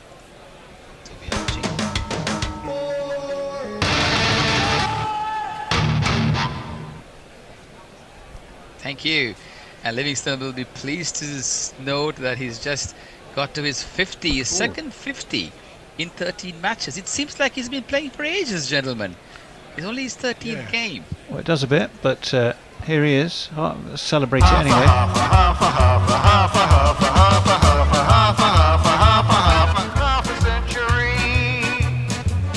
I think that one over where he got 3 sixes has helped him keep like in surface of his run rate. The last few overs has been quite hard for him. It's been a toil, hasn't he? Quite painstaking to watch. Good, clever bowling by the Kiwis. Messi, you got something to say? Go on. Yeah, Jeff Perkins has been confused by you. He says, after the sedateness of London and Hong Kong, central Cardiff is too hectic for you, Ben. No, I'm away from Cardiff. I'm hidden in a little village called Rogerstone. Overpitched on the leg stump, again giving himself room. A new over there, 40th over by Tim Southey, as it's Butler who gets off strike again. I don't see them meddling the ball as much as he hasn't got a shape. His head's not over the ball. He's just not grounded in his stance like he usually is. It's a bit weird. Is it Butler you're referring to, Messi? Yes. He's not exactly been massively in the runs, Livingston, of late in any format. This one's hit high over the bowler's head, really high, and that goes straight into the hands of the big bucket hands of Darryl Mitchell, who is an extremely good fielder, picks it up, and Liam Livingston's rather painful stay towards the last few overs comes to an abrupt end, as this time he's caught well and truly, and England lose their 5th wicket, 266 for 5, and we're in the 48th over. Tony? Top edge, for fuck's sake. Oh no, he's out. Excellent. Top edge, for fuck's sake. Oh no, he's out. Excellent. Top edge, for fuck's sake. Oh no, he's out. Excellent. Well, there we go. It wasn't really a top edge, but it certainly... Again, it was a classic example of the ball probably not quite coming onto the bat as much as he wanted.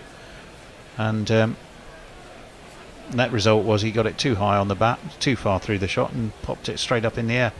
Indeed. And I think the last few overs would have perhaps put a lot more pressure on the batters to come. And I appreciate Butler's situation, but is this the kind of role? Now we've got 3 overs left. Should he still be in that sort of a long-term mode when he's batting? Let's find out. Can the skipper turn gears? Can the skipper up his gears to build up some momentum and get this tempo up? England struggling a little bit in the last 7 overs or so, and it's the new batsman coming in is Chris Wokes. Have you got anything for him? Certainly do. Thank you. Well, at least I hope I do. It all depends on the updating of the cart. Chris and Wokes, guess what? ever reliable Chris Wokes. We don't have Chris Wokes now. Don't to worry, we'll keep it going. And he's got 3 overs to make an impact here. It's a bit harsh, isn't it, Messi? When you look at these boys coming in, having to fight their plays, and then in a situation where they're going to come in and go from ball 1. Well, I think that's the nature of white ball cricket, isn't it? The bottom half of the order, you're often going to expect to be in exactly that situation. Indeed. And it's not their first skill. Someone like Wokes' bowling is absolutely vital in ODIs.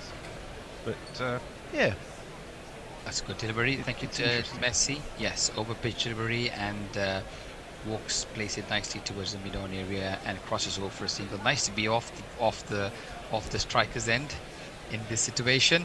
It's clever. Tim Southey was clawed back England and got New Zealand into a very strong position the last few overs with some clever bowling, varying his pace, using the crease, using the sort of different angles of the action. And this once again, Butler looking to hike the first aggressive shot that we've seen and the fielder at mid-off goes around and takes a very decent catch. Is it Locke Ferguson there? Yes, I think so. And 2 wickets in the space of 3 balls. 1 rings 2, they say. England in a bit of a situation. 267 for 6. And skipper Josh.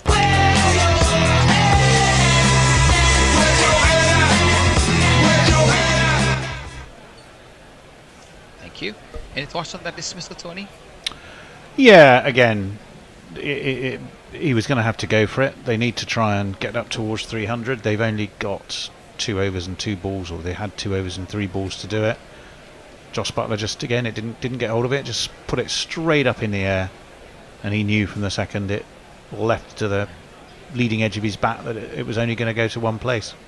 Indeed, and sometimes this is the irony of the whole thing, isn't it? Where you're playing that role, where you're anchoring the ship, and the moment you just start to build up the tempo, and this happens.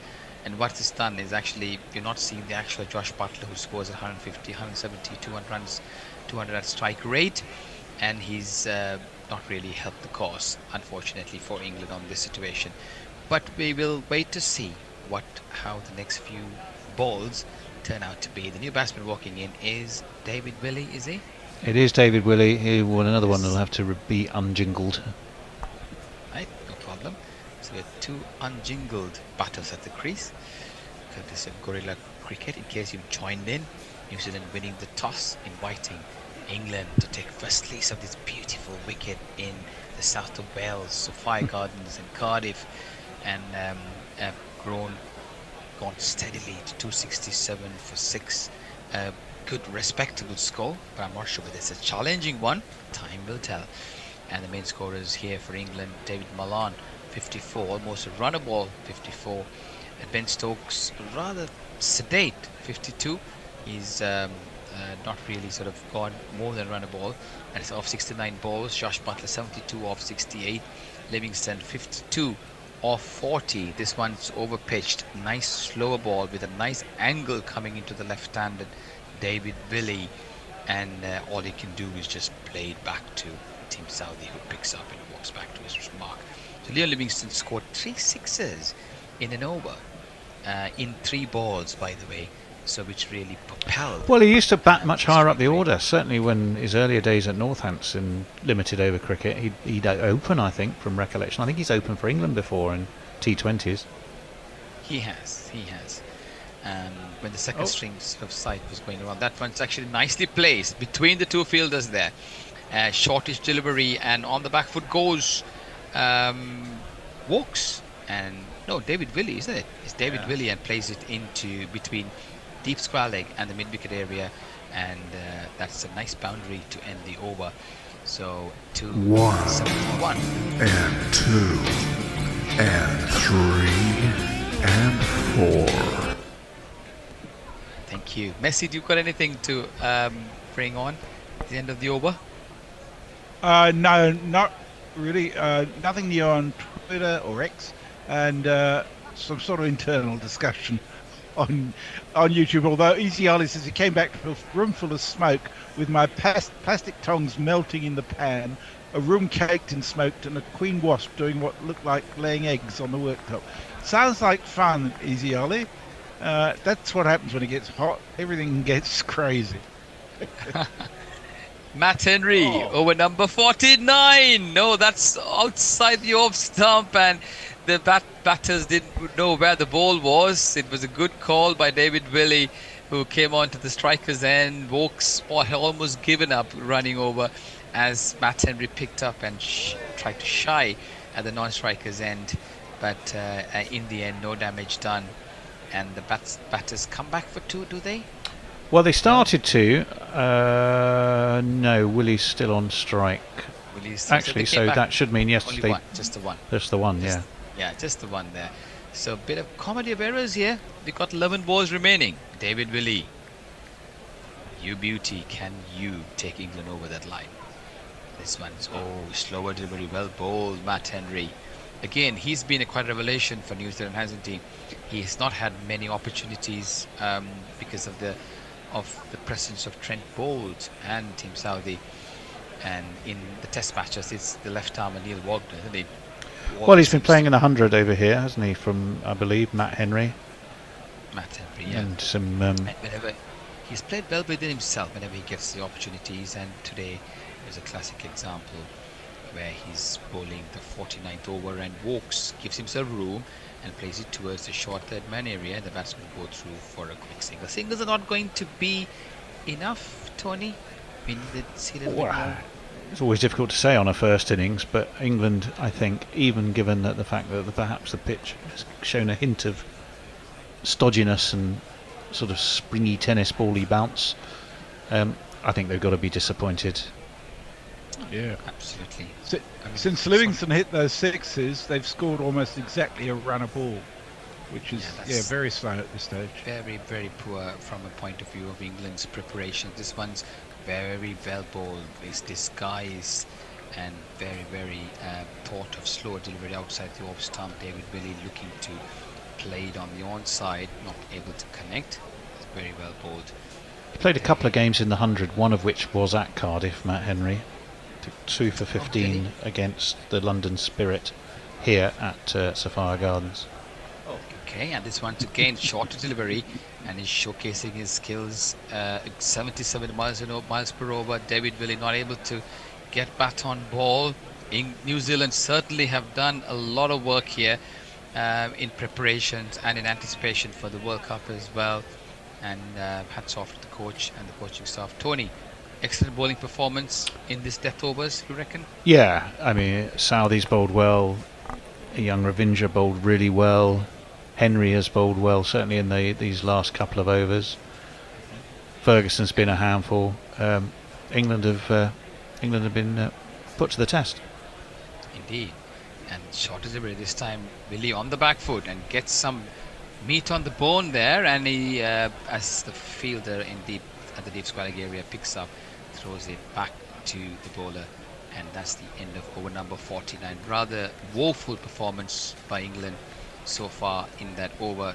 275 for 6, 1 over remaining. Messi, have you got a juicy message? Yeah. Leah says, calling this here hell site Twitter is the only form of dead naming I fully approve of for now. Yeah. At least we know what we're talking about when we say Twitter.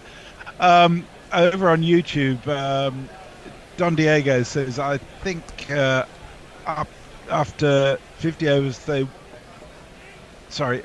up 20 overs they will then realise that on this ground 275 is a good score. You're typing shit at the moment, Don Diego. Ooh, Saudi balls. Sorry, Messi. This one's a beautiful delivery outside the off stump. And 72 miles an hour. Blimey. What clever bowling. Well, I hope England are taking note. That's all I can say, because it's definitely been the pace-off balls that have been frustrating England most. It's almost every other ball, isn't it? Or almost every ball is a slower ball. Last over was, I'm not sure if it's going to be the case now, but Willey's on the opposite side at the turf, next to the umpire, keeping him company, whilst his Chris walks. And this one's again outside the off stump. He didn't get bat on ball at all properly. It was a thick inside edge to the wicket keeper, and he missed that as well, and goes over to the final leg area, and the batsman go through for a quick single. 280 we were talking about is looking a decent bet, isn't it? Indeed. Rather dismal performance from England. Disappointed, actually, personally, from my side. I would have seen a little bit more fireworks, the likes of Butler and Livingston. But some notes there for Matthew Mott to take away on, work on. Southey comes in, and this one's David Willey giving himself room on the leg side, and plays it well past the bowler onto the wee area of the batter, and gets a boundary. So 1, 2, 3, Willey. 4, get on the dance floor. 1, 2, 3, 4. Yes, thank you. And that's a welcome boundary for England. After how many balls has England scored a boundary? That's a good way of figuring out where England are at the moment. Southey bowls the fourth delivery of this over. 3 balls remaining. Oh, he goes away onto the onside. He picks up the long off fielder there, and the batsmen do come back for 2. That was played slightly away from the long off fielder, and Willie comes back for the second run. Willie on 11, 13 off 9 balls, and Chris Walks 4 off 4. They got a boundary off the last ball of the 48th over, and we're now into the 49th, isn't it?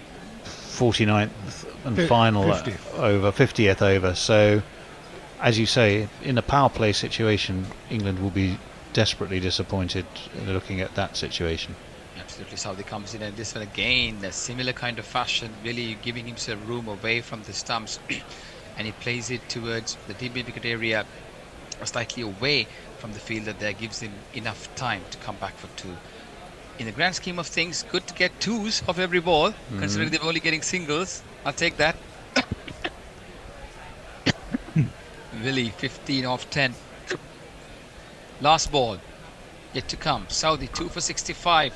The figures don't really reflect on how well the legend has bowled, especially in the last few overs, using all his experience to his benefit. This one's on the leg side, over pitched, and David Willey smacks it handsomely over the long on area to end the England innings with a mighty 6. 291. Well,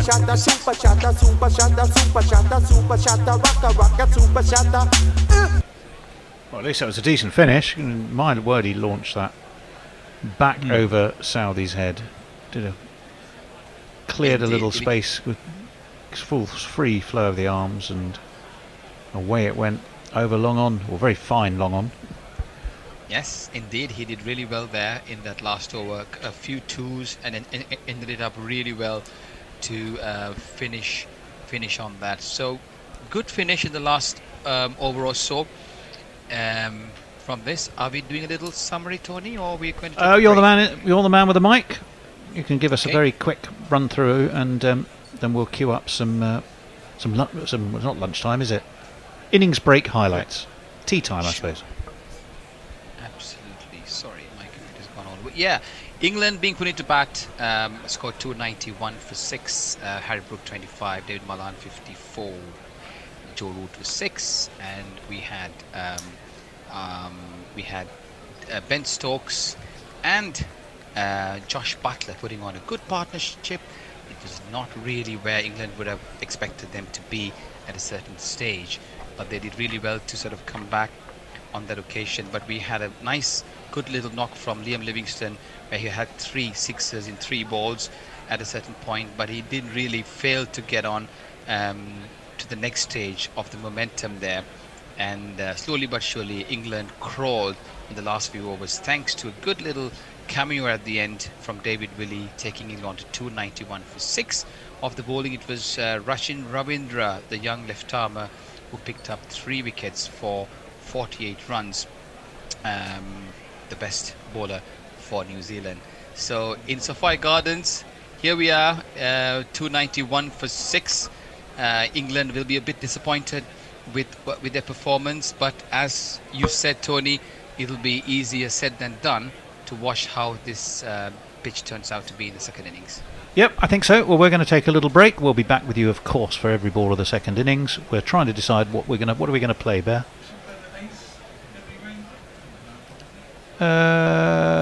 We didn't really do an interview with Ebony, did we? No, don't put that on. Do the Chevy Green. Chevy Green, the Ace interview was good. Yeah, a little bit about the Ace programme when I met Chevy Green, who's the programme director of that at Surrey. So enjoy it. Jamie Howe, Right, guys, thanks for having us. Asif Din, Václav Havel, Graham Saville, No Surrender, Percy Fender, Guerrilla Cricket. Welcome to Gorilla Chat, and today I am delighted to say that my guest is Chevy Green, Director of Programmes for Surrey's ACE programme. Now, a study by Leeds Beckett University last year found that a 72% decrease in black players in the English game between 1995 and 2019. Well, just one English-born black player had played Test match cricket since 2004. That's prior to Jofra Archer. And it's not just in the professional game. In our recreational game, only 1% of players are from African Caribbean heritage. The ACE programme was launched by Surrey County Cricket Club in January 2020 in response to this alarming decline, with the bold intent of doing something about it. And to help us understand what and how well it's doing, I am thrilled to say hello to Chevy. Hello, Chevy. Hi, Tony. Thanks for having me. Greatly appreciated to be with you this morning and talk around all things the ACE programme. Looking forward to getting stuck in with you. Well, fantastic. Well, let's lob you a gentle full toss to start with. Tell us a little bit about yourself and how you came into your current role. Yeah, so as you mentioned, Chevy Green, I'm now director of the ACE programme, but it started off for me at Surrey 7 years ago. Started off as a community coach, became a development officer, and then a cricket participation manager, and this role just kind of appeared, really. I was working on the Surrey ACE programme, and back in March, where we had the trials and the open days, the programme was then heavily affected by COVID, but through that process, Sport England got in touch with us, and they liked what we were doing, and said, we want to support the programme to grow.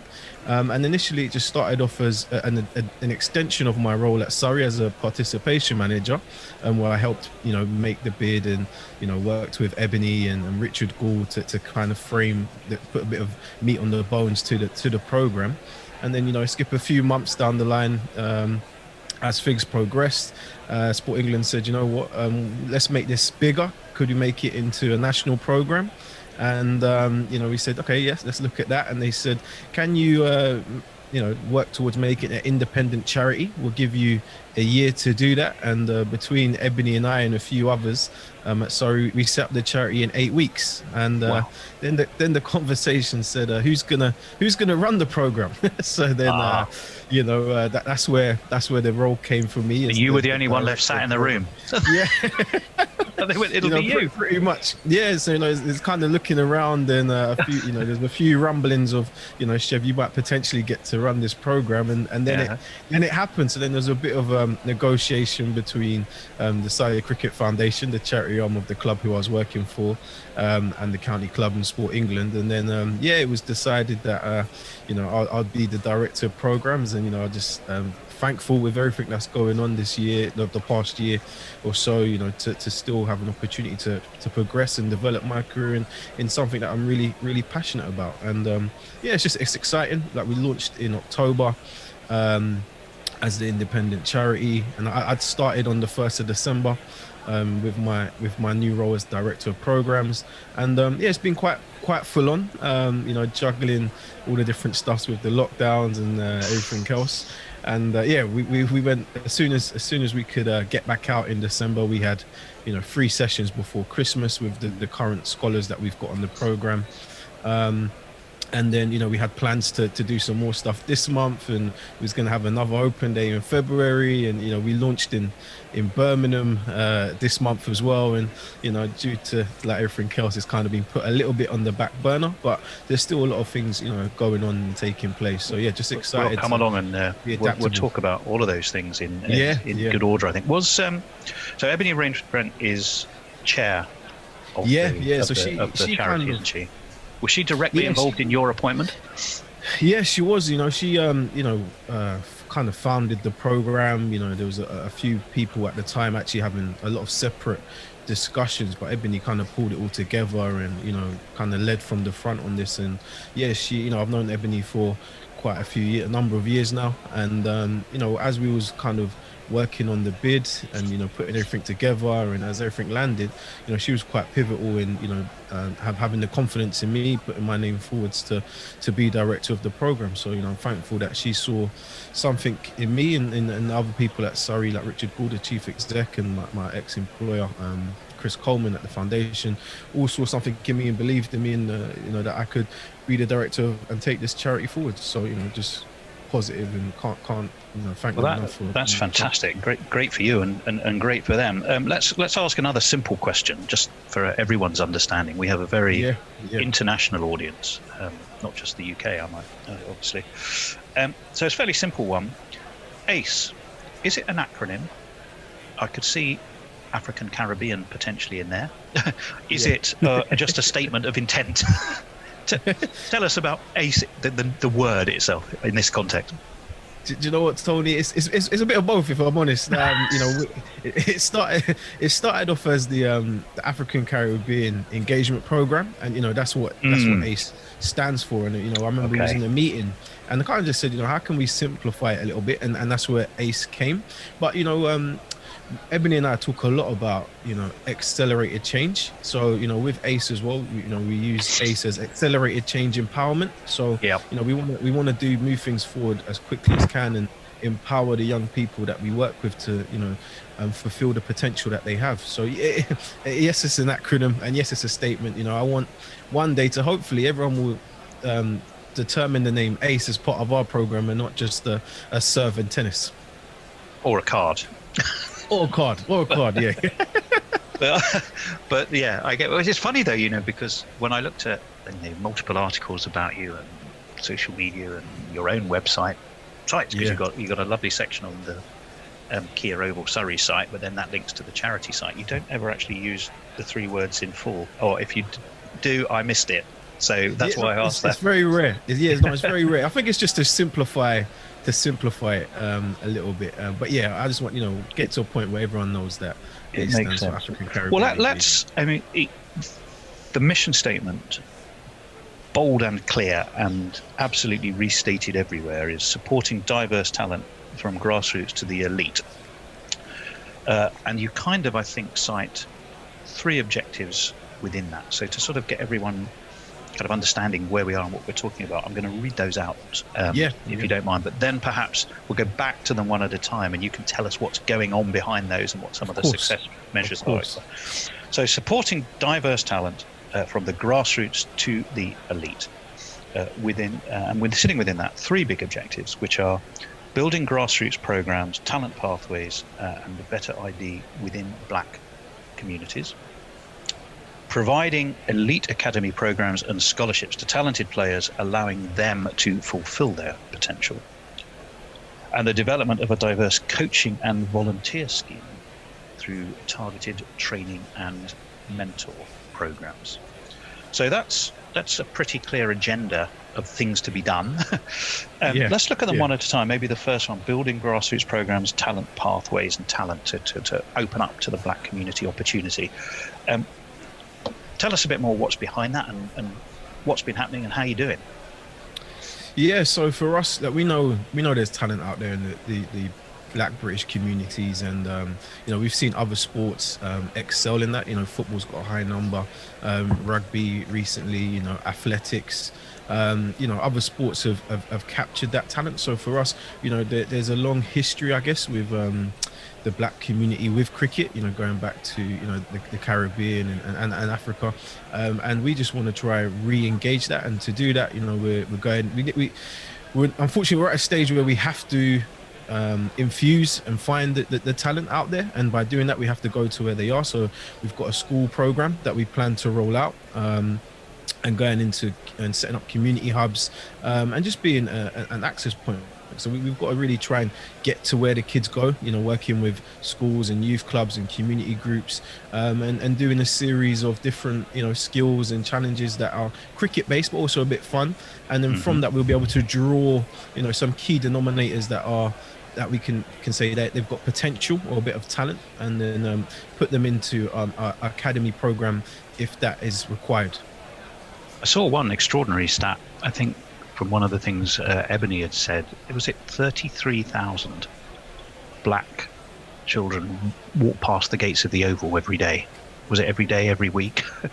But the point, I suspect, was, the just massive, untapped, probably unmotivated, not currently interested but could be, of talent that potentially is out there right on Surrey's doorstep. Yeah, it's quite sad when you look at it, because there will be many kids and families that are in the vicinity of the ground that are from the community that we want to attract, but some of them wouldn't even know that the Oval is a cricket stadium. Imagine that for us as cricket fans, the Oval is iconic, but people living on their doorstep some of them wouldn't even necessarily know it. Is it a football stadium? Is it rugby? They wouldn't necessarily know that it's a cricket stadium, which in some aspects is very embarrassing. So part of the thinking at the start was how can we infuse the communities that the Oval is in Lambeth, the heart of got a big history of black communities. We need to be more, the Oval needs to be more reflective of that, and unfortunately for many years it hasn't. So by having this program, we hope to change that and make the community feel a lot more that open to coming into the ground, whether it is to watch, to play, and just be a part of it. And a lot of the areas that we plan and hope to go into, and by launching Birmingham is all targeted boroughs that have a higher population of the black community. So for us, it's as part of our talent pathway. The only slight difference is where we'll be doing the school stuff and the community engagement program and the community hubs is for a young black boy and girl who's got African Caribbean heritage. We'll look to kind of accelerate them into our academy if they've got a bit of talent, to give them some additional support. And if there are any, we're going to be working with all ethnicities. London is multi-diverse and loads of other areas are multi-diverse. So talented young Asian or white children, they will still get the opportunity to be part of our program at the kind of school and community level. But if they've got a bit of talent, we'll put them into my colleagues at Surrey to facilitate their development that way into the existing program there. All we're doing is through the ACEs providing a bit of extra support and coaching for young black British children. I saw an interesting quote. I don't think it was that recent, but it was by Daniel Bell Drummond, I think, and he was talking about the different challenges between African Caribbean and South Asian communities. And the case, or the argument he made was, or the challenge he put forward was, in the case of South Asian communities, there was the massive interest in playing the game, but working them through to the professional system was the harder part. But in the case of the African Caribbean communities, the kind of the interest in cricket has waned to the extent that it's getting them interested in the game itself. So it has a different set of challenges. How do you kind of gear up to address those challenges? It's one thing to, from being in clubs and things like that, but you're actually having to almost reignite the interest of a whole generation in the game of cricket, or certainly be part of that. How do you see that as a sort of a different set of challenges that you've got? Yeah, no, first and foremost, I have to say thank you to Daniel anyway, because Daniel's a good supporter of us at the charity. He did a good Zoom with us, our young scholars, so that was quite inspiring. And yeah, as you said, the percentages that you raised earlier are dire. A 1% participation at recreational level, and the drop off at the professional games are dire. So for us, is trying to boost those numbers, and with the South Asian communities, culturally, historically, a lot of the main sports that they play, all over the world, those South Asian communities is their main sport is cricket. So they have a vast interest in the game, and they've continued where they've still got their separate kind of parks leagues and leagues that they play on a Sunday. So that whilst they're still ingrained in playing on a Saturday in the traditional formats, they still continue their long history of their own cricket and infusing that. And years ago there was the same for the Caribbean cup competitions that used to take place. I remember the Clive Lloyd Cup and all those kind of things, and unfortunately for the black British community over here, that kind of stopped and didn't continue. A lot of let's say the forefathers of the game, who are now probably grandparents and parents, didn't necessarily pass down that same love for cricket, and potentially there was a few barriers in there, time, finances, many different potential aspects that could happen. But ultimately, that love for the game necessarily wasn't passed down as massive as it was within the South Asian communities. So, for us, we've got to try and make a change. We're kind of, as you say, starting afresh in some places. But it's exciting that we've got somewhere to start, which isn't that high, and hopefully through this program we'll be saying that we can get the numbers up to one day just as much as the South Asian communities have had over the years in this country. And the journey, it's all part of a journey, and our journey starts at one point, and hopefully we've done some good things already, but the main plan is, COVID permitting, we can go and infuse as many people as we can. It might take longer than we want, but it will permit eventually. So it will definitely come, but So it's grassroots participation to ignite interest, and kind of starting on your own doorstep. But Surrey is jolly well located in a way to do that. I'll come on and talk about some of the expansion and other things. You talk about as well, the other one was providing elite academy programs and scholarships to talented players. Now you have one young chap at Surrey, don't you, who's coming through. Talk a little bit about how the academy is going.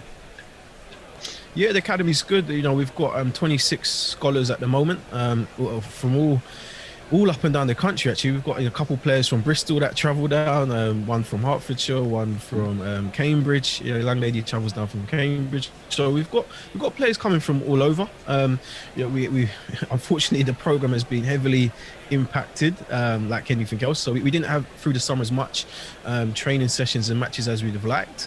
But for us, like you mentioned, a young man, Idris, was already a talented young player.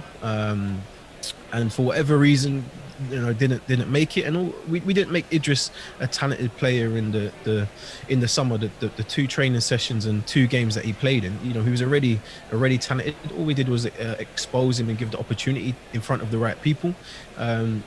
Credit to Jeremy Greaves, who's one of the performance managers at Surrey and is one of the head coaches on our program, and Gareth Townsend, the academy director at Surrey. They saw him, and he ended up getting to play a game for the Surrey under-18s at the back end of this season. So for us, it's just trying to create that opportunities where we can. We know there's some talented players. We've got within our scholars at the moment. We've got some high-end level talent of players that we want to keep providing those opportunities to play, and there's others that are kind of starting more on their journey. We've got a little bit more of a long way to go, but it's just supporting their development to get better. So we were having regular 2-hour sessions in once a week. Did I see a number of about 70 signed up academy scholars at some point?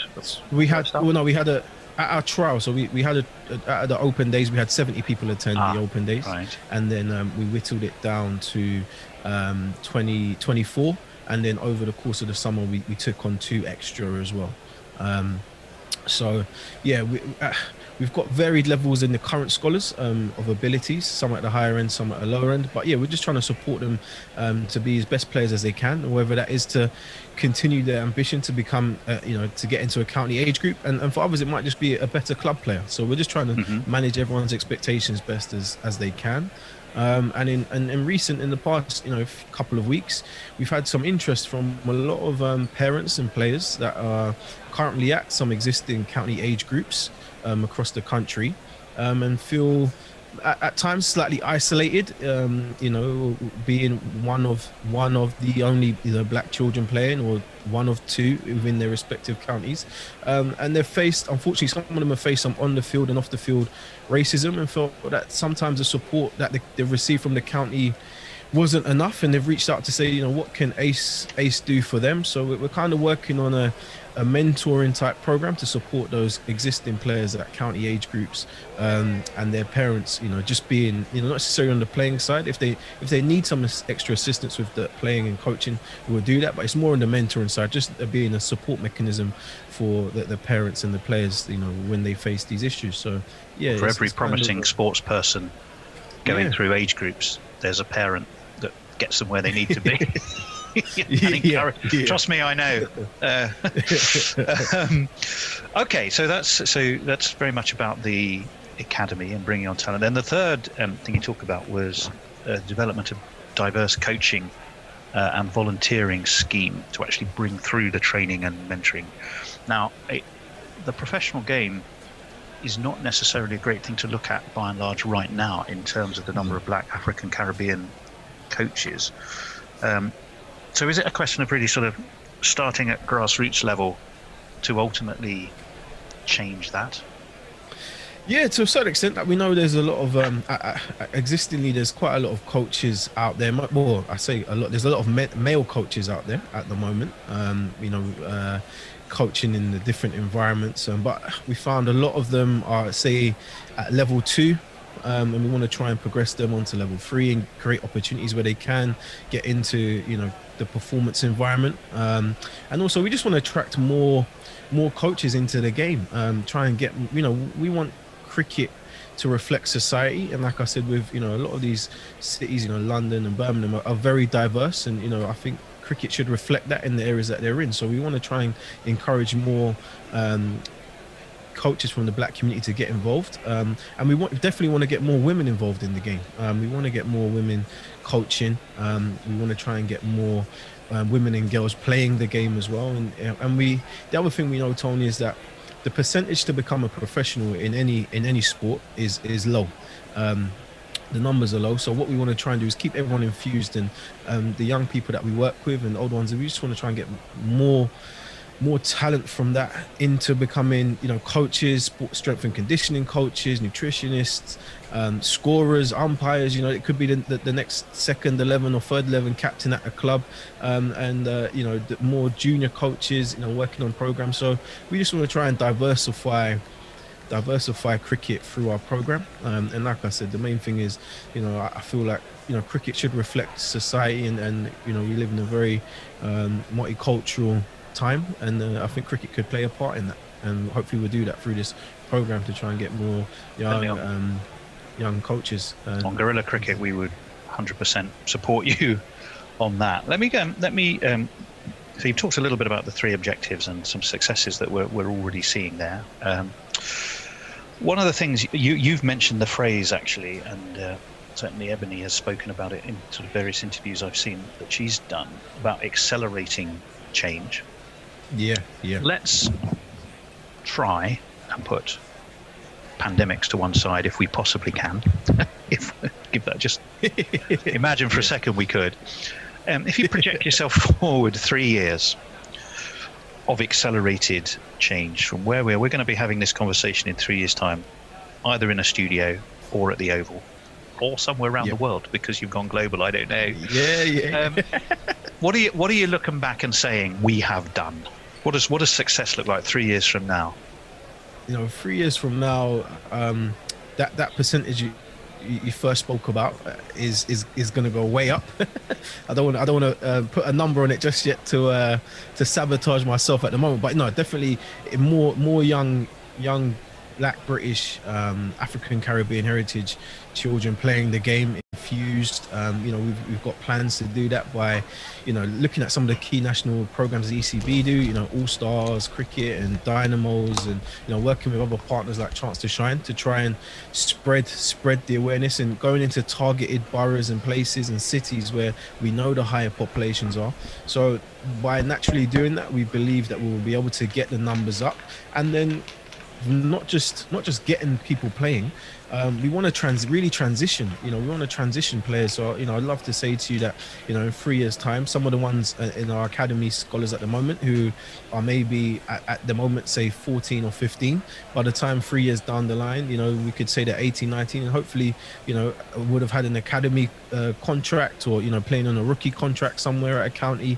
That's kind of the main goal. And like I said as well, Tony, it's just we want to empower the young people. We know not everyone is going to become a professional as much as we'd like them to. So it's just hopefully we could get some people working within cricket still, whether that is within cricket development, whether it is in the marketing team, whether it is events, but still involved in the game.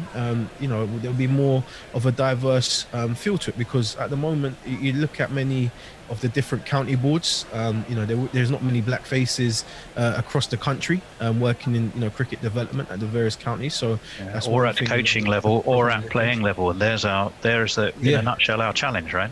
Yeah, so it's just the case. We want to try and, through this program, make sure that we're supporting cricket to get more black faces into the game. And I'm excited to try and do that. And that is the goal. And we want to expand, and we've got some ambitions to go into other cities.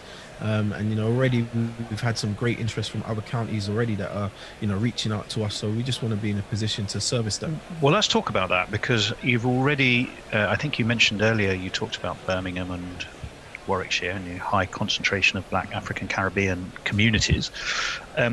You have expanded or replicated or licensed the model out, however you've done it, to work with Warwickshire. Tell us a little bit about how that's going. Yeah, that kind of was those initial conversations started happening around September last year, and then they progressed once we launched it properly in October. We've had a lot of meetings since then, and the plan was to launch this month. Obviously, it's impacted like everything else, but it's replicating the same model where we would have been going out into schools, just in the targeted area of Handsworth in Birmingham. We would have been doing some stuff around there, and it kind of mirrored the same. They would have set up an academy. They would have weekly sessions, and they would have had a community hub as well. So everything that we're kind of doing in London, we're looking to do in Birmingham. Everything will look the same, and the support will be the same as well. And we just want to, by doing that, we had, it's probably come a lot sooner than we thought. We kind of had a year we was going to try and focus just on London, but we couldn't turn down the opportunity once Warwickshire were on board and was interested. And credit to them and credit to everyone else behind the scenes to help push that through. And do you want to see if Hattie is ready? And they'll be starting their academy once. Is there a Chevy of Warwickshire? Who's in? There is. I've got a good friend. A guy called Eaton Gordon. He's not here yet. Messi. Oh well, it's just me and you for the time being. Okay, well that'll be nice and cosy. Indeed. Let's play some jingles, I guess, to get everyone up and running. We have got opening the bowling. Someone I haven't got a jingle for because he wasn't in the T20 squad. It's okay. I shall go and find him. He sounds like... oh God, we've got so many Wokes jingles, haven't we? Oh yeah, well he's been around a while. He has. I'm just going to choose one randomly. When Broad and Bresnan have a rest, it's Chris Wokes Day, it's Chris Wokes Day. If their names are not on the list, it's Chris Wokes Day in the morning. Well, today is Chris Wokes Day. Opening the batting for New Zealand are this guy.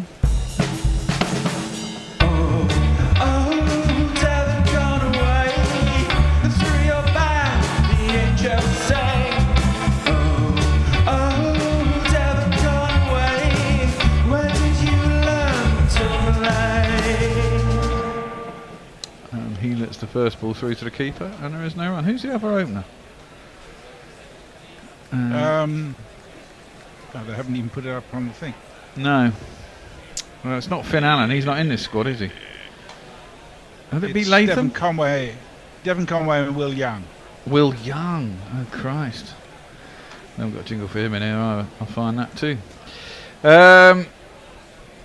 So, yeah, we've... First ball, left alone through to the keeper. Second ball, Wokes is in. Ooh, nips back a little bit into Conway. To the covers, and there's no run. So, listening to the commentators, they thought this was an above par score. It's interesting, 25 to 30. That doesn't mean to say that I think England let about 30 runs go. I think they were really hemmed in by New Zealand over the last 5 or 6 overs in a way that's most unusual. Yeah, if it hadn't been for the last over, I do think it's not easy to score runs. Next ball is clipped. It's full and on the toes of Conway on leg stump. He clips it, but can't beat Anil Rashid at square leg. I mean, it was definitely difficult when it was dug into the pitch to time it, wasn't it? A couple of people got a hold of it, and especially if it took pace off. Cross seam bounces into the pitch didn't seem very easy to hit. So we shall see. It's interesting it took them so long to get into that rhythm. Yeah, well, I guess they were trying to figure out what was going on. First run is driven up to mid-off by Devon Conway. Shot at the stumps, misses, probably would have been in anyway. Comfortable single. Conway gets himself off the mark. And so, the next man to face is this man. Tonight, I'm Will Young. No, not that guy on Papahito. I won't sing out, score some runs.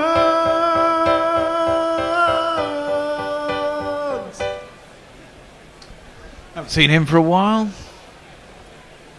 No, I'm surprised Finn Allen's not playing. Well, is he not in their squad? I don't think he is in the ODI squad.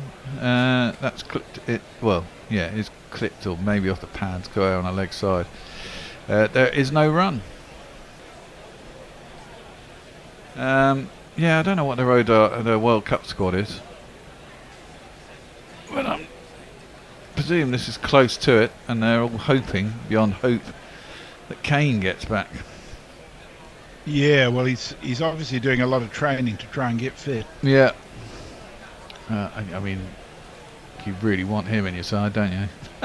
In ODIs. That's defended square on the offside and there's no run. If you've got any chance of getting him fit for the World Cup, you want him there. Yeah.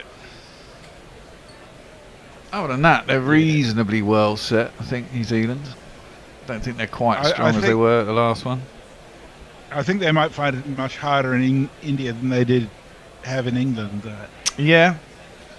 I think they'll be short of spinning resources. Yep. And they got some biffers. I think a lot of teams that don't play a lot on the subcontinent just aren't particularly well equipped to play against good spinners either. Well, yeah, there's a bit of that, but I think a lot of players now play so much IPL or whatever, so I think they're a lot more used to the conditions than certainly was the case 15 years ago. I mean, the last World Cup there was, 2011 when they won it? Was it 2011, 2010, 2011? Something like that. Yeah. Which is 12 years ago. The IPL was only a couple of years old. There weren't so many overseas players. They've all retired anyway. But, I mean, since then, it's that's blossomed and loads of players have played there. Now, the pitches won't be exactly the same. That's going to be a wide. First ball of the next man's over, who is...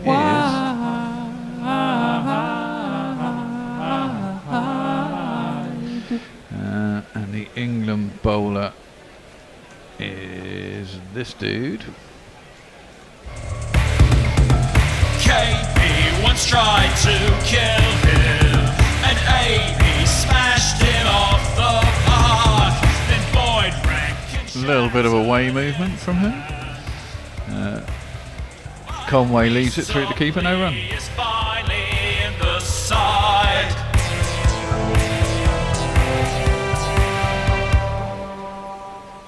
He's pretty what's the word? Gruesome looking, Topley. Not sort of like you here.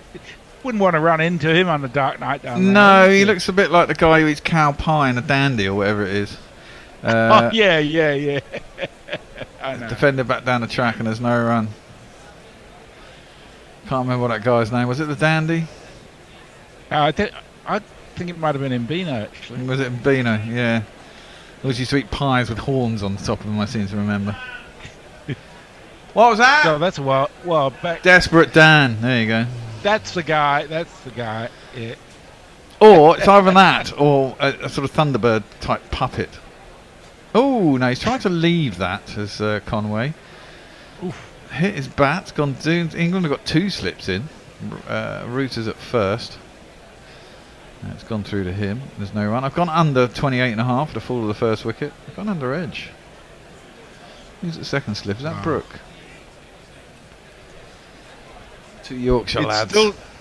It's still 28 in Cardiff, and the humidity's gone up to 65% now. So. Yeah, it wouldn't surprise me. I mean, I would. It'd be interesting. That's full and driven. First boundary of the Kiwi innings. It's too full, too wide. And it's got the treatment it deserves, really. 4 runs. 4 on the floor, and 1 more 4 than the 4 before. That's what 4s are for, to get funky on the dance floor. I quite like Reece Topley as a short form bowler. Looking a bit. I haven't seen him for a while. Yeah. He's had a fair few injuries. I prefer him to Willie. I think he's got a little bit of extra pace, extra height. Yeah. He's another one who breaks down a lot, though. Well, it seems to be an England thing. Yeah, very much so. Conway facing up. That's a horrible ball. That's down the leg side, and that will be another wide. This isn't a very auspicious first over from Topley.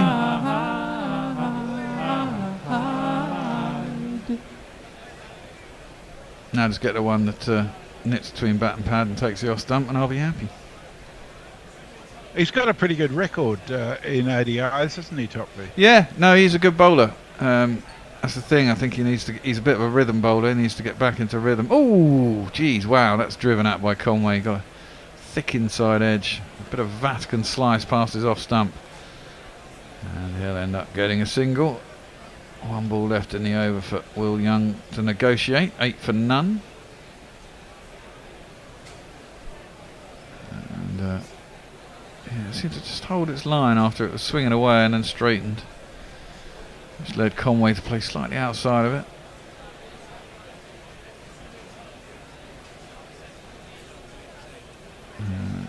Will Young taking his time. What time are we at now? We're at 4. It's nearly 5 o'clock. So we're getting into the evening. Sunset's probably around about 8:30. I thought that one seems to prefer that short of a length. Tucks up Will Young for room, but he managed to squirt it wide enough of the slips that they can get through for a single. He retains the strike, 9 for none after 2. So we have with us Warren, in response to the photo I posted of Annie with the cat on her knee, saying that she'd handed over to Henry Blofeld. He says this is just after Dr. Annie had castrated the cat. That's not very nice, Warren. No.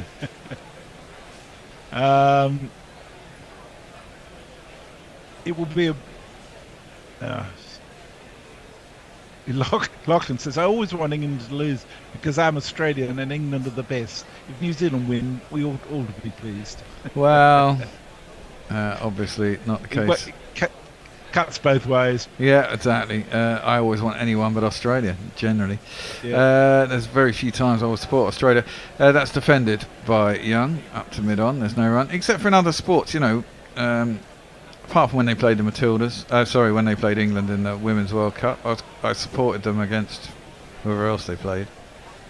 I loved it when they beat... Who did they beat? They beat Sweden, didn't they, or something? No, they didn't beat Sweden. I can't remember. I can't remember who it was. I think they beat Colombia to get to the semi-final. Maybe that was England. I can't remember. I can't even remember that long ago. Clipped nicely by Will Young, but can't beat mid-wicket. He's Anil Rashid. With his fabulous beard. And gets no run. He's 1 off 5 now. Wokes his bowling. Generally speaking, I'll never support England unless they're playing Americans. Yes. There is always that. I would support Australia over America in a lot of things. Wokes in, guided by Young down to third man. It'll be just a 1 run. Gus Atkinson down there. Thing is, if you don't get David Willey to bowl when the ball is new, he's pretty useless in general. Yeah, he gets a bit out of it when it's new, doesn't he? Well, exactly. And he doesn't really get a lot out of it when it's not new. But then... Now, tell me something, Bear. You spend a lot of time with TV production crews. Did. What's going on with the bloody camera work all this summer? It's been bloody awful. I think they're just blooding new cameramen who aren't that good at it. Or they might have changed the system. It's defended out into the onside to mid-wicket for no run. The only explanations I have, because generally they've been quite good. Maybe the guy they use all the time might have decided he's had enough of TV. Yeah, maybe. It's just been consistently off. Yeah, I think that one is defended from right in front of his stumps by Conway. Goes out on the offside. There's no run. Well, he looks like he's putting a little bit of timber. You've got to be a fan of the sport really to anticipate where the ball's going to go. Now, occasionally you're going to get it wrong, but yeah. But from what I know, from the guy that I know who did it, it's like literally there's so many cameramen now. You concentrate on that one shot. Yeah. So you might be the close-up guy who's got basically the batsman in the whole shot, and that's about it. So that you've got that shot when they go for replay and stuff. Wokes in, bowls a little bit shorter, cuts back maybe a little bit on Conway, jabs it, gets the inside edge, just drops down onto his pads onto the floor, and there's no run. And that's the end of the over. Wav3 says, thanks for the interview, the one that Tony did at the break.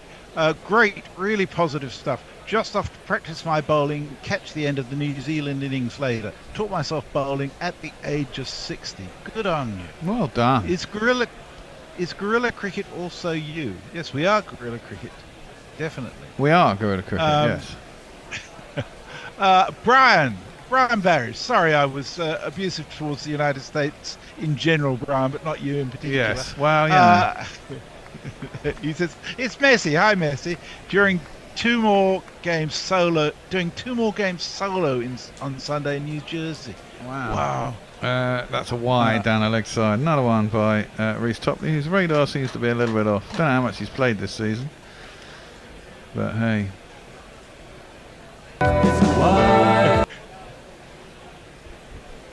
He says there'll be bad weather about.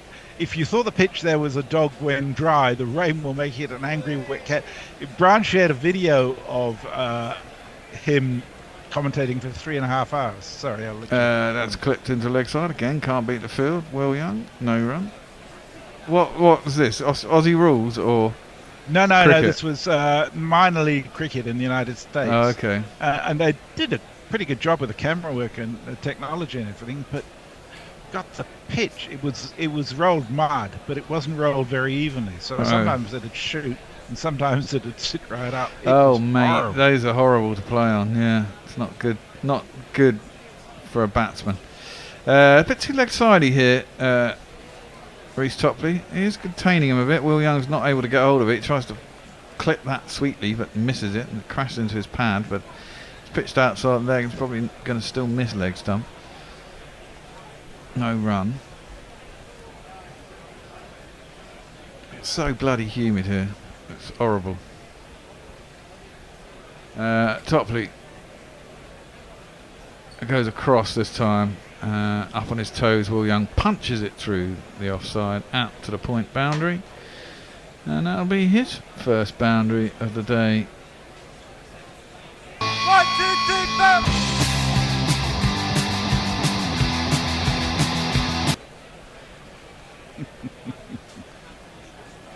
Oh dear, Lockie's stirred up a hornet's nest on YouTube about who to support and Australians. I love the way that YouTube becomes a discussion in itself. Indeed. That one's full, driven nicely this time by Young, swinging into his arc, and he drives it inside mid-off, all the way down to the boundary for more. Lovely shot. He's been a little bit off here. He's got time to warm up. I mean, him and David Willey are kind of interchangeable, but I just think that Topley's better. He's taller and slightly quicker. They both pretty much do the same thing. Yeah, Willie's got more to offer in the batting department, I'd say. Yes, very much so. This one is clipped behind square. Not sure it's going to make its way to the boundary. It's going to be 2. They're going to come back for a third. Gus Atkinson chases it. They do come back for a third. And the score moves on to 22 for none. Certainly get the feeling that it's a lot easier to score runs on this week while there's a hardness in the ball. Yes, absolutely. That's why England will be throwing it on the bounce and all that nonsense, won't they? Presumably. Yeah. Scuffing it up. It's 2 new balls at each end, isn't it? In ODIs. Yeah. Yeah. Well, I wondered. So why wouldn't you actually do it? So you have one ball and then change it at 25 overs. I reckon that would add a different dynamic. It certainly would have a different dynamic, wouldn't it? You'd have to new ball halfway through. Yeah. That one is marginal on the wide. It's been given as a wide. I'm not sure it was, but it has been given. So we shall play a little jingle for it. It's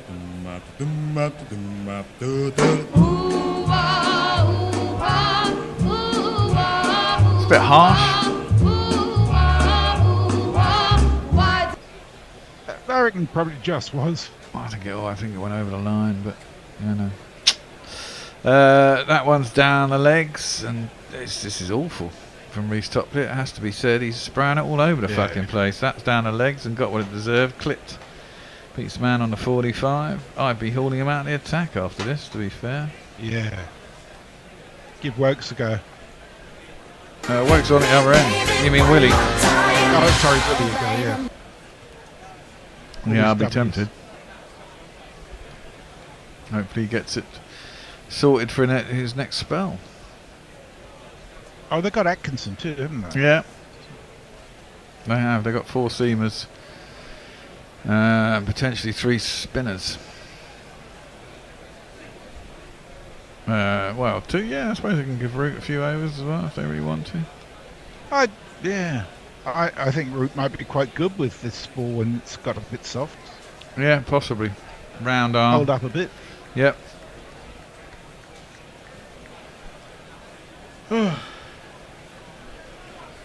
Wokes to start again, and this one is punched out through point. It's going to make its way to the boundary now. Chased down, but not quite caught. We'll have another 4 runs. 1, 2, 3, 4. As Harry Brook chases it down. Shaved side of his head, and he's got hair on top of his head. And the score moves on to 30. Bit too easy, isn't it?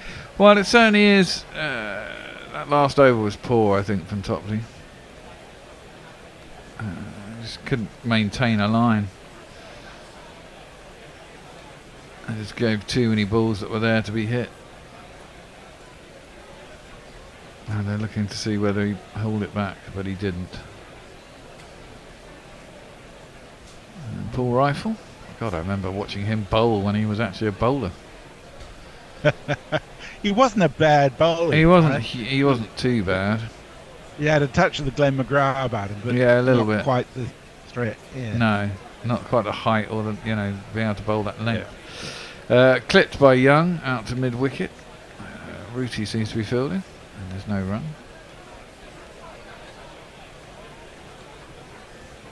And Young's on 17 off 13. That last over really helping him out. Conway's 10 off 13. Which means 3 extras. All in wides, all by Reece Topley. Wokes in. That one's hit hard. Good bit of fielding by a man at backward point. Who would normally be Jason Roy, but he's not playing today. Trying to figure out who that was. It's David Willey. No, it's not. He's being handed the ball now. They must be talking about him having the next over, I'd have thought. On the old telly. Maybe he's been told to warm up. What's the state of play with Mark Wood at the moment? I know this is in England's World Cup squad. Well, Atkinson is as well. Yeah, that's defended out towards the covers. It's fielded and there's no run. I imagine they don't really need to test out Mark Wood. Yeah. They know what he offers, and if he's your secret weapon, there's no one else with extreme paces particularly fit, then I guess they want to give Gus Atkinson a go. Maybe give Woody a warm-up game towards the end of this series. Just, keep him oiled, as it were. Yeah. That's clipped out to mid-wicket and there's no run. It's just Wood's pace makes such a difference to Yeah. England, it seems to me. It does, and he'll only have to bowl 10 overs in a game, and it'll only be every 4 or 5 days, won't it? So yeah. God, I was looking through the World Cup list. That's a lot of games we're going to be covering in the World Cup. Ain't it just. Wokesy in. Ooh, slower ball. Right up there. Clipped into the leg side. Root fields it, mid wicket. Going round to square leg. It'll be 1 run. And 32 for none after 5. Going along at 6 and over, so they're up with a rate. Going along quicker than England were. So we seem to be up to date. Oh no, sorry, new ones come through. The Jersey Jingle says, have we discussed the par score for this pitch? 292 looks a defendable total, especially with the heat. And hey, enough with the Yankee hate. Well, you know, sorry, Richard. Yeah, I know, but I follow.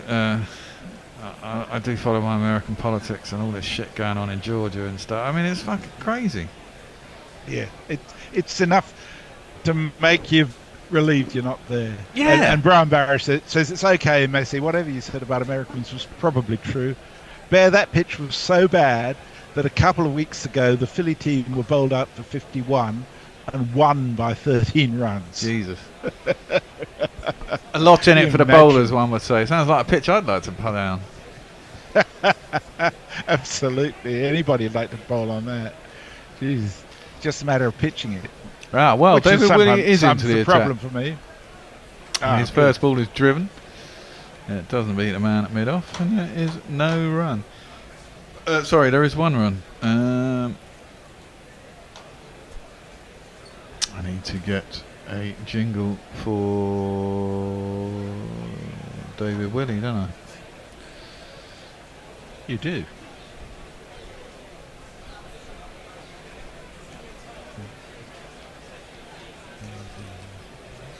There's a little bit of a change. Right and left-handers obviously slows things up. Let's try this one.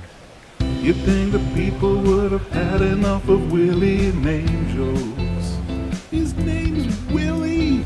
Listen, gorillas, and you'll hear it isn't so. Oh no. Well, jabbed a nice message from Joseph Boland. He says, you guys are better than the BBC could ever produce.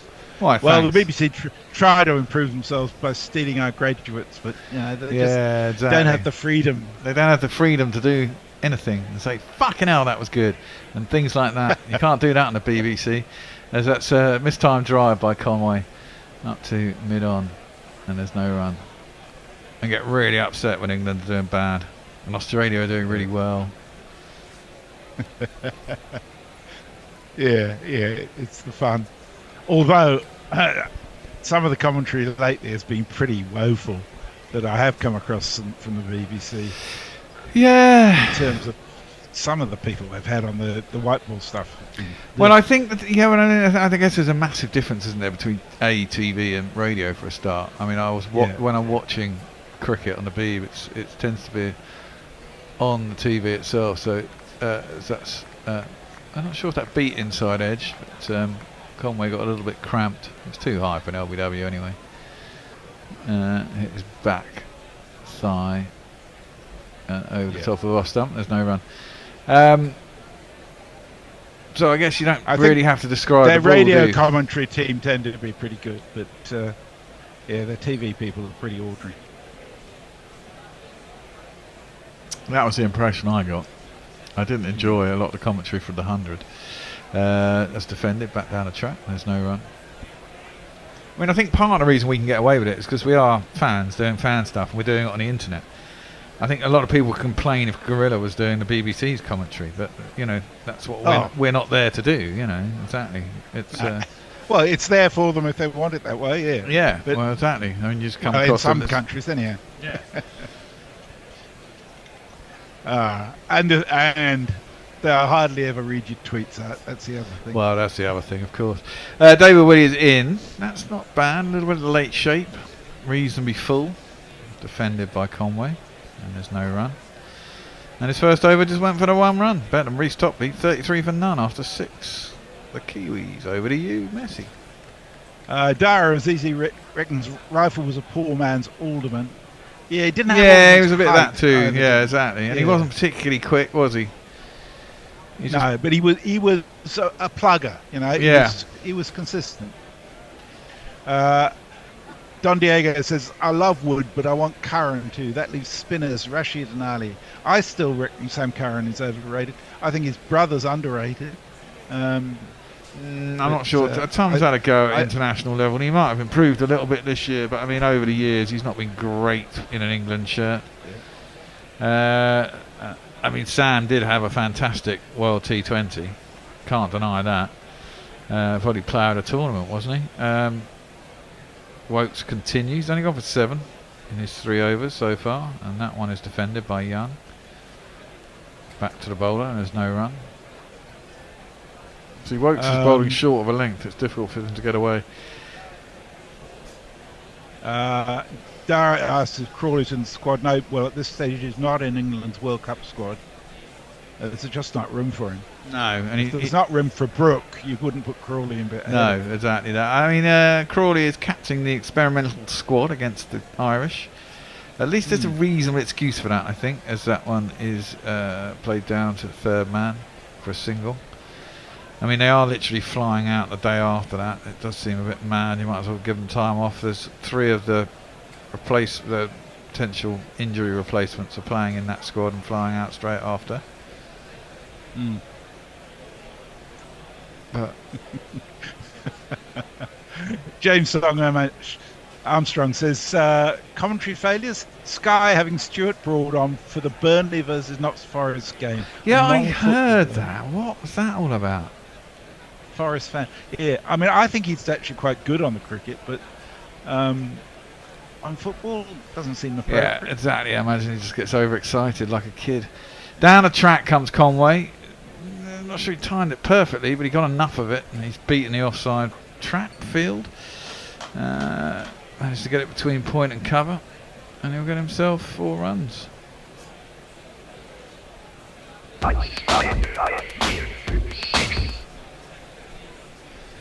I've seen him do that many a time. Coming down the track at the bowler, hitting it dead square. Well, there wasn't a fielder.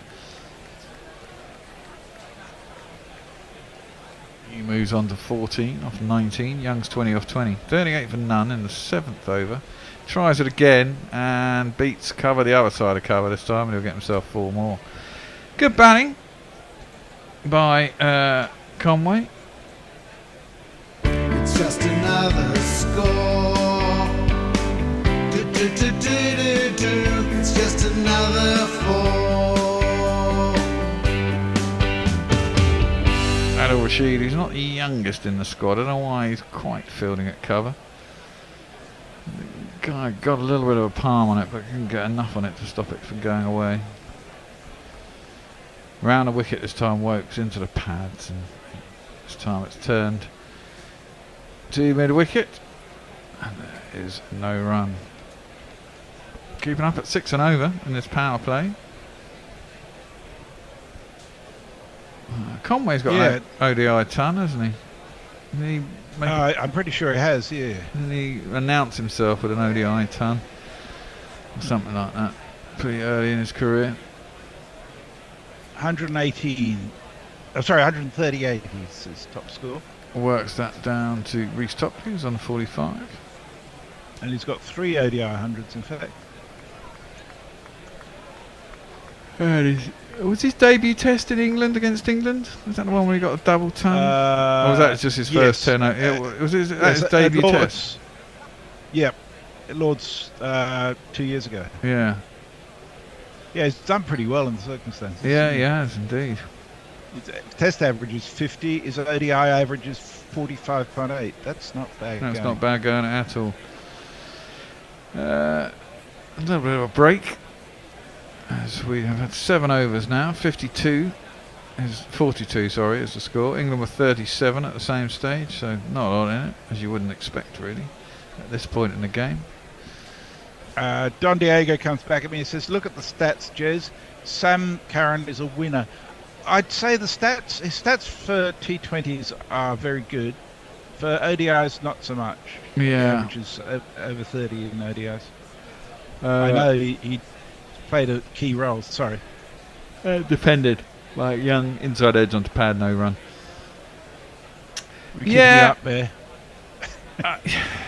He's just a good all-round player. He's another one. They quite like him because he's left arm over. I think England are possible to overdo it with the left arm overs. We've got 3 in the squad. But he is also a genuinely good option with a bat. If he's coming in at 8 or 9, I mean, it says a lot. Down the track comes Young. Good shot. Smears it square out to the point boundary. And shot. It is 4 runs. Points. 1, 3,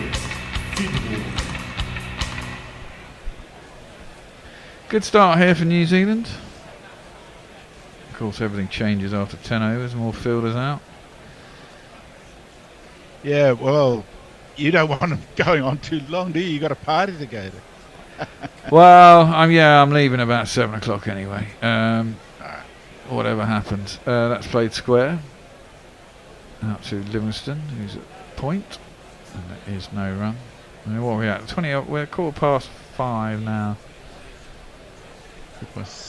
7. It'll probably finish about 8, won't it? Yeah, exactly. I think I'm not doing the last 20 overs anyway, so I can leave after that. After the 30th over.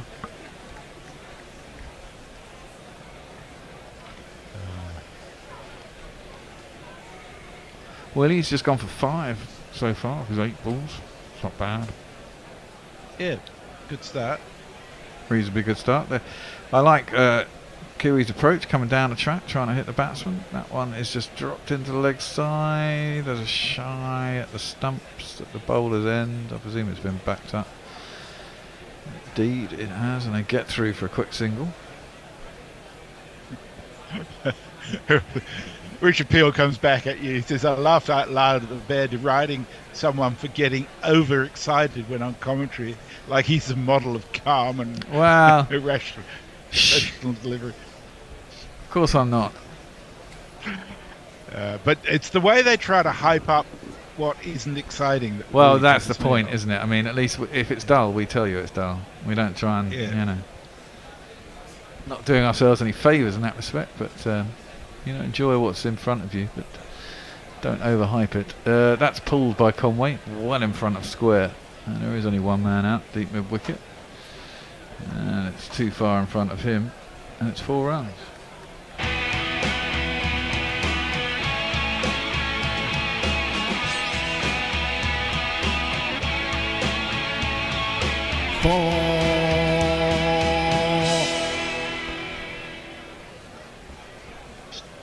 Maybe squat a little bit on him. Seemed to adjust from if you watched him square. But got down on it. Willie in again. That one's defended. Back to the bowler. No run. And that's 8 done. 51 for none. Still miles in the above. Warren 6 and over. Go for it. Warren's very, very kindly done a clip from our coverage when Annie was looking at her cat to see where the batteries were inserted, and has retweeted it as vet Annie Chave and Peter official Tony Bishop working on the cat. I've retweeted that from our account. Thank you, Warren. It was nice bit of clippage there. Wow. And Don Diego said Sam Curran won the World Cup. Well, he won the T20 World Cup. Yeah, I'll give you that. But I'm talking about ODIs. Well, so little ODI has been played. Bedtime. The missus and I have work tomorrow, and I've just got off a boat. It's Sunday tomorrow. You shouldn't be working on the Sabbath. It's Saturday tomorrow. Is it? Oh well, it might be Sunday for you. You might be up. You past midnight.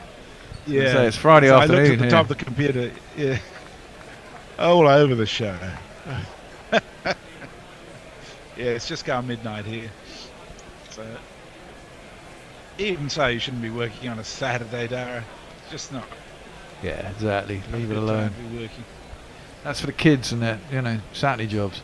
That's short of a length again by Wokes. Young can't get it away. Goes in the offside and there's no run. They're not able to get this first breakthrough. Don't look like getting it either, really. No, they haven't looked threatening at all. No. I guess New Zealand didn't really look threatening until they got their first wicket, which was consequent. As actually the time when they introduced spin. Wokes. As Young gets right behind it, defended back to him, and there is no run. Right, see Adil Rashid on this. That'd be good fun. Well, that's really the first time I've watched Rashin Ravindra bowling and anything, and I thought he actually bowled. I thought he bowled all right. Couple of drag downs, got a bit of a luck. I think his first wicket was quite lucky. Yeah. Oh, fished at by Young. Didn't fish enough to catch a little nibble as it went through to Butler, but certainly played a full shot. No run. A dot ball. So, did you watch Atkinson bowling during the T20s? I saw him bowl in 2, I think. I thought he was good. He certainly hurried up a couple of players. Yeah, well, I was thinking you'd want to bring him on fairly soon while the ball's still got some. Well, yeah. That's worked off his hit by Will Young. It'll be a single. I guess, he's used to operating with the ball in all sorts of conditions. I don't know how much ODI cricket he's even played. I think he's played some. He looks like someone I know, Gus Atkinson. So he's only played 2 this day matches. Really? Well, that's interesting. They've just identified his pace, haven't they? That one seems to come in a little bit at Conway. Round the wicket that time, Wokes. It's defended back up the track and there's no run. I mean, one of those matches he got 4 for 43, which is quite impressive. Yes. I mean, in his T20s he looked good. If you can do that continually in an ODI.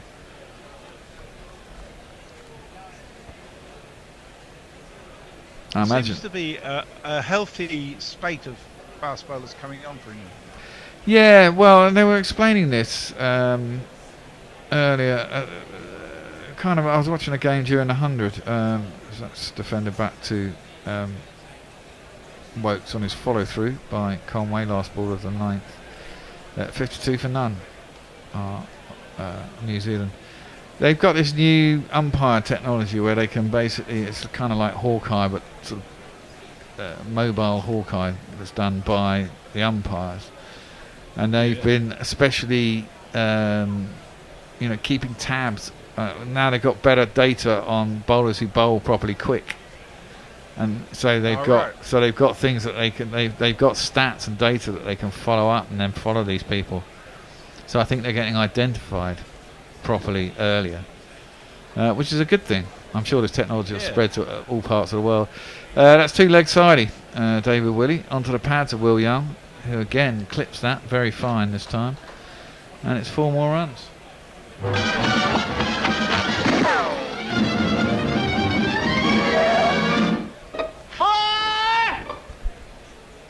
Hattie has finally turned up.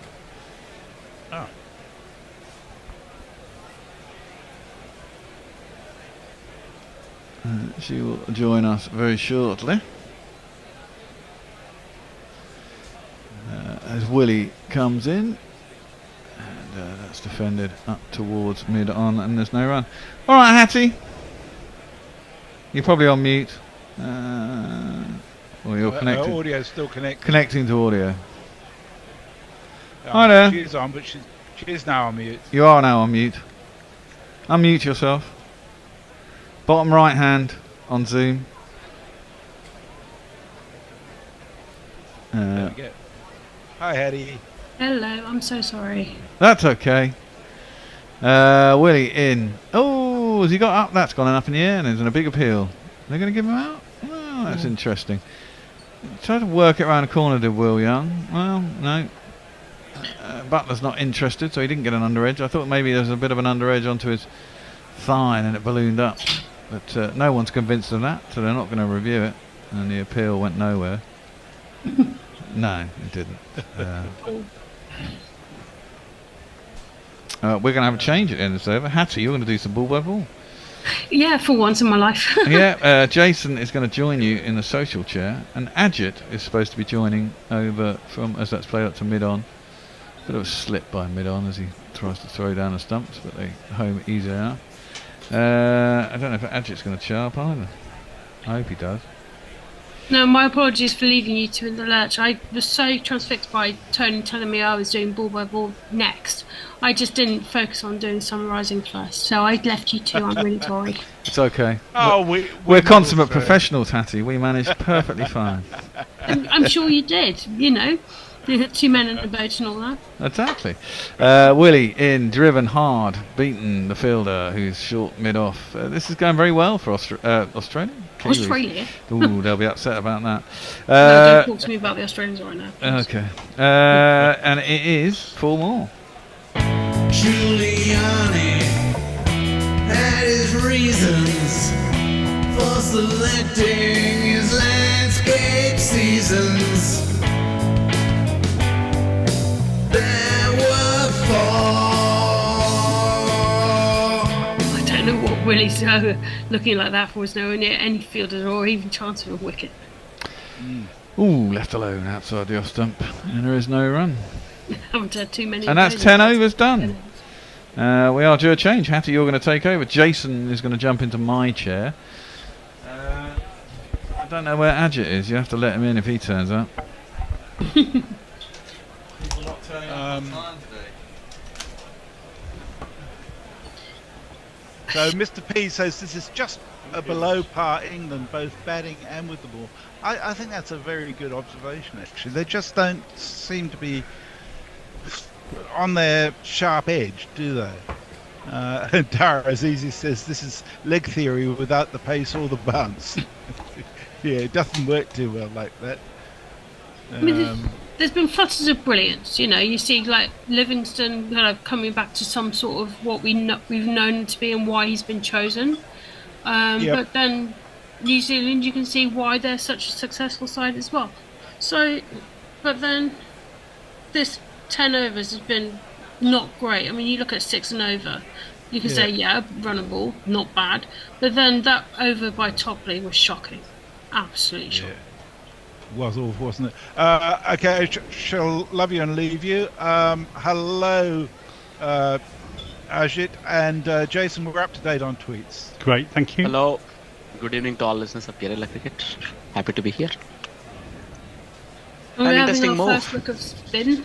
Indeed. For England's innings as Rashid comes in, bowling to Young, and that's a Wow. always bowled in first ball, and that is the Straight breakthrough through. that England have needed for the last 10 overs. First ball, and it's spun past Young's outside edge as he's tried to flip it 3 square, and it's extraordinary.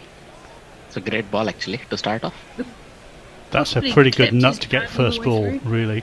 I think enough. I'm going to have to find some jingles for that. We'll start with this one.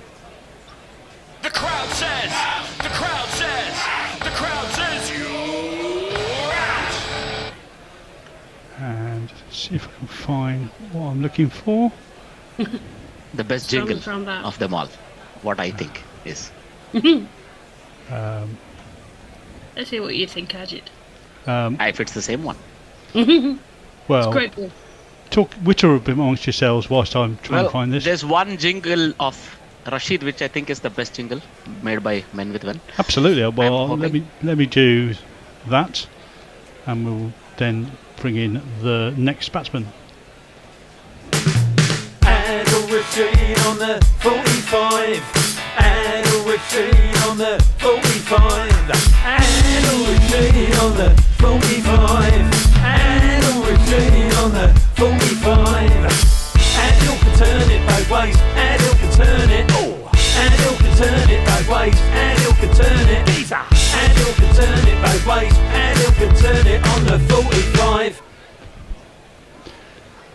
I'll take credit for this dismissal, by the way. The moment I joined, there was a wicket, but also it was an exceptional ball. Huh?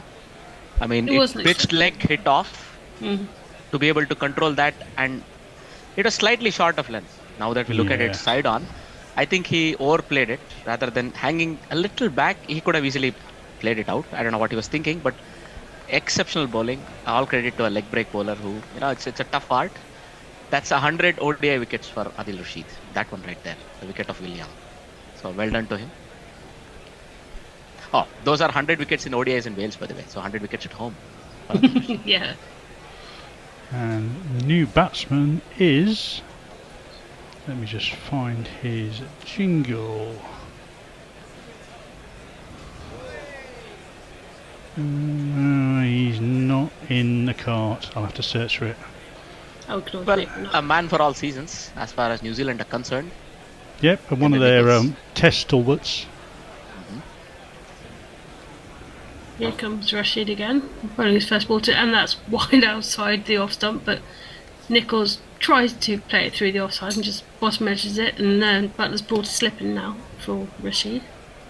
No run. I think with that sort of a start, he's going to keep the batsman on the tenter hooks. That was just a short wide ball. Nothing happened with that. And Nichols plays his second ball down to fine leg, and it's Topley running around from deep backward square, who scoots around and throws into Butler, and it's just a single. I dare say, I mean, the sweep has already been brought out. The broomstick has already been sighted.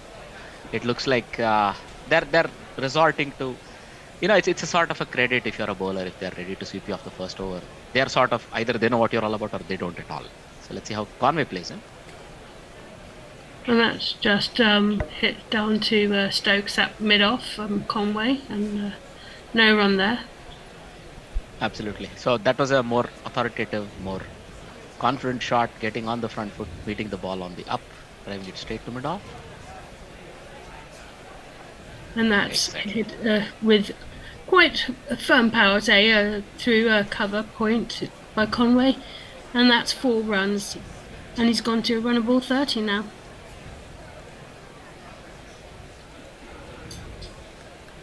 Square cover, that's not even a position. Nah, he hit it like it was a square cut, but it was hit through cover. Exactly, he hit it through extra cover. So it was well in front of the wicket, and that's the way you play a leg break bowler. The thing is, you end up getting 1 or 2 hittable balls. All you have to do is wait. I think Nichols got it straight away, but then Conway put it away. Very well done. Exactly. Do the we have last any ball of the tweets? over was just hit to short mid wicket for no run, and that completes the first over after the power play. A successful one for Rashid and for England, and the score has moved on to 66, I believe, for 1 at the end of the 11th. Yep, and I've now found the jingle, so this is his jingle. 10, 20, 30, 40, 50 and more. You know Henry Nichols is racking up a score. Dozens of bowlers try to bring him down. Henry Nichols just laughs and goes to town. Well, looks like a mark special. And we have double change. Yep. Apparently, skipper Butler is happy with what his spin bowler has done. So we have another spinner. It's this man. Here we do. And In comes Joe Root to bowl his first ball of the match to Nichols, who just plays it out into the offside for a no run.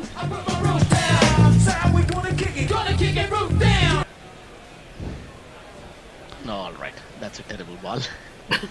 Yeah, that wasn't the best ball he's ever bowled in his career, and it's an easy single for Nichols out onto the... It was also wide, so it was like drifting so Okay. badly down Yeah, leg. that's fair enough. Swinging, Nichols missed it, and it just went off the keeper's gloves to fine leg where they run.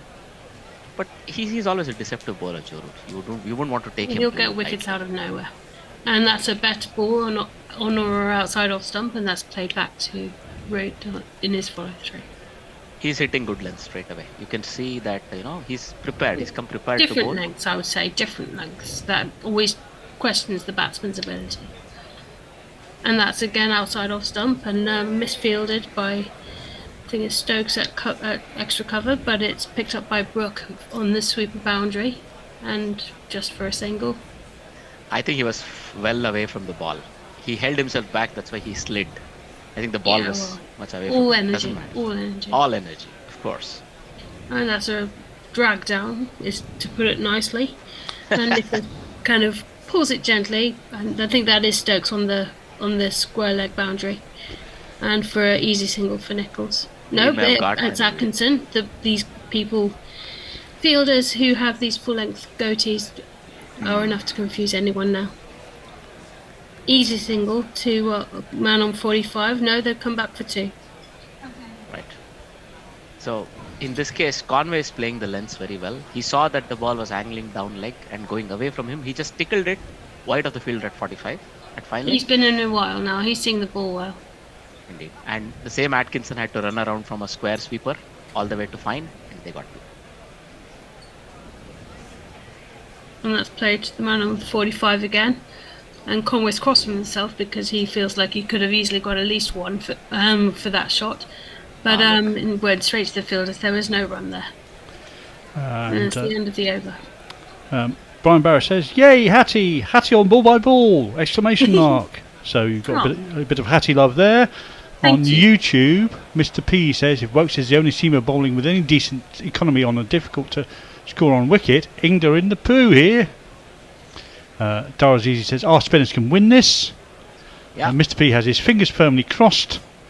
And Lachlan says, "Have to admit, when it comes to cricket sport, the Browns are far better conveying love happenings." Okay. That wouldn't have been out because he already placed his foot down inside the crease. Well, you are seeing a replay of the last ball of the last over where Devon Conway chose to ground his foot rather than keep his bat down, even as the throw came in from short fine leg. Yeah, I'm mistaken for still grounding your bat rather than putting your foot down. I don't know what he was doing. I think he was just sort of venting his frustration out in a very weird way. Beginning of the 13th over, and that's just played onto the onside for a no run. That ball I thought was just on the money. You saw it was pitching on a left-hander's off stump, heading straight on. Absolutely. You sweep that at your own peril. If you miss it, well, the bowler is in the game. That's a good start by Rashid. Second ball, and Nichols comes skipping down the wicket slightly and just plays it too long on for 1 run. I think moves on to 73 for 1. I think seeing him come, Rashid probably fancied a chance of a stumping. He went fuller rather than shorter. With that sort of ball, he probably needed to have made it a bit wider. The ball. And that ball was just on or around middle and off stump, and again Conway just plays it easily onto the onside, and Livingston picks up and throws it back to Butler, who then in turn throws it back to Rashid in the easy single. We see some changes in the field. We see a catching leg slip and a mid-wicket, short mid-wicket, both catching fielders because the ball is turning and sometimes sharply. There'd be a leg slip for Rashid when he's turning it as a leg spinner, and that's Reece Topley who fields. And that's again an easy single. England need to kind of try and stop these singles as much as they can, otherwise these will fancy their chances here. But it's Nichols who's back on strike now, halfway through the 13th over. And that's again just a very quicker ball, flatter ball that Brook picks up on the leg side boundary. Looks like, both sides sort of settled into a middle overs pattern where you are ready to concede 4 singles an over and the batsmen are happy to take that. I am expecting some enterprising field placing and some enterprising bowling from England. Let's see. And a dot ball to finish the 13th. The score moved on to 76 for 1. Darren Conway on 35 and Henry Nichols on 4. Rashid has gone for 1-9 off his 2 over, so he's keeping it relatively tight in comparison to some of the faster bowlers. But time will tell. We'll see if Joe Root continues. That was a good is going to get a go. At the moment, we are absolutely rushing through the overs with 2 spinners on at the moment. Yeah, there's no time to do anything here apart from just try and get things queued up in advance, ready for when events happen. I mean, Conway's looking very composed and just working the ball gently into the holes. He's not being threatened in any way, shape or form as Root comes back into bowl. That's a good one. That's the sort of line and length he needs to be looking at. That was straight ball, more or less. It was probably just impact outside off. There were sort of some tentative appeals, but there were no run and no outcome. It's a similar sort of ball, but Conway was quickly onto that, and very quickly returned back to route at the bowler's end, and they only got a single for that. Good fielding by Livingston, herring around at long off, and they've only had a single off the first 2 balls. That was tossed up, and that was well hit as well.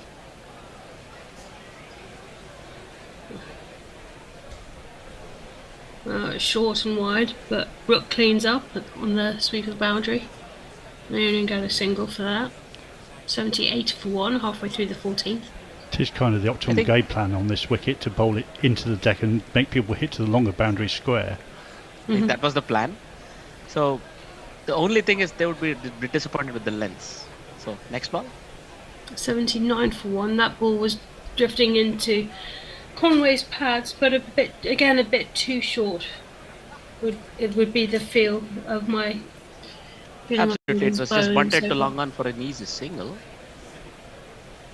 That is more of a better length. That was good fielding at a cover by David Willey. He's finding himself all over the field at the moment, either on the boundaries or shorter in, but because of his long levers and arms, he can stop the ball a lot quicker.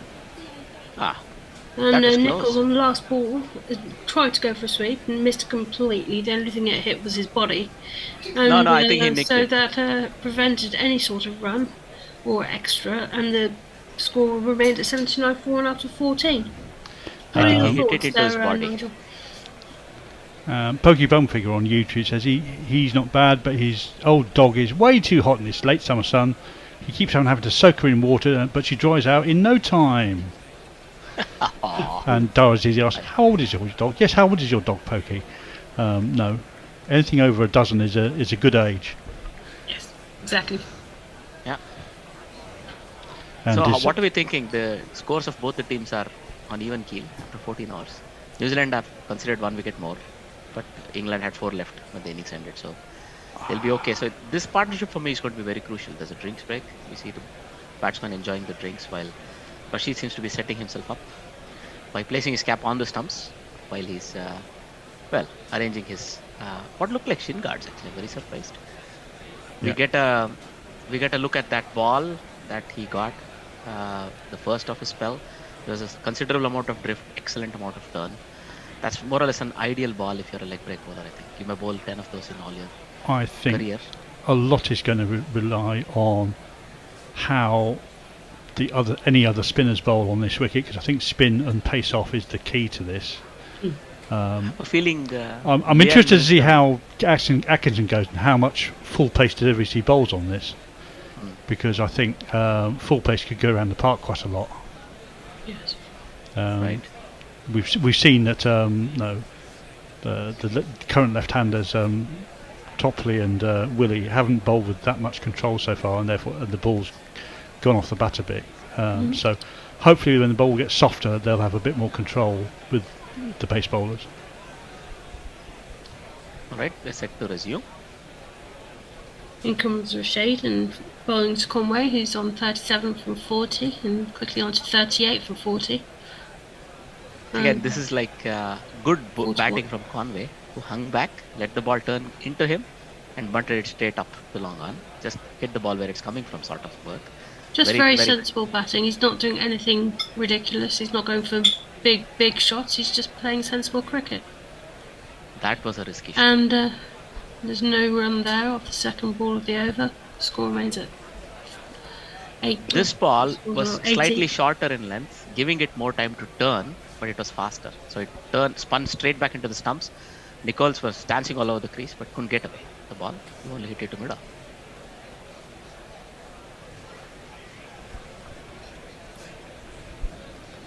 Next ball though, that was tossed up and Nicole bats it off the front foot to a deep mid wicket where it's fielded and they cross through for a comfortable single.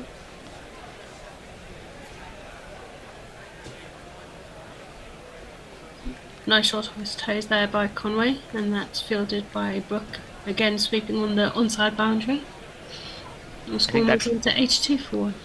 that field is going to be kept a bit busy. If Rashid is bowling these lines and lengths, targeting the stumps and letting the ball turn into the batsman all the time, the ball is going to get driven to mid-wicket quite a lot. Well, that's a much better ball. Fuller, slightly coming into Nichols there, but didn't give him a chance to free his arms, and couldn't get the shot away.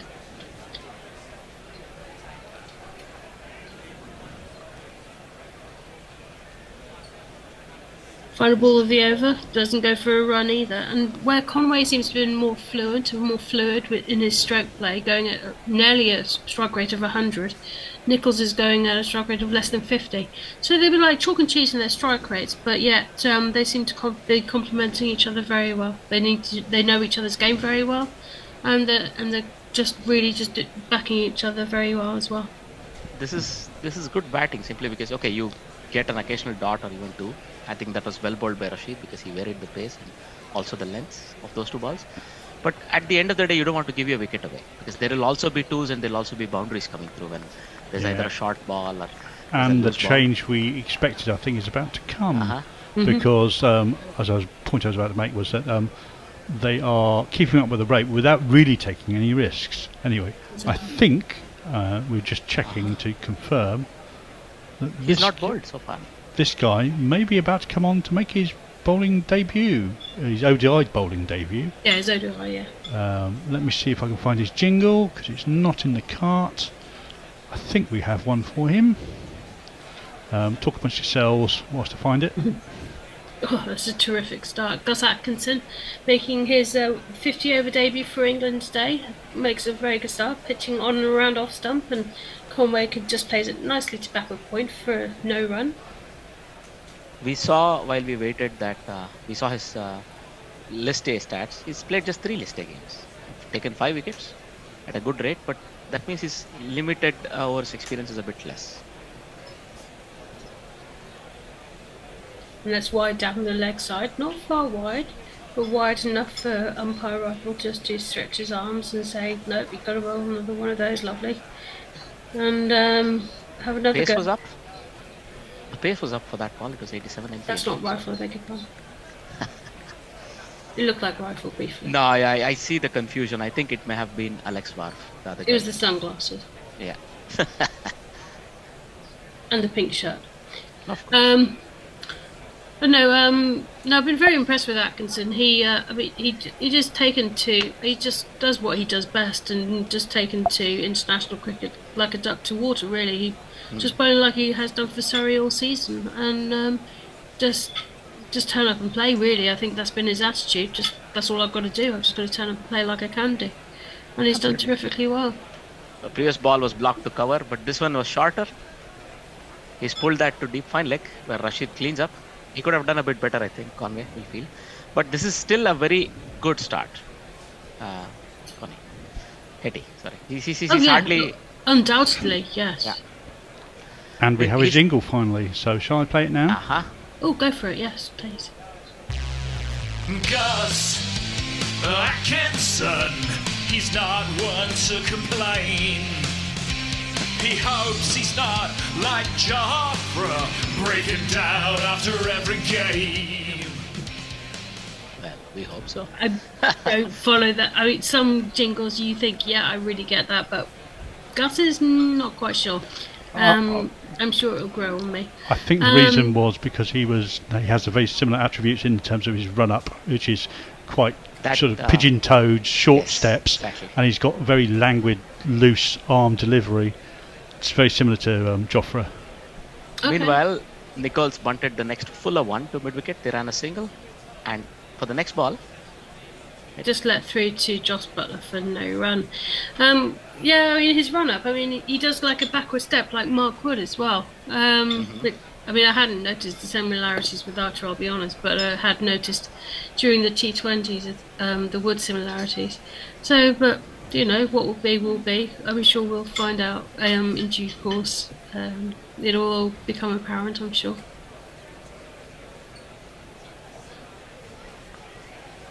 And that's a good start for his maiden ODI bowling innings, if that makes any kind of sense whatsoever. Only going for 4 in his first over, and that's the end of the 16th. I've got New Zealand some. are 86 for 1, Conway on 41, and Nichols on 7. I've got some dog age updates. Pokeball Figure says his dog is 17 to 18. Dara says that's amazing. He also comes back and says, I've been blessed with my dog's lifespans. 19 and 16 for the last 2.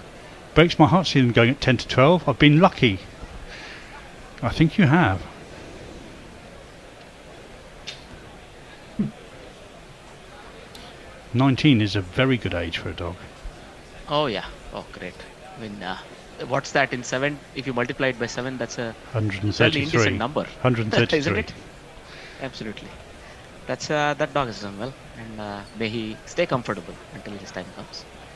So Rashid's come off now, and it's a change of bowling ends for Joe Root, who's coming on to bowl the 17th, and he'll be coming to bowl to Devon Conway, 41 off 47. And that's short outside the off stump, and that's been clothed, really, is the best way to describe it. And Atkinson, who's just completed his first over, runs around and they keep it and keeps the batsman to just 2. I'm trying to figure out what's the plan Butler has. I wouldn't have taken Rashid off at this stage.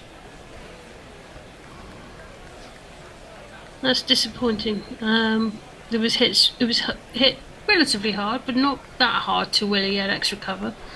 And it went straight through him, and it's enabled Conway to run through for an easy single. And at this level, it would be stopping those really. So 89 for 1, and Nichols managed just to trot through to long on, where Livingston tidies up. I don't know what they were thinking of. Maybe because they're 2 left-handers and Joe Root takes the ball away from them in theory. But I thought Adil Rashid made them think a bit more. Or maybe they want to save more of Adil Rashid for later in the innings. I don't know what's going on. And that's another single played down to Livingston. It's possible. And because you hear in the 2020s when Mo and Ali is bowling and they say, oh, they want to keep him back. They want to keep him back because he's better at bowling at right-handers, blah, blah, blah. So what if he's better at that? You know, he's still a good bowler. He wouldn't be in the side if he was just good at bowling left-handers. The guy can bowl, the guy can bat. Bowl the guy, for crying out loud. You know, I mean, Adil Rashid hasn't become like England's top spinner. Top leg spinner, you know what I mean? Just because he can bowl at right-handers. No, that's been drifted with more air, more flight by Root. For his last ball of the over, and Conway retains the strike by going on to 46, Nichols on 9, and New Zealand's on 93 after 17. They're comparing on YouTube Gus Atkinson a little bit to Simon Jones, with the exception that Simon Jones seemed to swing the ball a bit more, and I agree with that. Gus is very much a bowler who hits the deck and gets moving off the pitch rather than getting it through the air. He does get a very occasional movement in the air, but he's more a seam bowler than he is a swing bowler, as we see Rashid leaving the pitch, which is probably the reason why Root has been switched around. Maybe he's had a little twinge or something. He doesn't seem very happy about it. He doesn't seem to be walking up the stairs very comfortably. Either he needs the loo badly, or he was messing with his knee, wasn't he? Just like I think earlier at the start of his previous overs, we see Conway just play into the onside for no run. Yeah, so maybe that had something to do with it as well. Well spotted. Well spotted. He was rubbing his knee, the area just below his knee, vigorously during that drinks break after 14 hours. Maybe he's tweaked something. We really hope not, because I think he's a very crucial cog in this England bowling lineup. Huge. Absolutely, you're right. And that's seeming like a slower ball from Atkinson, which just seemed to float as it went down. But 88 miles an hour, perhaps not quite that slow. Certainly not in my opinion. You wouldn't want to go be overtaken by that on the M42 motorway. And as it was just went through to Butland, there's no one there. So there's 2 dot balls in a row from Atkinson. This 18th over. And there's another one which Conway is forced to defend. slower ball Yorker. I'm going to jinx myself by saying a slow ball. No, it was 1 hour quicker. I was about to think why you thought of it as a slower ball. That looked faster than the previous one. You know, I'm not going to say slow ball again. You know, he's going to be defeated by a 64 mile an hour Yorker now. Not unless he actually does bowl the slow ball, but he's he's deceptive. He's deceptively quick, especially in the flesh. There you go. Absolutely, especially square of the wicket. Now this time Conway does get his single, and somebody's gone down in instalments, and I didn't even need to look at the squad number. I could have guessed who it was by how quickly he got up again. And Conway is moved on to 47 from 55. Every time I think Stokes dives and sort of falls awkwardly, all of England holds its breath, I think. Absolutely. Will he get up? It's good he's back, but we... Yeah. The blessing was we didn't see a grimace as he got down, so... And that's an easy 4. That was short, that was wide, and it was just easy pickings for Henry Nicholls, who's registers his first boundary. He moves on to 13 from 19 balls. He'll receive that gratefully. Now my innings go, great guns, I hit the ball. 4 runs, I hit the ball, and it went for 4 runs. Well, let's hope it's not going great guns, but... It certainly seems appropriate for the man getting his first boundary. And that was a bit edgy, the last shot, but there was nobody at a gully or wide 4th or 5th slip. But Works was down there at 3rd man and was able to bring it back in to Butler. And the score moves on to 99 for 1 after 18. And they're just under 5 over now. Looking pretty happy. They are looking happy, but I dare say from close to run a ball, they have now dropped a little bit. They are now just under about 4.7 an over. But look, just under 5.2 an over. But nonetheless, you would think it's sort of even Stevens at this stage. Both teams would be happy. England happy to not concede big runs, but New Zealand very happy to be stable, steady. They're doing a good job in containing Nicholls in particular, who was down at a strike rate of about 50 until that boundary. No, keeping him pegged in a box is keeping them in the game at the moment. And a promising start from Atkinson. He's bowled 3 overs now. He looks like he's squared away, in control of his game, in control of where he wants to put the ball on the plans he wants to enact. So I'm hopeful that this is going to be another good debut for him. No, I agree. He looked, like you say, if it looks very much in control, knows his game very, very well, which is really pleasing, not just for England's sake, but also for him, as someone so young, because 20, 30 years ago, for someone his age, think of Jimmy Anderson, someone his age whose action would just be tweaked, who'd just be just like, oh, you're good enough, but we want to just look at maybe doing this to you. And you think, no, actually, this is a young lad who knows who and what he's about, and they're not messing with him, which is really, really pleasing. Long may that continue. I'll just make a comment on that. He's the same age, and he played in the same age group as Sam Curran and Ollie Pope. So, and there is he's 25, I think. Yeah, so he's and there is someone put something on Facebook a while ago showing a Kent under 13s versus Surrey under 13s scorecard, and the Surrey scorecard was just a list of people who'd gone on to play either first class cricket and in many cases international cricket with the likes of Ollie Pope, Will Jacks, Gus Atkinson, Amar Virdi, who was in the squad for India. Oh yeah. I do hope he still gets to play someday. I'm a fan. Ryan Patel, who I rate a lot as a left-arm bat. And in the Kent side, you had one Zach Crawley as well. Oh, really? Interesting. Look, if you ran those academies, you'd be very happy. Right? Looking at how much conversion has happened, especially Surrey. They have been producing good cricketers. Between them and Yorkshire, I think if you look at all of England cricket, they may have accounted for a large number of caps between them, isn't it? But this is good. This is good to see. Meanwhile, we see another Yorkshireman, a certain Joe Root, who's adjusting his field, pulling his extra cover in by the looks of it, from that gesture there, as Nicholls lines up to face him.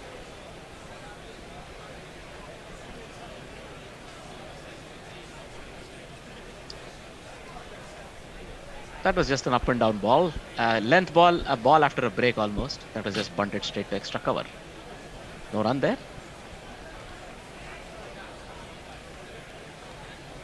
Patty, you want to take ball by ball? Sorry, yeah, absolutely. Yeah, Nichols swivels on that, and that's easy for Nichols to take him on to 18. That was too short and going down the leg side. And I think I may have given Joru too much credit. Settling into his length, that was a terrible ball. Yeah, Nichols was waiting on that. Nichols, like, he was just crouching down already, even before the ball reached him. That was well played. Nichols will take that happily. And the 100's up. Yeah.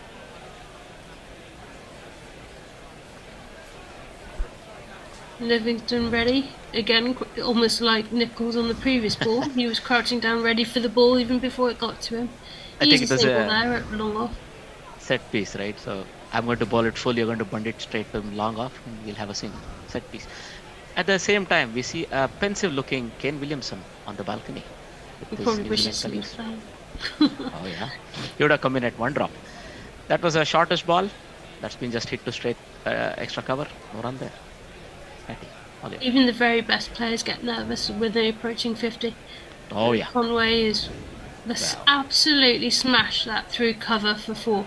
And it's a glorious way for him to go to 50. He moves on to 51 from 57 balls, and we've got 1 ball left in the 19th over. Score is 108. And if you kids can't listen, then you bound to see the way you get shot for crossing a boundary, crossing a boundary.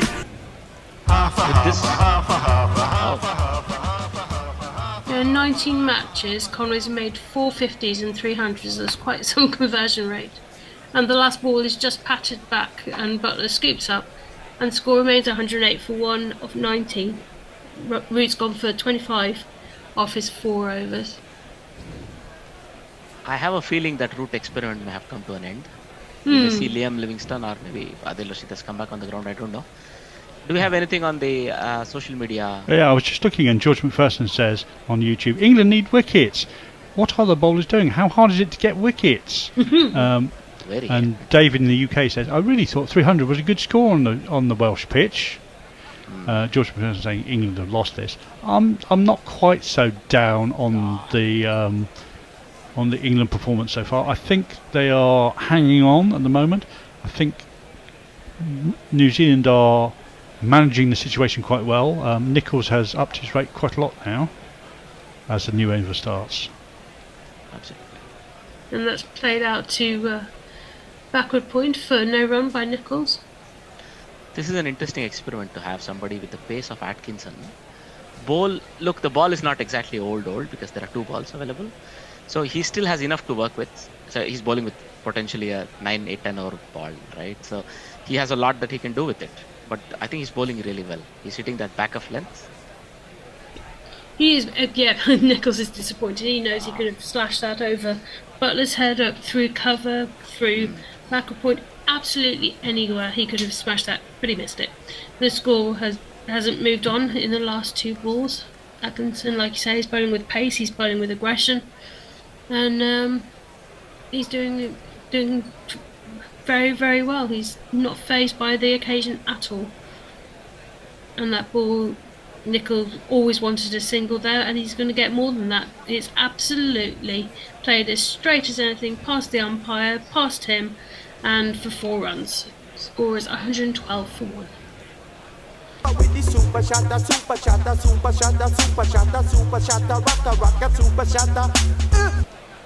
Absolutely. Straight bat, straight past the bowler. If you beat mid-off, that's 4. That's a test match stroke. And that's well done to Nichols. Because I think he was biding his time. To watch that, actually. Now he's got that 1 pass backward point now. He's making it look as easy as you like at 89 miles an hour for an easy single. He's on to 24 now. This is the thing with Nichols, right? He looks very nuggety. He doesn't look all that comfortable. It doesn't look like he's going to dominate. But in 25 minutes, he would have given you 25 runs. So that's good batting. Even in any format, right? Let alone tests. And I hear the hooves of a bear approaching. So hooves? Paws. Paws, right? Hooves? That's a horse. All right. So we should be having a change at the end of this over. The Bear will be coming in. Messi will be rejoining us, and Bennett should be rejoining us. So Conway, he's comfortable. That was a foolish ball, and he just drove it straight to the sweeper at extra cover. Absolutely. Ran through Eased it in the gap comfortably. between backward point and cover. Easy as you like. So, I mean, I wouldn't like to jinx him, but from England's perspective, that wouldn't be a bad thing necessarily. As Nichols just plays that to mid-wicket, and the score is 114 for 1 after 20 overs. Conway's on 52 off 59, Nichols on 24 for 28, and here is Messers. I'll say bye. Good job, Hattie. Thank you for that. Thank you. I can do it, you know. You can too. Love you guys. See you soon. See ya. Bye. I'm sorry, I was missing the commentary at the end there, so I'm not sure. Dara Azizi said we lost the momentum when we decided to play an experimental team in the T20s. Well, yeah. Wasn't that experimental? Yeah. Crying out loud. I mean, you've got to try things before you get on to the things that really matter. 'Cause let's Exactly, and face if you know roughly what you want in the first game of the World Cup, and it's the fringe players you need to test out, then you really need to test them out. You know, as long as people get batting practice and bowling practice, the things are going to be very different when you get to India anyway. Change of bowling. Willie is coming back into the attack. And Bennett's running late, apparently. So it's back to just me and you, Messi. See, we're old pros. We don't need third wheels. That one is on the back foot. Conway forces it out through the covers. He's out there. Joe Root's out on the boundary. He gets a single. Does Conway off strike? Seems that. Do we know what's wrong with Adil Rashid? Has he tweaked something, or has he just got cramp? I don't know. I'll just see if there's anything on. Because it seemed to me that he had one of those sort of energy things got brought out to him, like he's got the wrong nutrients in his system and he's cramping up, which is a bit weird because he's only bowled about 2 or 3 overs, hadn't batted, really hadn't run around the field that much either. That one is again forced out through the covers. Should get 2 this time. Root's out there, picks it up straight away, gets it in. But they quite easily make it back for 2. So they're up with a rate, aren't they? What are they on? 20. They're on nearly 6 and over, so they're just about up with a rate. England need wickets. Yeah, the quick bowlers haven't looked particularly Threatening. Impressive. No, threatening is a good word. Yeah. I think it gets harder the softer the ball gets. I think the longer you go in this game, the harder it gets to bat, to be honest. I think that's right. The ball getting softer doesn't help. Well, there's 1 wicket for a start. Flashed at by Nichols. It was shortish, it was wideish, it was there to be hit. But it's often the way in one-day cricket. You flash it a little bit too hard. Don't quite keep your pose right. And he's got a thin snick through to the keeper. Nichols goes. Not a bad little innings. 26 off 30. It was so there to hit. I thought he missed it, to be honest. But clearly there was a snick because everyone went up. And it has to be said, England get their 2nd wicket. Ooh. Let's have a jingle. I think I'll claim that one. Yeah, I think you should.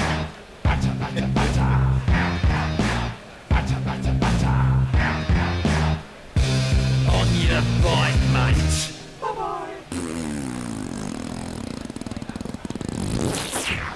I don't know who comes in next. Will it be Phillips or will it be someone I'm missing out here? Good question. He was a mile away from that, wasn't he? Yes. I mean, it was. Well, I mean, the thing is, in an ODI, you see one that wide, you think, oh, I've got to hit that. Yeah, but I mean, he put his leg, if anything, slightly towards the leg side, and the ball. Again, that's the difference between old school cricket and new school cricket, isn't it? You don't really move your feet; it's all hands and eyes, and just playing the shot, which means you can get it wrong. But hey ho, absolutely. England needed that. Maybe that'll slow them up a little bit too. We get Conway out. Dangers are who's in it? Oh God, I forgot about Daryl Mitchell. Of course, Jesus, he's a good bat, isn't he? He's caused England a few problems in the last few years. He has indeed. He's got a jingle that goes like this. Son of an old black Fernie and Peep Show wrote that book. Oh, Daryl, not David.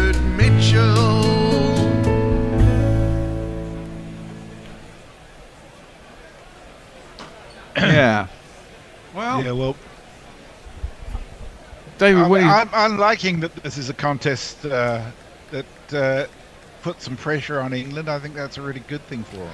Well, you know, New Zealand are a good side. Hence, this was the final in the last World Cup. You know, they're two quite evenly matched sides. That one's played up towards mid-on. There's no run. Not wildly different sides that played in the final. Okay, Trent Bolt's missing. England are missing Jofra Archer. And a few changes in the batting. I mean, the mainstays of the batting order are pretty similar. With a couple of changes. You know. Very different wicket. Very different wicket. Not huge. I mean, the Wills wicket was stodgy for that final, wasn't it? Oh, now that was driven. It was aerial for a little while. But of course, there's no one around there. And it goes off down to third man. And gets Conway gets a single. This brings Mitchell on strike again. He has gone. I mean, you got to think that these two are actually really important if New Zealand are going to get close, because once you lose Mitchell, you start fading away a little bit from New Zealand point of view. Well, you'd think, Phillips, but I mean, this is it. You've got Glenn Phillips, but you've got no Jimmy Neesham, has he? Because he's gone home for the birth of a child, as that's worked into the leg side, and there's no run. Matt Henry, not really. Well, I suppose you've got Rachin Ravindra, but I mean, he's not got, certainly not got a lot of experience here. He's supposed to be a better batsman than he was as a bowler, and he certainly bowled okay. Yeah, he's got a top score in ODIs of 49, but he has got 3 list A 100, so certainly competent. Yeah, but would he be able to bring it in his first ODI in England? I guess that's the question. Confidence he's got to ask himself. Atkinson to continue. He's gone for none for 16 off 3. He's looked quite good. Bit of pace. He'll get to go to India. Still pretty warm there. It's 26 degrees and it's now 76% humidity. Yeah, so well, it's we've been having what they call tropical nights here. That's anything over 20 degrees at night in September, which is quite amazing, really. It's crazy, isn't it? It is a little bit. Atkinson is going to continue. He's over the wicket to Daryl Mitchell, who bowls a little bit short of a length. He gets up on his toes and defends it, and there's no run. Yeah, I mean, at the beginning of the season, you would have thought scheduling a game in Cardiff in September was suicide, but not with climate change. Yeah, you just never know, do you? You never know. One thing that doesn't change is Manchester, isn't it? Well, yeah. And of course, we'd have won the fucking Ashes if it hadn't been for that. God damn it. Mitchell. Oh, he's played that aerially off his hip, but of course, there's no one around the corner. He's down on the boundary. That's Stokes down there. He slipped over while throwing it in. I think so. And they got 2 runs. No, it was Reece Topley. And it was a no ball. Was it a no ball? It was a no ball. I'm just going to have a free hit. Bugger. Dara Azizi says start bowling short like the Kiwis did. Give it a go. Yep, maybe. I think they will do. Slightly softer ball. He said, and what did we learn from the French players in the T20s then? Not a lot. Well, they got a bit in their legs. Exactly. It's one of these.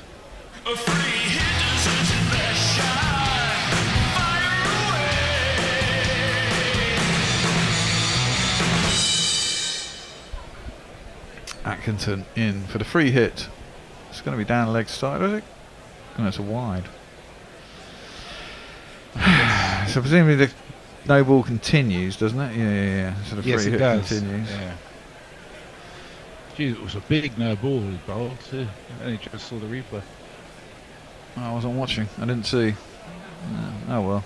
Yeah, about 3 inches over. Nah. Striving too hard. Is Atkinson? Yeah, well, I guess when your first ODI, you really want to impress and get some pace in. Well, that's not a bad ball. It's it's very full. It's on the legs at the pads. It's turned out towards deep mid wicket, and only get 2 off of that. So that ball's cost 1 wide, 4. So that's a 4 basically. That's not the end of the world. Not the end of the world.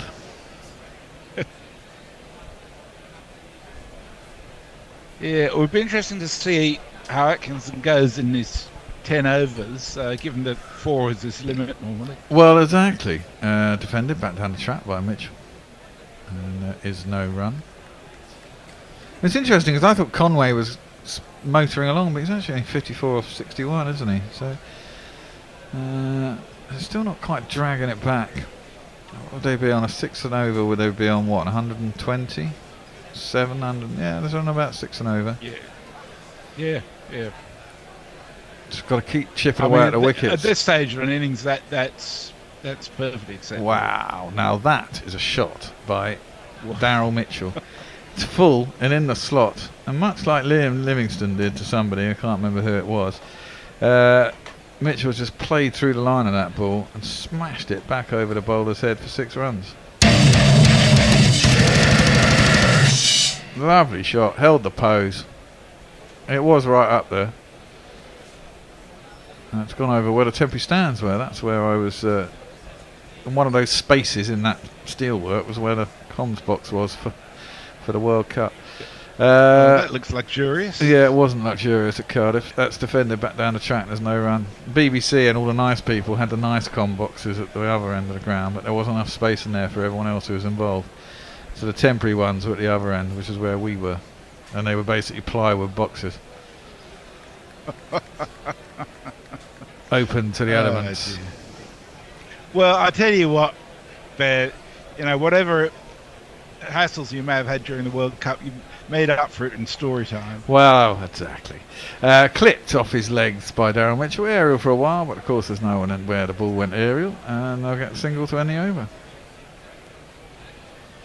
Anyone on messaging? Lockie says wickets will suppress the run rate, though New Zealand may come out swimming, maybe conservative for 3 or 4 overs.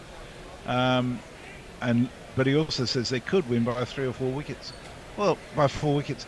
Yeah, they could. Anything could happen, let's face it. Yeah, it's still a long way to go in this one, let's be honest. England will want to get through one of these two at least, through Glenn Phillips. I'm just trying to think who comes after that. Latham will come in probably at 6 then, won't he? And then I guess Ravindra at 7. Then you've got the bowlers. Southey can hit the ball. Willie is back in at the other end. Just played out to the leg side and there's no run. Mitchell looks like he's bristling with intent though. He does, doesn't he? Yeah. He's always very positive. I like that about the Kiwis. I thought in the T20s, after being absolutely smashed in the first 2 games, they may just sort of be over it, but they came back with a passion, and England almost went to sleep. Yes, I thought that too. Funny thing is though, with this is it, T20. In that 3rd game we got absolutely battered, and the 4th one we slightly fucked up the batting. We're 20 runs short. It was, but that can happen in a T20. I don't really hold much stall by T20s. You can batter. You can batter the same team one day and get battered by them equally. On 2 evenly matched sides the next time out. So. Yeah, ODIs are a much better test though. Exactly. Willie inside edge on the bat goes fine down towards Wokes, I think, down there at fine leg. And Mitchell gets off strike. Conway back on. England really haven't gone to the short, slower bouncers yet, have they? Not at all so far. But you've got to be fairly confident that you're going to get them right, because they're also, if you get them wrong, it's just a gift. Isn't it? True. That one's through to the keeper, left alone by Conway. It's only 81 miles an hour. That's the problem with Willie's, it's not quick enough for me when you get to the top echelons of cricket. It's a bit of a trundler. He is a bit. Yeah. I mean, he looks quicker than that, but the speed gun don't lie, and there are people who are quicker than him. And he doesn't seem to get the shape as well as Wokes does normally. No. And he's quite skiddy as well. He's not the tallest either, is he? I mean, there's a lot of things going against him. He's a good try, though. Including us. Yes, including us, indeed. Driven back to the bowler by Conway. No run. His strongest point is his name, I think. Well, I didn't want to say it, but you did. It's got him places that maybe other people could have had. He's just not quite there, is he? No, he's not. I mean, at least de Kock put his name to good use, but yeah. And actually proved to be a very good player. Absolutely. Presumably he's playing in the white ball team for South Africa in the World Cup. He's not retired from that. Yes, he is. He's retiring after the World Cup. Oh, really? God, he's not even that old, is he? Driven back up the track by Conway and there's no run. I mean, how old is de Kock? I think maybe about 30, 31. Surely. Yeah, maybe. I might give him. I mean, he was young when he came into the side, and he came into the side. Can't be that long ago. I mean, he came into the side. He was new to the side after Test match Sophia started, and he came into the side as what, 19 or 20-year-old. That one is driven out through extra cover by Conway. Probably pick up 2. Does indeed. In which case, maybe 33 actually. Maybe he is that, but still, he's quite young to be giving up all international cricket. I guess South Africans go out and try and get their money on the franchise circuit when they get paid. And he's certainly good. Well, I think that's exactly right, because there's not much money to be made in South Africa. Well, I mean, supposedly there is in the new SA20 or whatever it is, SAT20. Yeah, but that's only for 3 weeks. Yeah, true. But can't top players getting 400 grand for that, aren't they? 3 weeks. It's enough for a year, isn't it? Plus, a few bits and bobs here and there. Go and maybe play. Play 3 weeks there, 6 weeks, 8 weeks in the IPL for probably 800 grand a year as well. And de Kock's 30 years old. Well, there you go. See, young. He's played 141 ODIs and 80 T20Is. So he's got another. Because I often think if you just go off onto these T20 circuits, actually, your star drops slightly because you're not in everyone. Yeah. Only the people who watch T20 kind of know who you are now. No one in the international world sees who you are. And if you don't perform in those, you can quit. I mean, this is part of the problem with Jason Roy to a degree. And even more, I think as Reece Topley is back into the attack, he's around the wicket at Mitchell, drives him back to him. There's no one. I mean, I haven't seen much of Josh Buttler because mainly he just plays really short form cricket. You forget A, how good he is. B, if all you're doing is smashing it around the ground when something else is required, can you do it? Yeah. Yeah, it's a good question. You just need to keep doing it to keep getting paid. Well, exactly. That's defended back up the track. Beats Topley, but mid-on collects it and there's no run. And that's my point. And then, essentially, if you're out of the limelight and you don't get opportunities to get back in, then suddenly your career could be over brutally. As quickly as you can say, I want another T20 contract somewhere, please. Around the wicket, Topley bangs it in a little bit short, beats the man at point. Is that Sam Curran on for somebody? I believe it is. And there's a single down to third man. Sammy Curran is down at third man. He's on for, I presume, Adil Rashid, actually, that we haven't seen. We don't know what's going on. Have you found anything out about it? No, I haven't seen anything on Cricinfo. Which is basically my only source at the moment. Yeah, no, that's fair enough. You probably don't know either then. No, I'd say that's right. It could be a little niggle, but it looked like it was either knee or calf or something, maybe a little niggle down there. That's defended by Conway, back down the track, there's no run. This is a better comeback from Reece Topley. He went for 24 in his first 2 overs. It was expensive. I don't know. Oh, is that the practice pitches? No, it's a hockey field. Oh, right, okay. I wonder what they were spraying water for. I thought there was a fire behind the ground for a minute there, but no. There's a hockey pitch. I thought maybe they're spraying the crowd. Well, yeah, for a minute. That did cross my mind. Topley in, bowls it short, pulled. It's a pretty shit delivery. He's gone over the wicket again. And he's bowled it into the body of Conway. He's on, 56 at the time. Pulls it down behind square. Fine leg is pretty fine. And therefore, a needless boundary is given away again. 1, 2, 3, 4. And I'm quite a fan of Topley, but he's not bowled well today. No, he's not on this game, is he? Nope. It's a pity about Adil Rashid because I think he was the best of the bowlers. Well, yes, and normally he gets 10 off the reel as well, doesn't he? And really gums up the middle order. Yeah. Well, that'll be an excuse if England lose, of course, which is always a good one to have up your sleeve.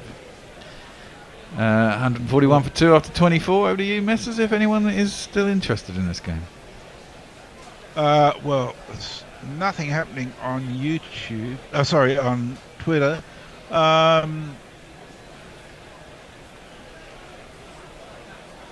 Lockie's asking for a required run rate comparison. Well, I can tell you that New Zealand are ahead on the worm, and that the current situation is that they're scoring at 5.87 and the required run rate is 5.80. So you can't say they're not on target. Yeah, they're marginally above where they need to be. Wickets will be the key.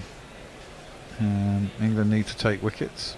So they're only just about coming to halfway. Dara reckons we need some real pace, and I think that's it. If Wood was playing, I think it might be a different game altogether. Well, possibly. That one Mitchell plays up too long on, and is a single. And he said Willie needs to put his name to good use. Well, yeah. I mean, they're cruising at the moment. Yeah. The only thing that's really going to slow them down is wickets. I'm going to try something a little bit different. I think. Oh! Well, that's the camera for me. I thought he edged it for a minute. Yeah. It looked like he'd edged it for a second, then it was going to go to Butler, and then I realised it's coming back at me, and I thought he hadn't hit it that hard, but actually timed that sweetly, did Conway. Just back over the bowler's head, and very straight, and all the way down to the boundary for 4 more runs. 1, 2, 3, 4.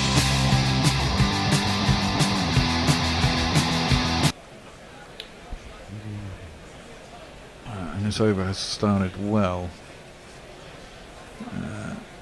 Willie is up now, and Conway can't beat him. Oh dear. And, Willie backhands it at the bowler's ends. Nothing happening. No run. Conway just took off his helmet. He looks fucking hot. His head was sopping wet. Well, I'm not surprised. Yeah.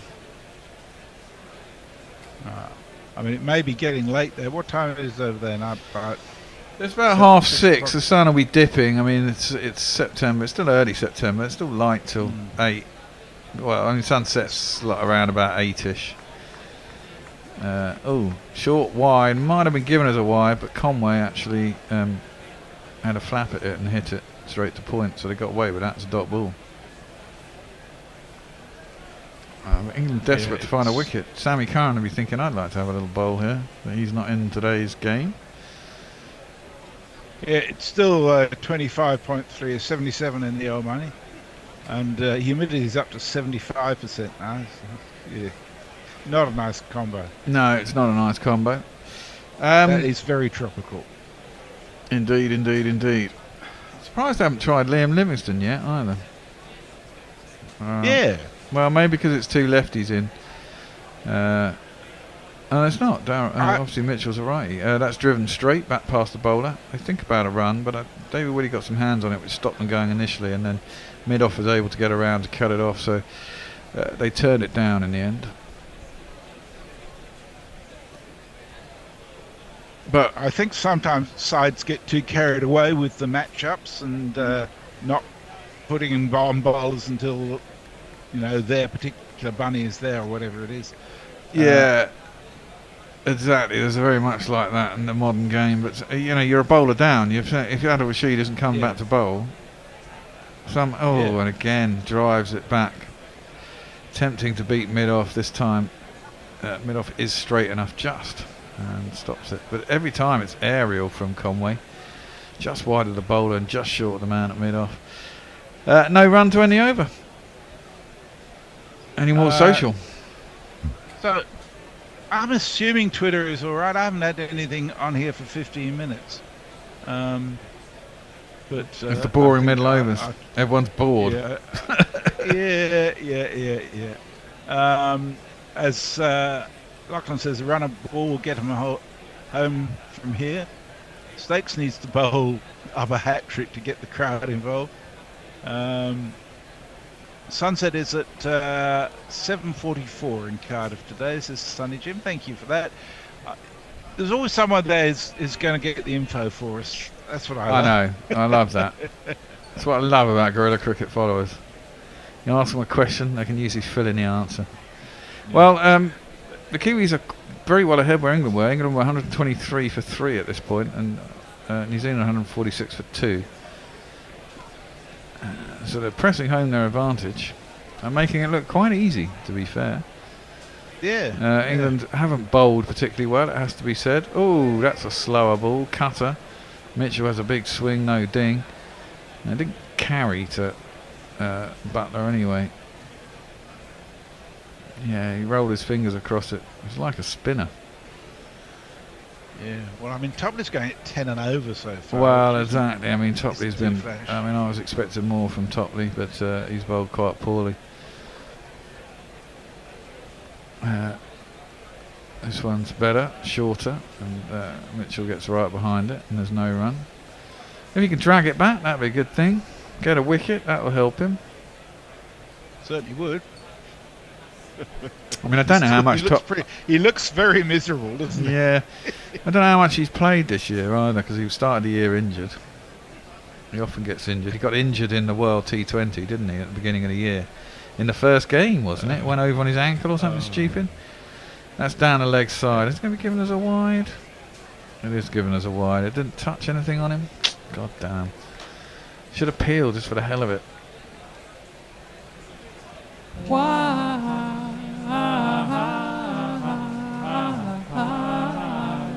Oh, it's harsh. 1, 2, 3, 4, 5, 6, 7, 8. Well, he played 8 games in the 100, but prior to that, he hadn't played since April in the IPL. Oh, okay. It's just dropped into the offside by Mitchell to get a single. Okay, so he's had a bit of a warm-up, but 100's 100. Exactly. Got to bowl 20 balls, it's not even 4 overs, is it? That's right. It's marginally over 3. He did pretty well. I mean, he took 2, 3, 6, 9, 12, 13 wickets. That's pretty good. Everyone's trying to hit you out of the ground all the time, aren't they? That's full and off the outside half of the bat. Not sure if it was a bump ball or full. It bounced just in front of the man. At point, just behind square. And there's no run.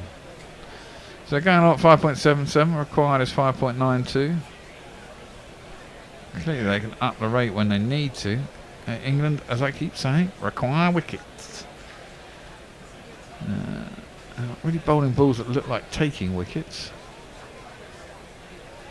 That's pulled by Conway, maybe a bit too full to try and pull it. Mistimed it. Should only be 1 out to Atkinson in the deep. And who's that warming up? Is that Harry? No, that's finally Liam Livingston is warming up. I'm surprised they bowled Root before Livingston, to be fair. You never quite know with Root.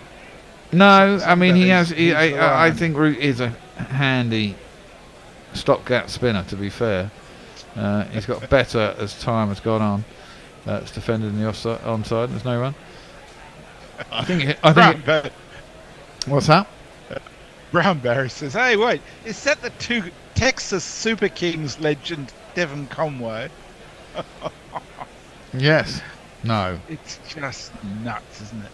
I mean, I'm still coming to terms with the fact that A, I don't know team names, B, I don't know who plays for what team, and I don't care who wins what tournament. That's what really stretches me about these. Well, franchises. exactly that. There's no jeopardy, is there? Whereas an international tournament, you really barrack for your side. I guess if you're really invested in one of these things, but I think it's really hard to be that invested unless you're a local. Yeah, I mean, I know whenever there's an IPL game on, I'll look at who's playing on each side before I decide who I want to win. Yeah, to a degree. Exactly. I want to see the players that I know, that I like, do well. Yeah. So you don't really support a team. Well, Liam Livingston is going to come into the attack. And he has a jingle that sounds like this. I am Liam Livingston. I play for the Lightning. My one-day kit is blue, but for the tests it's white. I didn't realise when you said Texas Super Kings that was actually a team, wasn't it? Yeah, it's not a cigarette. That's Well, what it I might was be a thinking. I was cigarette. thinking, what are you talking about cigarettes for? Well, that's down the leg side. Would have been a wide, and instead it's a dot ball as Conway sweeps it to the man on the 45. That's handy. I thought it was the Quicks who were going to bowl short shit down the leg side. Wow.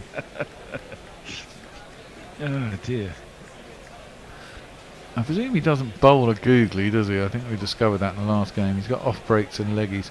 That one is worked into the leg side. And it'll be a single to Conway out into the deep.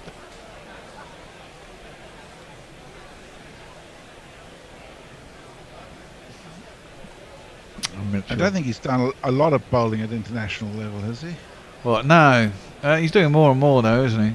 I mean, this is it. I think he'll get somehow. I think he'll end up in the Test squad for India as a kind of bowling all-roundy type option when they go and play Bazball in India, which I'm really looking forward to. It's that going to one be interesting. pitches and isn't it? turned. It's going to be very interesting. I think it's got potential to cause an upset in India, to be honest. And I certainly don't think it'll be worse than what we did before. That one did turn. Going a good length. Same again there, but this time Darren Mitchell gets behind it, plays it up to long on. Well, he's got 6 ODI wickets in 12 matches at an average of 24.1, which is pretty good. I mean, he bowls that leg spin and he hits a length. This one is turned into the leg side by Conway. Well, bowling leg spin and hitting a length is actually very pretty difficult. hard. Yeah, it is. Exactly, that's what I mean. So it's not so bad, and he does get it to turn as well. He gets grip on it. A lot of people can roll it out the back of the hand and hit a length to a degree.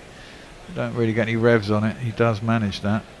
That one is again defended up past him, up towards long off, and there is a single. 27 done. 153 for 2. Yeah, my sense is that New Zealand could put themselves in a bit of jeopardy here if they don't keep the momentum going. Yes. They may slip back and find it hard if they then lose a couple of wickets. Dara Azizi reckons Root is more than handy as a spinner. Yeah. And Dave in the UK says he's dreading the rugby as much as the cricket. What's happened to us? Well, you shouldn't dread the cricket. I think as far as the World Cup's concerned, the cricket's pretty good prospect, even in India. The rugby, I think Australia and England are both going to be completely smashed. Yeah, England are looking at a very, very bad place for rugby at the moment. Australia aren't much better fettle, are they, really? No. I really want Ireland to win it because they never won it, and technically they're the best team in the world at the moment. I just don't think they will. That was forced off the back foot out to the covers, and there's no run. And South Africa looked fucking awesome as they did in the last one. I mean, they're just hard, very hard. But you got to beat the All Blacks to ever win. That's the All Blacks are in a bit of a funny place, aren't they? They've lost quite a few games over the last year or so. They have, but they still scare the shit out of me. Well, they scare the shit out of everyone, but that's as much on reputation. And if results aren't going your way, I mean, they got smashed by South Africa a week or so ago on the back foot, pushed out into the offside. There's no run. I mean, they did have 2 players sent off, I think. But they lost by, 38-12 or something incredible like that. Top three continuing. The run rate's gone required. Has crept up over 6. Which has not been the whole innings, really. Topley is in, and it's just dropped into the leg side. There is a short mid wicket in. Good job. Sam Curran is there. Don't let that little single just dropping into the leg side take place. You can have pressure that way. If you got well, after he conceded 30 in his first 3 overs, Topley, and now he's had another over and a half for just 4 runs. Yeah, it's not a lot, but it's significant. Yeah, and one of them was a wide as well. Yeah. So he's pulled it back. That one, he took a little bit of pace off. It's been hit. Mid-on is up. Is that Stokesy, I think, at mid-on? That's another dot ball. 75 miles an hour. Maybe the ball has finally got to that age where they can just roll the cutters. It's soft. And it's suddenly harder to get to go anywhere. Yeah, he's not striving in the way he was to get the pace. And I think that gives him a better line. More control. That one's a bit leg sidey, but there is a man down at fine leg. It's Joe Root. And it'll just be the single. It's quite funny seeing players like Joe Root down at fine leg, though. Never see that in a test match. No, you wouldn't. Although weirdly, wasn't it, when Stokesy was going batshit crazy in that test, the second test that we lost, and he was caught by Piggy Smith on the boundary. He was at square, that long leg. Yeah. A very strange place to find them. Everybody was getting caught by Piggy Smith. Oh look, Adil Rashid's back on the pitch. That's interesting. That's good news. As that one was pulled around a corner, and there was, I think they got back for 2. So he must have been off for about 10 overs. So it'll be a while before he can come back. I don't think that happens, does it? In an ODI, I don't think that rule. I don't think so. Otherwise, if you went off at a certain point, you wouldn't be able to come back on and bowl.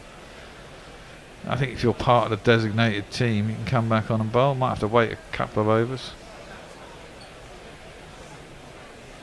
Let's face it, Bear, we got no fucking idea. We've got no idea, mate. No idea. Making it up as we go along, aren't we? Yeah. New Zealand require... At least we're honest. Yeah, exactly. New Zealand require 135 runs to win. It's 22 overs. Now, if you put that in context of a T20, it's a fucking piece of piss. Strange things happen in ODI there. Played up to mid-on. There's no run. They've only lost 2 wickets, so they've certainly got... Can go Burko if they require.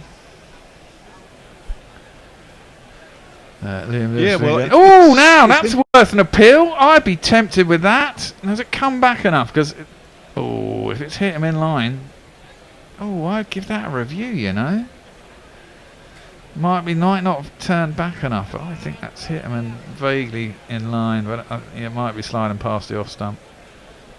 But it just seemed to die a bit when he went down on one knee. Tosses that one up again. That was too wide, and it's cut out through cover. Should only be 1. It is. Yeah. I want to see that again. Saw a replay on my thing. It was hitting at the very best umpire's call in terms of hitting. Oh no! It's hit him outside off stump actually. I thought it hit him in front and middle and off. It's pitched outside off, it's not come back, and it is outside of his thigh. Daryl Mitchell facing up, tossed up. That one turned a bit. Nice. It's defended out to the covers, and there's no run. Liam Lewison's not doing too bad here, you know. Yeah, it's hit him outside.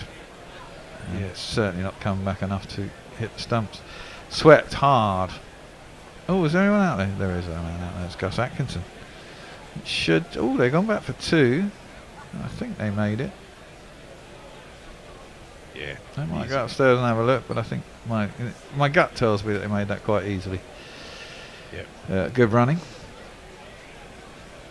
But I think England are doing what they need to do, which is restricting the run rate, putting pressure on to start taking more risks. Indeed. In fact, I don't even think Butler had the ball in his hand when the bails are splattered. Last ball of the over on the back foot goes Mitchell. Can only punch it out to cover, and there's no run. Ends the over. And now, is Adawashi going to get a go? No. Doesn't look like it for the time being. I'd love to know why he went off for so long. He did seem to have a little twinge somewhere. Yeah,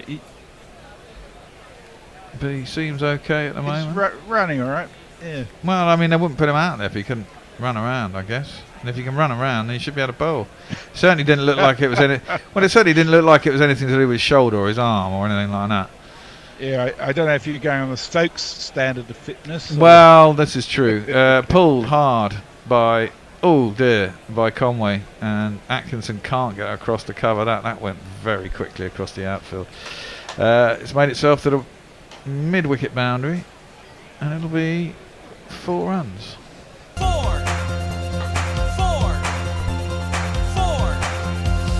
F-O-R. So that's the first boundary in a while. Yeah, it is. And they need a few of those. And Topley is over the wicket. And he plays that one up to mid-on. And there is a single.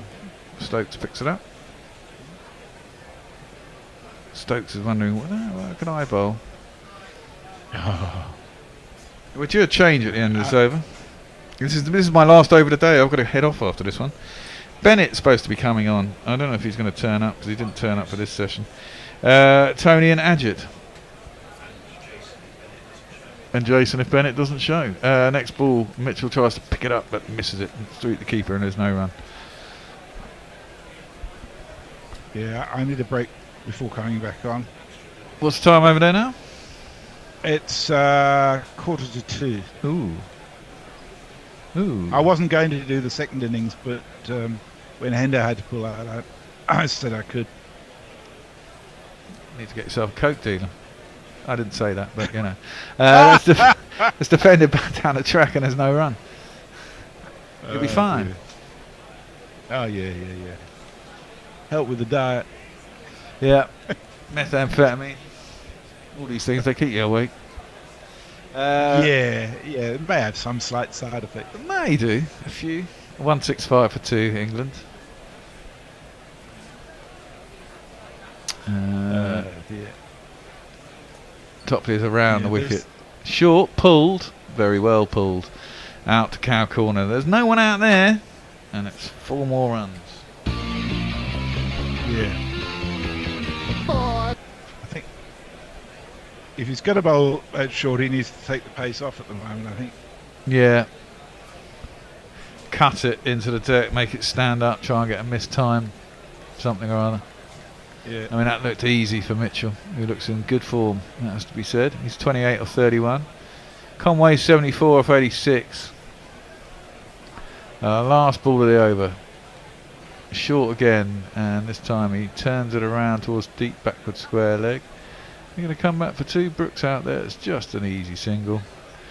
And that's my time up. I will see you briefly on Sunday. I've got to take my kid to Fully on Sunday morning, but I'll be in for the first 20 overs and back for probably the denouement, maybe.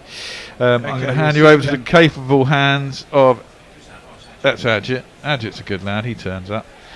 Bennett might turn up. You do some tweets while these two turn up. Just had 11 minutes worth of tweets suddenly show up. Brian Barry says, I'd love to tell you that there was local involvement in Major League Cricket, but I was in Seattle the day of the MLC final and I asked 10 people and none of them knew who the Orcas were or that they were playing in the final. That doesn't surprise me in the least. Also, the first season was won by something called Mumbai Indians New York. So much for local involvement.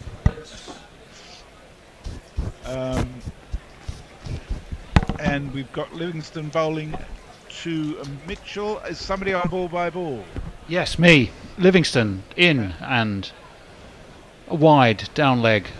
Although he's bowled all right as Livingston so far. 171 for 2. 30 overs complete. Well, 30 overs .1. And the next tweet is from Jonathan Shawland, Jason. Perfect. Thank you. That's nudged down to long on. They will take a single.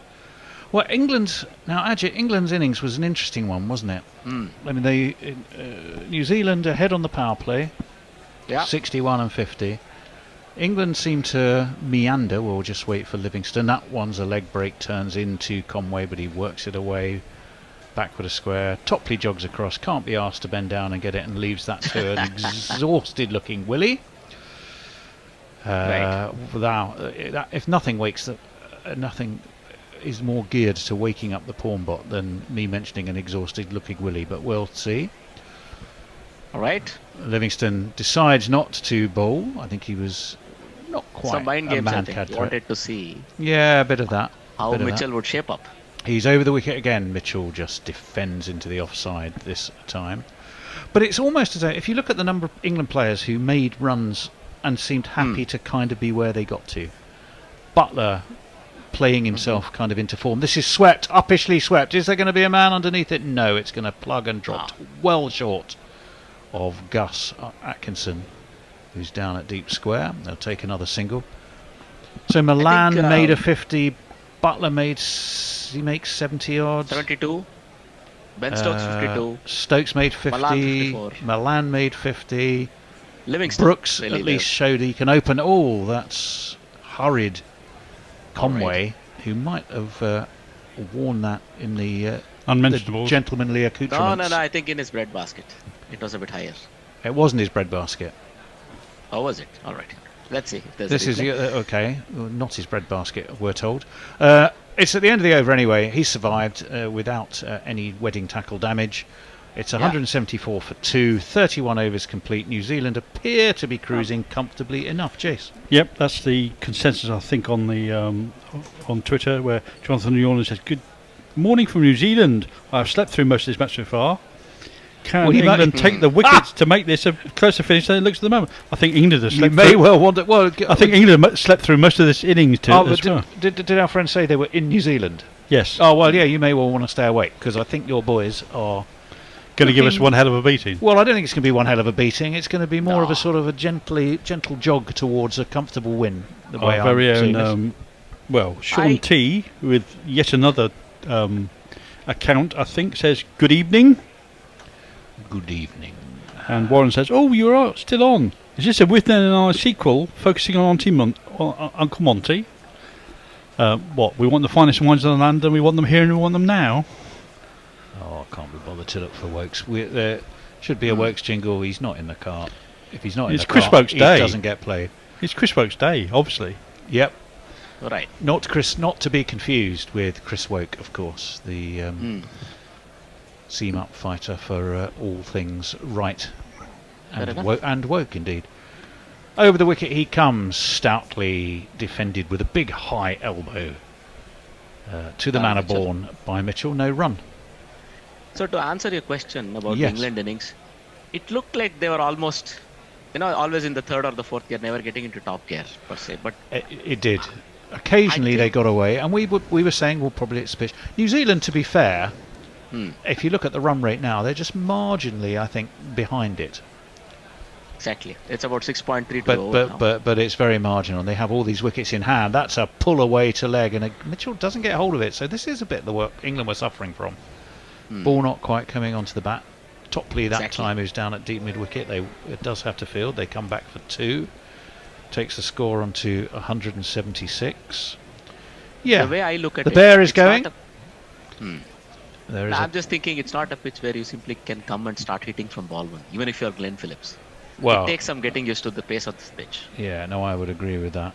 5.58, 5.5 the run rate, 6.2, so nearly a run behind. That's a swing and a miss by Mitchell. It was slower from Chris Wokes. It's a good delivery.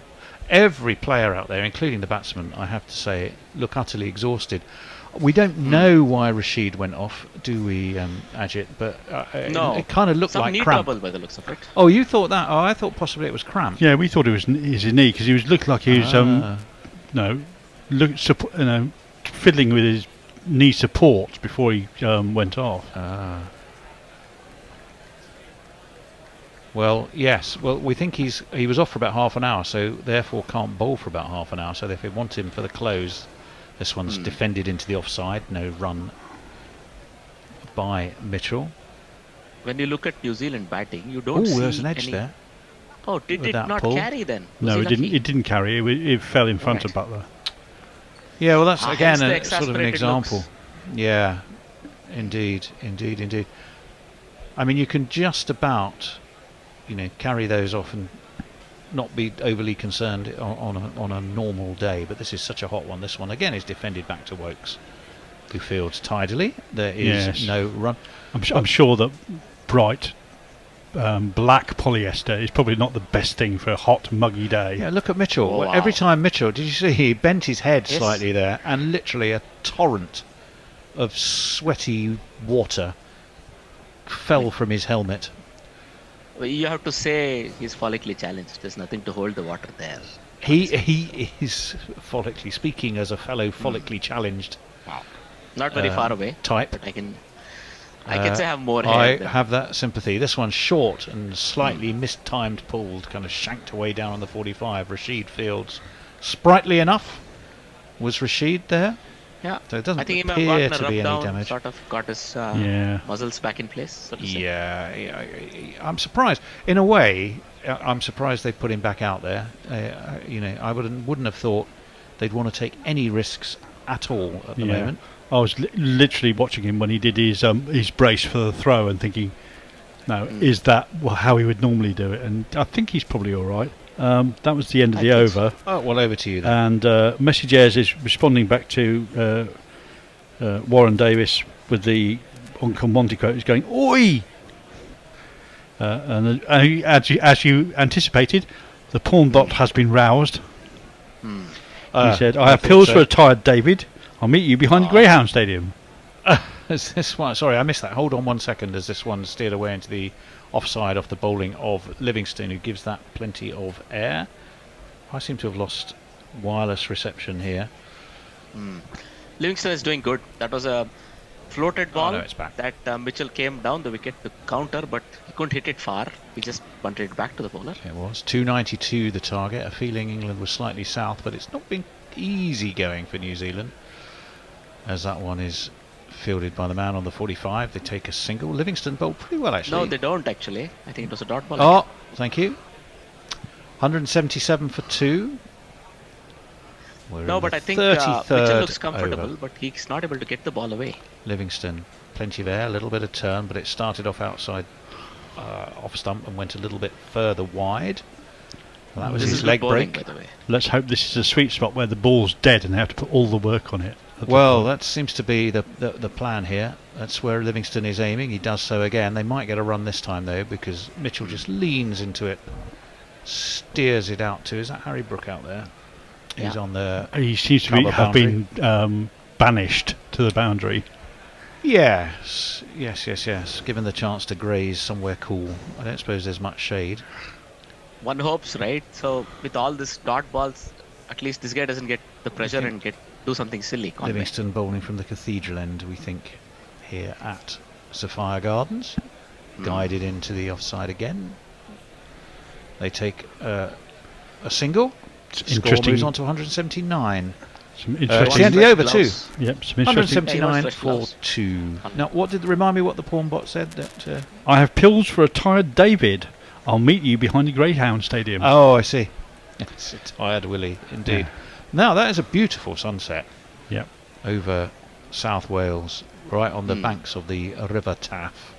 The Millennium Stadium is pretty much next door, isn't it, from my memory? Or it's just up the river a wee bit.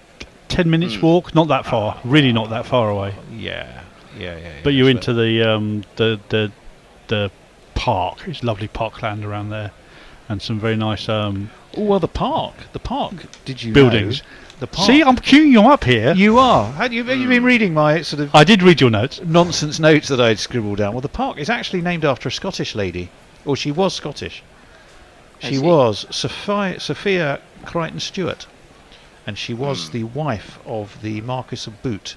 So she was the Marchioness, I suppose. Yeah. And it was her who decided that they needed more some beautiful parkland. Sort of 1854, I think the gardens were laid.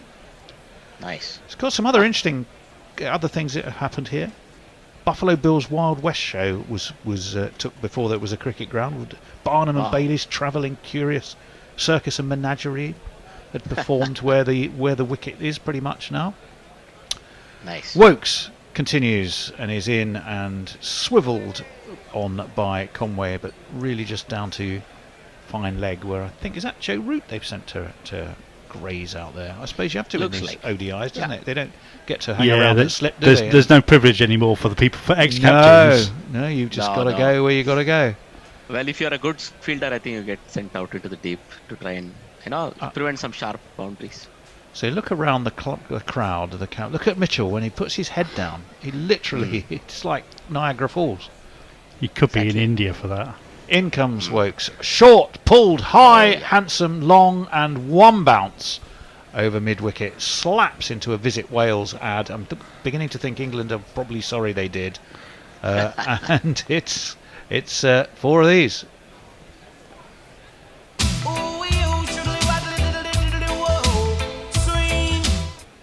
Wasn't really swing. I don't know why it was in there, but there we go.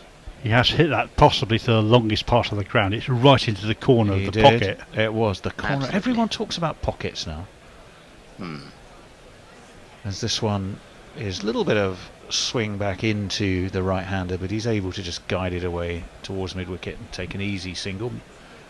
Mitchell's on 40, Conway now on 77. Now this could be the difference really, and you were saying, Jason, weren't you, that if one of these goes on, whereas England got plenty of good scores but not the big one around which everything hangs, that probably would be the difference. There's a lot of cameras focused on Rashid, but I don't think he's could come on yet. In comes Wokes, full, played off the back foot by Conway to short cover, no run by the left-hander. I think that's David Willey, that extra cover. Yes, so I think it may be. The bristling aggression of which he fielded that says, "Go on, try me. I'll knock the wickets down." Have a go if you think you're hard enough. Now, he's taken 1 for 32 off his 6, has Willie. The disappointment, I think, to me today is Topley, who's looked horribly undercooked and was bowling like a drain, to be honest. Fair enough.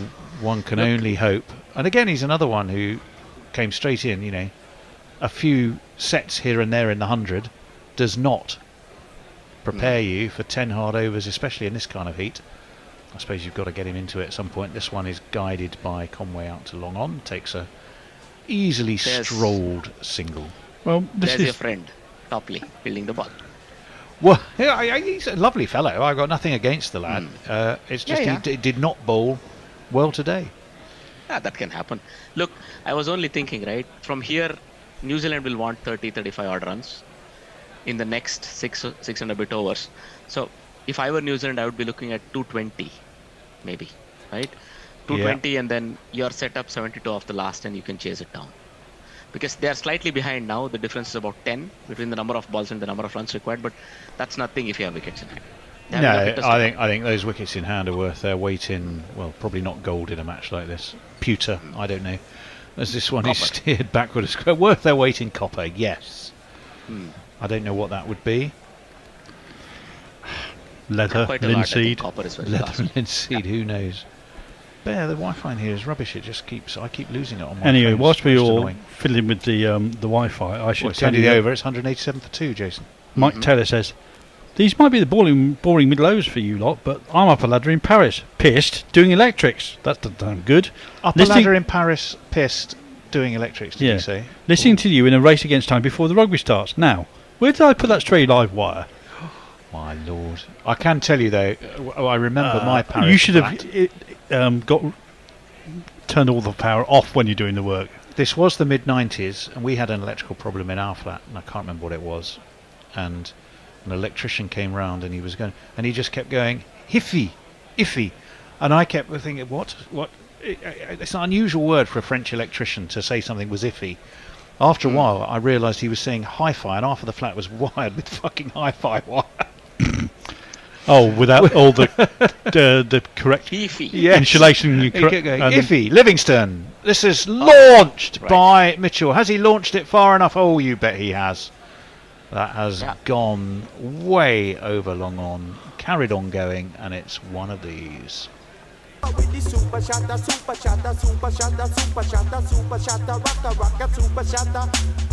That was incredibly nonchalantly fielded. What, by Ben Stokes? Well, again, no, by the off the. The chap, yes. As this one is steered wide of the dive from Livingston. Goes to Root, who now appears to be at wide mid-off, really. Not quite extra cover, he's not wide enough for that. Oh. It's 194 for 2. None for 20 for Livingston. He's bowling 2. Conway, who is on 78. This one comes back in, but Conway is seeing it pretty large now, and he waits and guides it out to Atkinson, who's on the cover boundary. They take a single. Mitchell will be back on strike. This is good batting, right? They've got 8 runs of the first 3 balls, and I think it'll be Conway just guiding New Zealand home, while the people on the other end will do the hitting, whatever is required. Well, this is what Butler was trying to do, but he didn't quite make enough himself to do that. He went through a very sort of fallow period, didn't he? As this one is guided to backward point. No run. Oh, single, I beg your pardon. And then he made the cardinal error after getting someone else out at the other end. He got out within about 4 balls. Indeed, indeed. So Conway's on 79.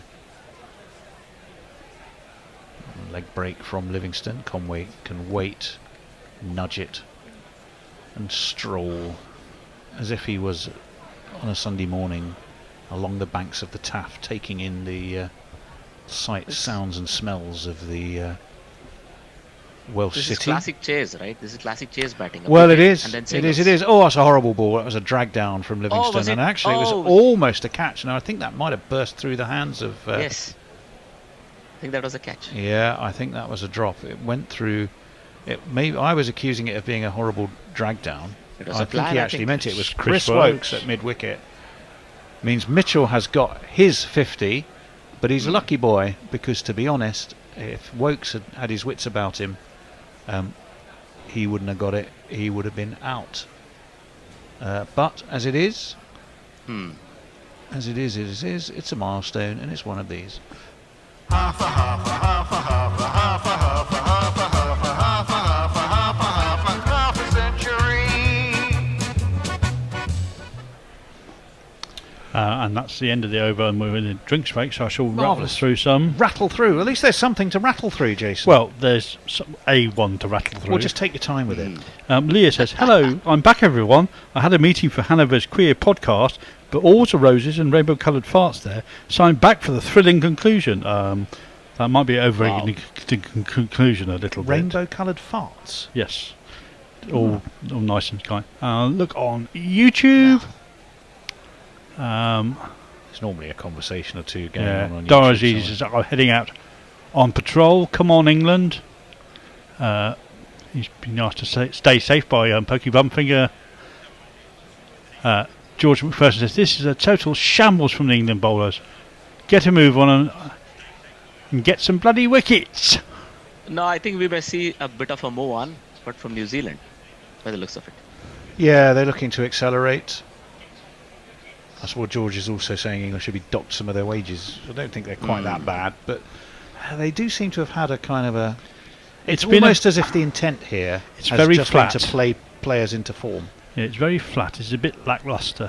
Flat on a really, really hot, sweaty day. You're trying to play yourself into the format almost. This is the World Cup format. Yeah, well, we were kind of talking about this in the green room, saying, no, people are getting 50 and being happy because they're sort of trying to play themselves into form, ready for the World Cup. But no, if they're not going to win the matches, then they're not going to be in the World Cup either. True. For very long. Well, New Zealand need 93 off 90 balls, so just a shade over. Warren has the answer. Warren. To which I think Ajit was alluding. He says, "Of course, the Kiwis want to finish before the rugby starts." Do. Oh yeah. They do. Well, they will do. Yeah. Oh come on. We just saw the effort by that was Vokes. You do think a battle And he was hardened. lucky to even lay a hand on it. It was hit well above his head. Yeah. It was a fantastic effort by Vokes. I think he was full stretch. Maybe he mistimed his jump a little, but I don't think that was as easy a catch as we made out. I think in a game where he would have absolutely had to have taken that, he might well have done. Correct. I think it was takeable. I think there is a lackadaisicalness about England here. Of And course. it is frustrating. The sun setting over the Sophia Gardens looks quite beautiful, I have to say. And we're going to see a bit more Arthur Atkinson. Where's me washboard? Yeah. How queer. Did you? Of course, do you know the link between Mitchell and the rugby side? Yes, his father. dad was a rugby coach. His dad was the rugby coach, He was John the Mitchell. Yes, John Mitchell. Yes, he was. You're absolutely right. Do we have? Here's Gus. Let's give Gus a bit of a musical whatness. Atkinson, he's not one to complain. He hopes he's not like Joffre, breaking down after every game. All right, every game. Okay. I mean, the camera's still panning all the way to Adil Rashid, but somebody else is in the frame Well, now. they're counting down the minutes before they can probably get Rashid back on. In comes Atkinson. That's full and on leg stump, and it's steered away by Conway. Backward a square will take a single. I was rather irritating the bear, which is not an unusual thing for me to do. It's got to be said. 200's up, by the way. Not hard to do. 200 for two. Bear. But I was Yeah, looking for the run up of Atkinson, which I'd heard was being discussed. I think when you were on with Hattie.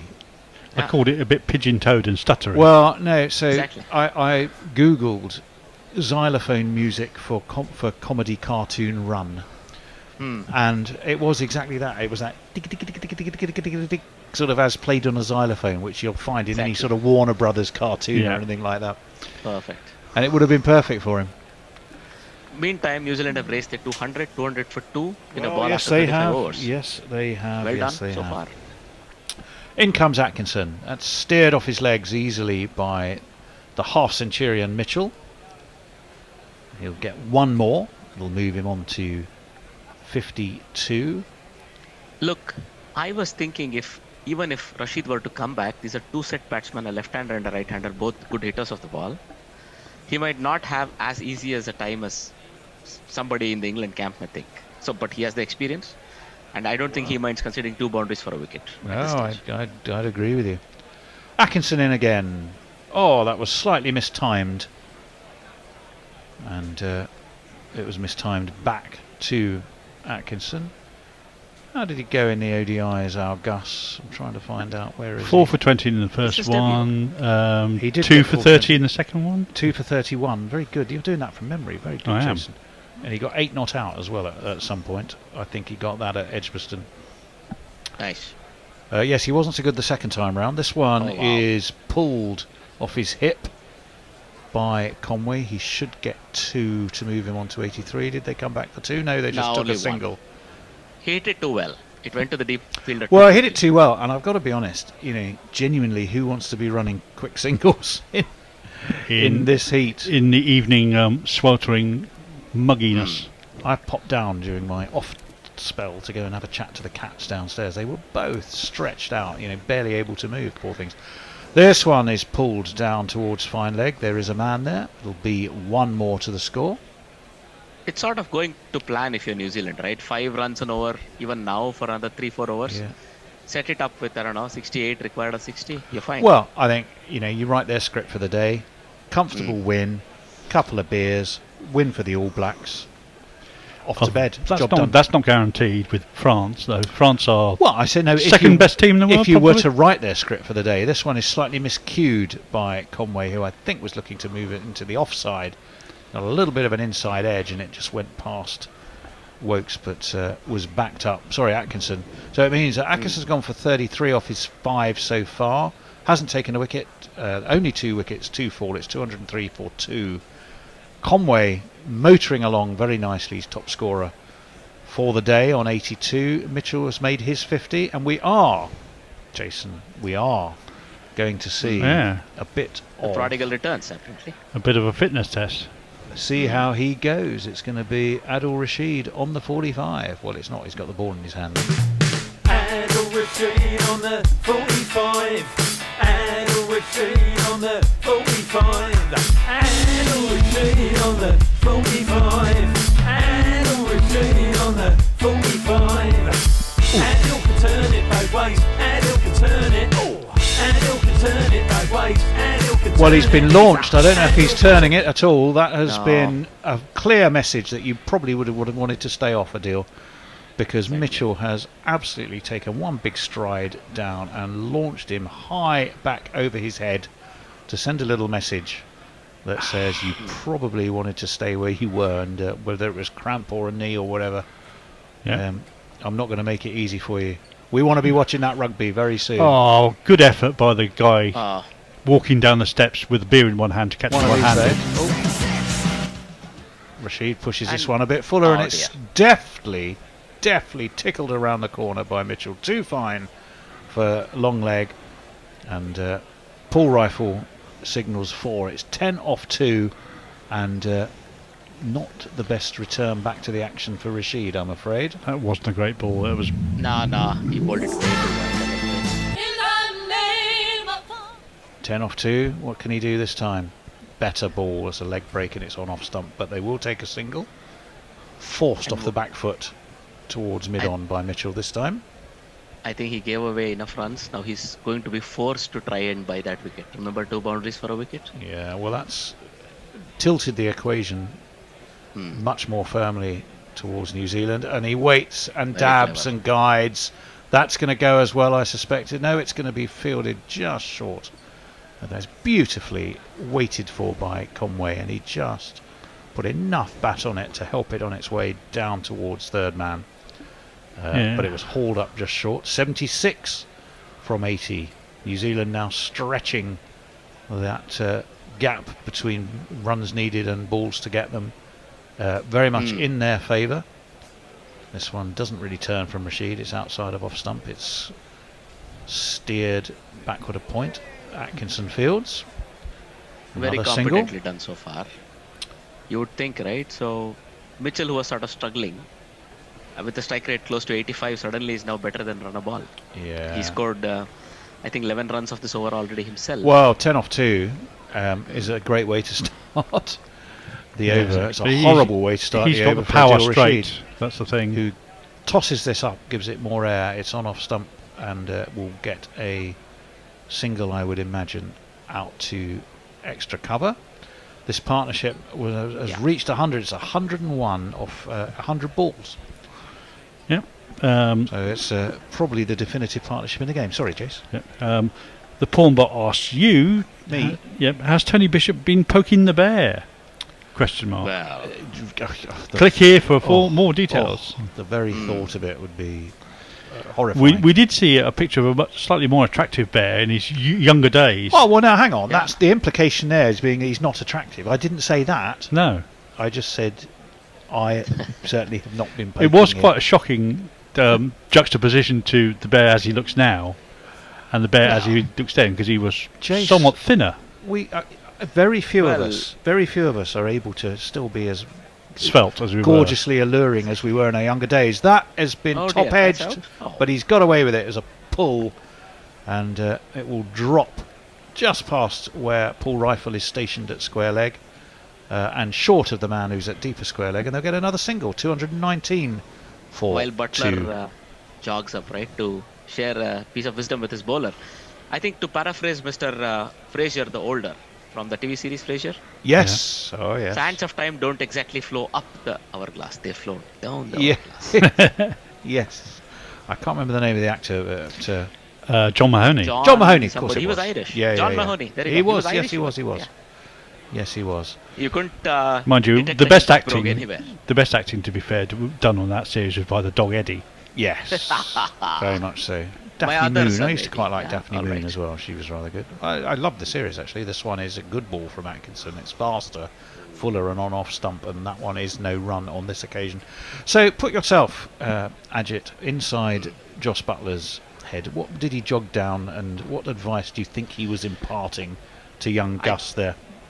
I think he says hit your back of lengths, the standard lengths that you're comfortable bowling with, but stay in the wicket to wicket channel. This is what New Don't Zealand go did too very far. well, didn't it? They took the pace off, and they sort of bowled it maybe Right, fractionally just short of a length, as you rightly say, as this one is guided away to third man. They'll take another single, 72 from 75.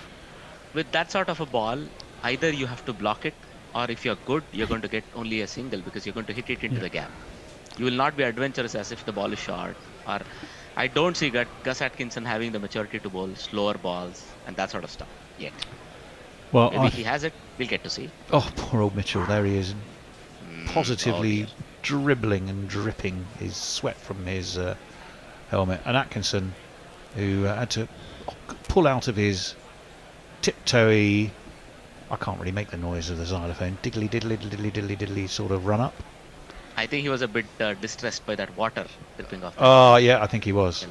Atkinson will deliver the ball this time. It is short, and it does, not really a full stroke, but Mitchell had to kind of wait for it and almost pull it in slow motion, which he does towards square leg and gets a single. Yeah, well, I think that was the plan. Oh, I there was think a plan. Yeah. the plan was he came down and said, no, he didn't really connect with that short ball that you bowled him. Correct. Wait for a couple of balls and do it again. Yeah. Exactly. There was a guy in front of square 3/4 of the way to the boundary, as if you were to try and dink it, it would go straight to him. In comes Atkinson, the road runner, and away into the offside it goes. No run this time. 71 from 73, closing that gap now ever so slightly. 221 for 2. If you were to take it all the way deeper, and if it were to be 33 or 31 from 30, do you think New Zealand would blink? As long as they have 7 or 8 wickets. England have won at Sophia Gardens. They played 16. They won 9. Only lost 3. Don't think that record is going to be quite as good after today. That one is pulled a little bit uppishly, but very fine down to leg, and it will be 4 of these. It's Nissan She. It's Nissan She. Unlucky there. He beat him for pace, but he was able to hook it fine enough. Signalled by, who is it? Alex Wharf. Yep. Was it Alex Wharf? I think so. It was Wharf. Yeah. And on Twitter, Steve Shipcott says, well, you've been great company, peeps, but this does sound like the most vapid performance. It's been a funny one. It hasn't got the juices flowing. Let's put it that way. And Leah has some recommendation. Except from Mitchell's helmet, where they have flowed quite copiously. Well, Leah has a recommendation about for it, the you. better. She says there's a musician from Cologne who is nicknamed Der Dylan der Südstadt, the Dylan of the South Side. Oh, right, okay. And gives you a link to watch. Oh, thank you, Leah. I will look at that And Mike when says, I get home. I hope the only time Tony Bishop pokes the bear is on Facebook. Adil Rashid is in. This is lofted, well, hit on the up, but bisecting mid-on and mid-wicket, and we'll get 4 more to New Zealand, who really do have watching the rugby on their mind here and want to crack on with things.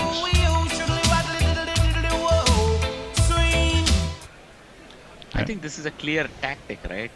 Whenever a spinner is bowling, you see the first 1 or 2 balls of the over will be targeted hard.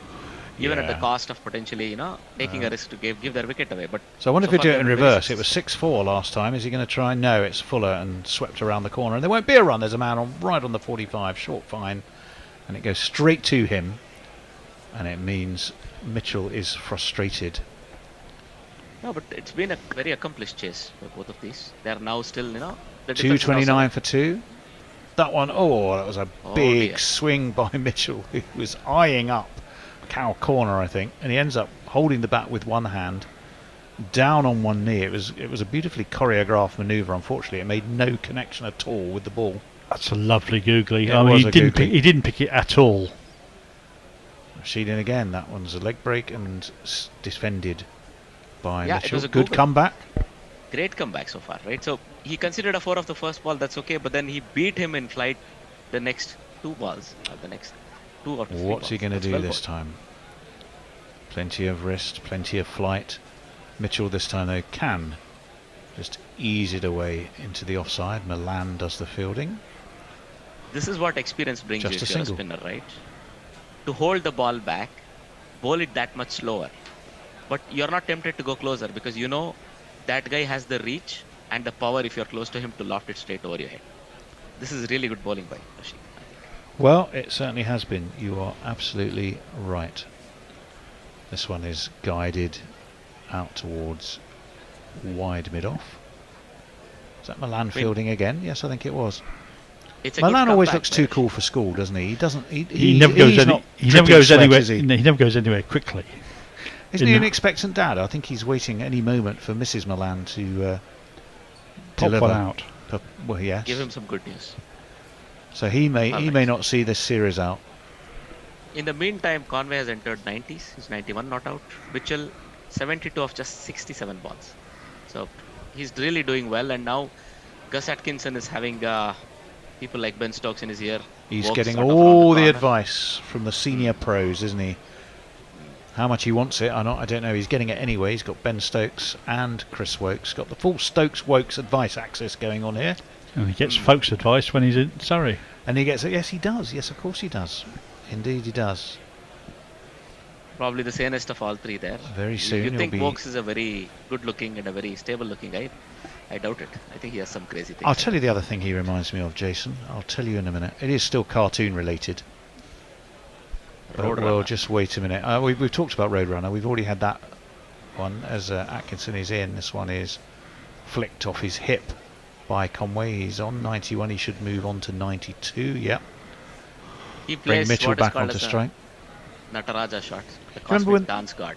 the Flintstones or anyone in the Flintstones would get into their car and they didn't actually have an engine, so the little legs would be underneath. Yeah. Yes. Yeah. How you started off. And the car will go up. Yep, that's if it. They pull the car up and then run along with the car inside the car. Exactly.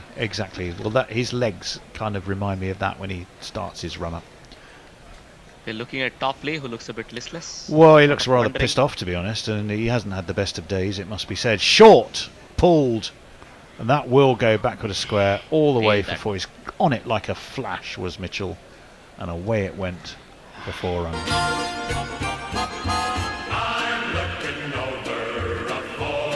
Short and pace off may be what he was told, really but working.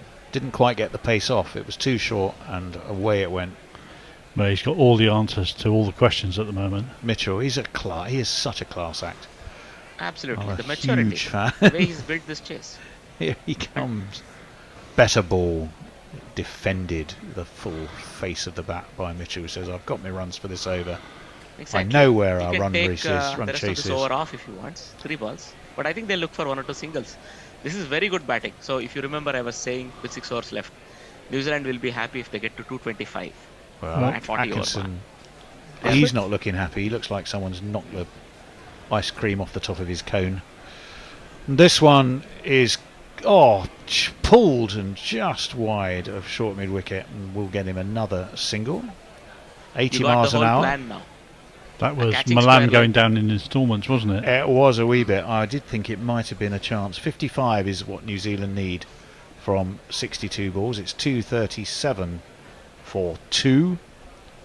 Remember, England, well, they got themselves to 291 with a little bit, but it was slow going. The last few overs when they should have been accelerated, New Zealand kept the lid on brilliantly. This one is pulled by Conway, who definitely is eyeing up a chance. Milan again. Oh, poor Milan. Who does a field? He's out there at deep square.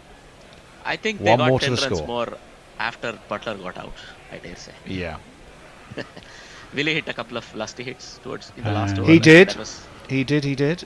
54 from 61, 238 for 2. In comes Milan to the catching square leg. Who's appeared? Bennett. For the lefty. For a session that he's not meant to be on, man. No, I'm a bit confused then. You can see the full plan now. A short leg catching, a short mid-wicket catching, a slightly squarer mid-wicket behind him, 3/4 of the way, and a traditional square leg all the way back. This one is driven straight to Stokes at mid-on by Mitchell. No run. 91 miles an hour. So he's certainly mixing it up. That's his fastest is ball so far. Atkinson. That is his fastest ball so far. It's the end of the over. 54 from 60 All right. is what is Thank needed. you. It's 2:38 for 2. And who should be on at the end? You, me, and Messi, I believe. It is you, me, and Messi. Thank you, guys. Right. Hello. Messers, Bye-bye. well done. Thanks, Ashit. I'll let Bennett in if he wants, but there we go. What is it? It's a 2 and a 1. That's what we've got anyway. Should just be routine work from here, isn't it, Messers? Yeah, lackluster is the word that reaches me in relation to England. Lackluster. Yeah, I think that's probably right. Bennett, can you jump off screen? Because otherwise you're taking up, you're confusing our YouTube feed. Rashid. Oh, sorry. Go. Is in. Reverse swept by Conway. That'll be 4 more. That'll take him on to 97. And that 100 gets ever closer. 1, 2, 3, 4. 50 from 59. He doesn't seem to be sweating as much as Mitchell, though. I mean, there is still plenty of drips. Maybe he's not got the Alistair Cook gene, Mitchell. Well, I thought Alistair Cook was the one who yes, it was Alistair Cook who tended not to sweat, hence he was always the ball shiner, wasn't he? That one's beautifully fielded. Who was that there? That was... Wokes. No, yes. Yeah, it's Chris Wokes diving to his left goalkeeper style. Don't know who keeps goal for Birmingham these days. But if there's a vacancy, Chris Wokes is probably putting his hand up. 2-43-4-2. Are you sure that's his team or is it Aston Villa? I wouldn't want to get that wrong. No, well, you know my Villa I'm sure Hattie will tell story, us. as this one is pushed for another single by Mitchell to mid-on. You know Prince William thinks I'm a Villa fan. Yes, you told the story most before. distressing. Oh, well, don't shut it down quite so gleefully. But well, no, yes, you I can tell it probably again. have. No, you're all right. I don't. No, not after that reception. I'm not going to. No. Oh, that's full and straight by Rashid. Went on with the arm and no appeal. What do you reckon there, Jace? Well, I think he hit it in the middle of a bat. That's probably why there's no Oh, appeal. did he? That would be a reason. I was so wounded by your dismissal of my Prince William story. I failed to see Prince that. William remembers everybody he's seen in a Villa shirt. We all remember me. He was very animated and excited as this one was again pushed back towards Rashid. 1 for 39 for Rashid. It's had a bit of an up and down day, including a long time off the field for what could have been cramp or a knee. We weren't quite sure.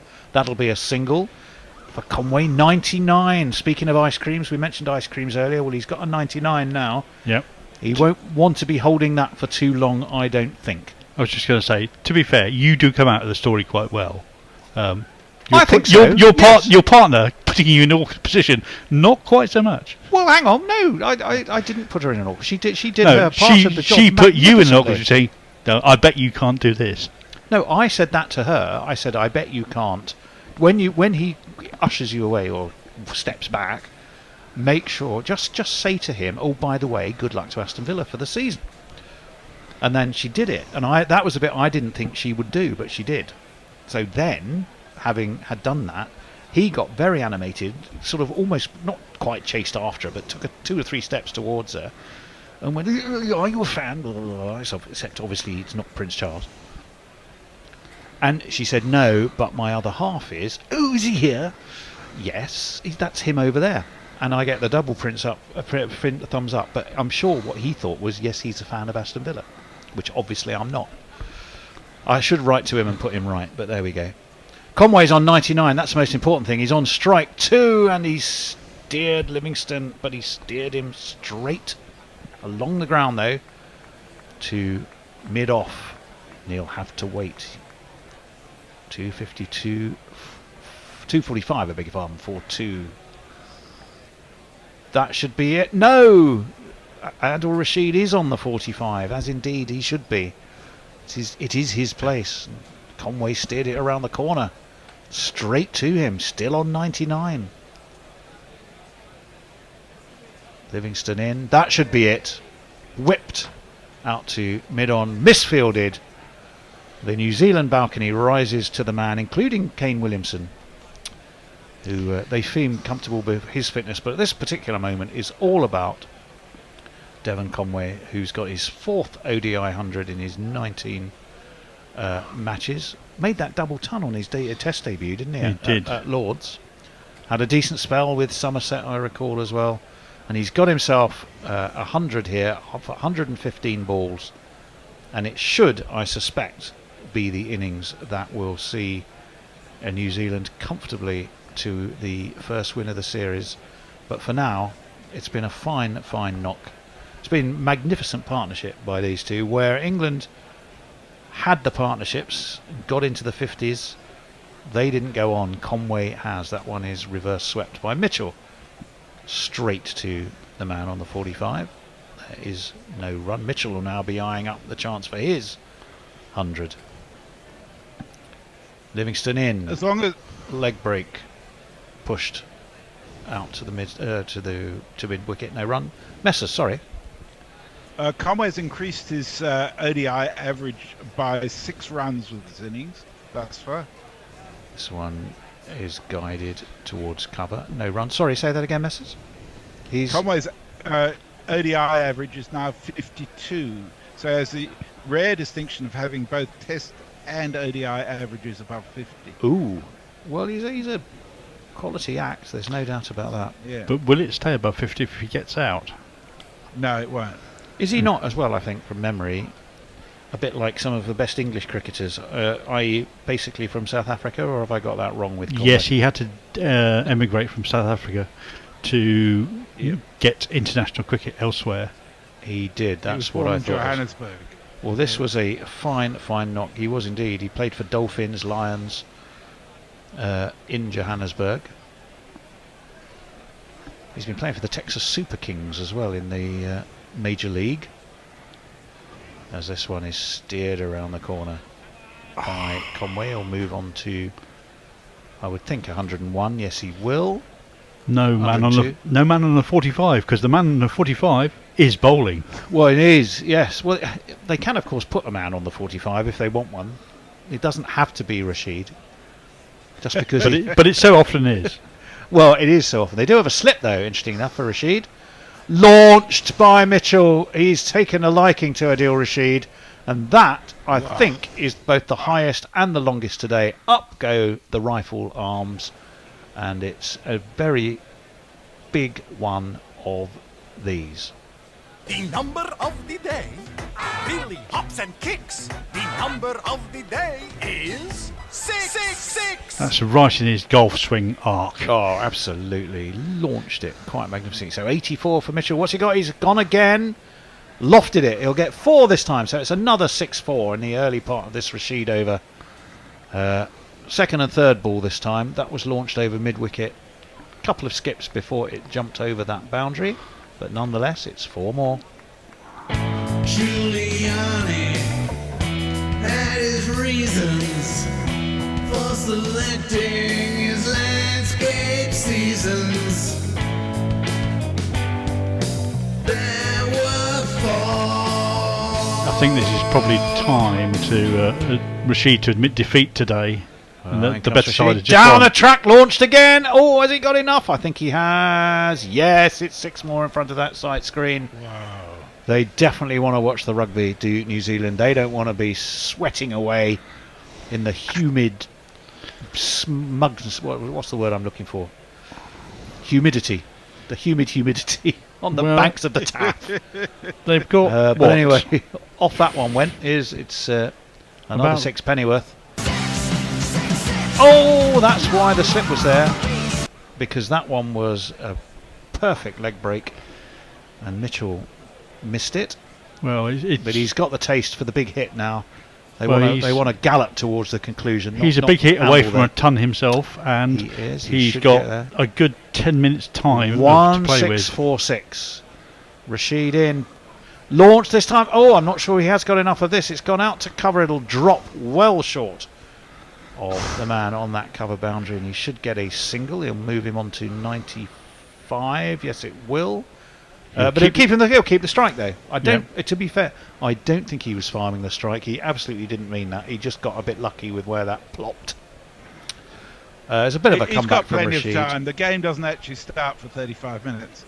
264 for 2 messes. The pawn bot says Bennett pops up unexpectedly. My pills must be working. Click here. And Tony Bishop keeping Prince William in suspense. Click here. Leah says Texas Spurkings is only slightly less cringy than Dallas Cowboys. Very well done there, stupid hand egg league. Mitchell on strike to Livingston. There is still that slip. Livingston, he's launched him over mid-wicket. There is a man who's going to field that. It is Brooke, I think, who's keeping that new rather sharp haircut of his under a cap. It'll get 2 for Mitchell though. He'll move on to 97. He's very close. This has been, well, it's been a magnificent partnership, a magnificent pairing. It'll be the match-winning pairing. This one steered by Mitchell. Out to deep cover, fielded by Atkinson. Just the one this time. He's certainly not running around quite so energetically he was before. Who, young Atkinson? No, young Mitchell. He's no. He seems to be ambling the singles now rather than sprinting him around. I think 25 or 48 wickets in hand, close to his ton. He has no need to really take a risk. Conway it is who guides this out towards wide mid on really. Gets a single. 24 from 39. 102 for Conway. 98 now for Mitchell. Is he going to get to those 3 figures in the grand manner? We shall see. That one's defended, well defended, but he'll still get himself a single. Yep.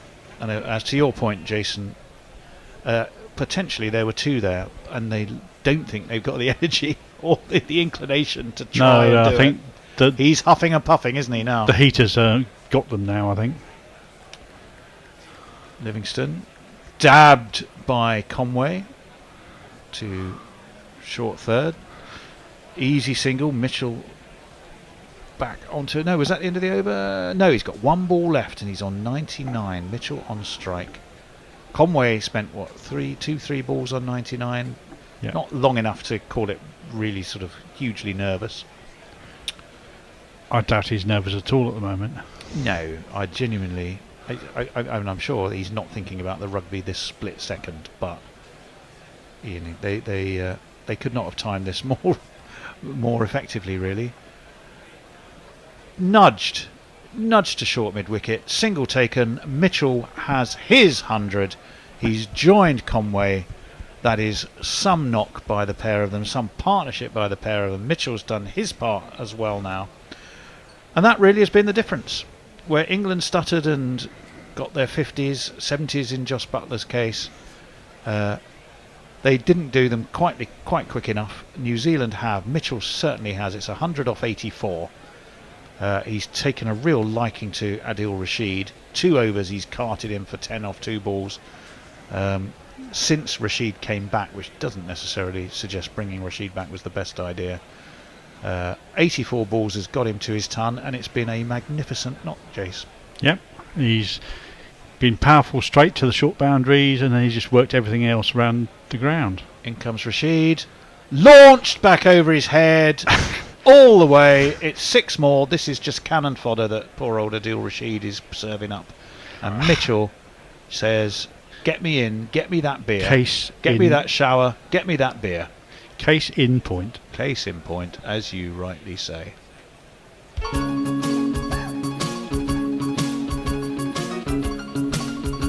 comes Rashid.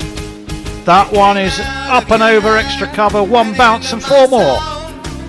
He's still playing his 6 jingle and he's helped himself to another 4, so let's get that going.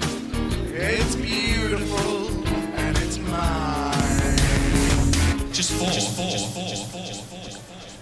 Just 4, but it's a fantastic Well, shot. 10 in off out. 2 again. In and out over Poor extra Rashid. cover. Oh, and that one he was trying to launch into orbit. I think that was going to be up there with whatever Welsh satellite has been launched.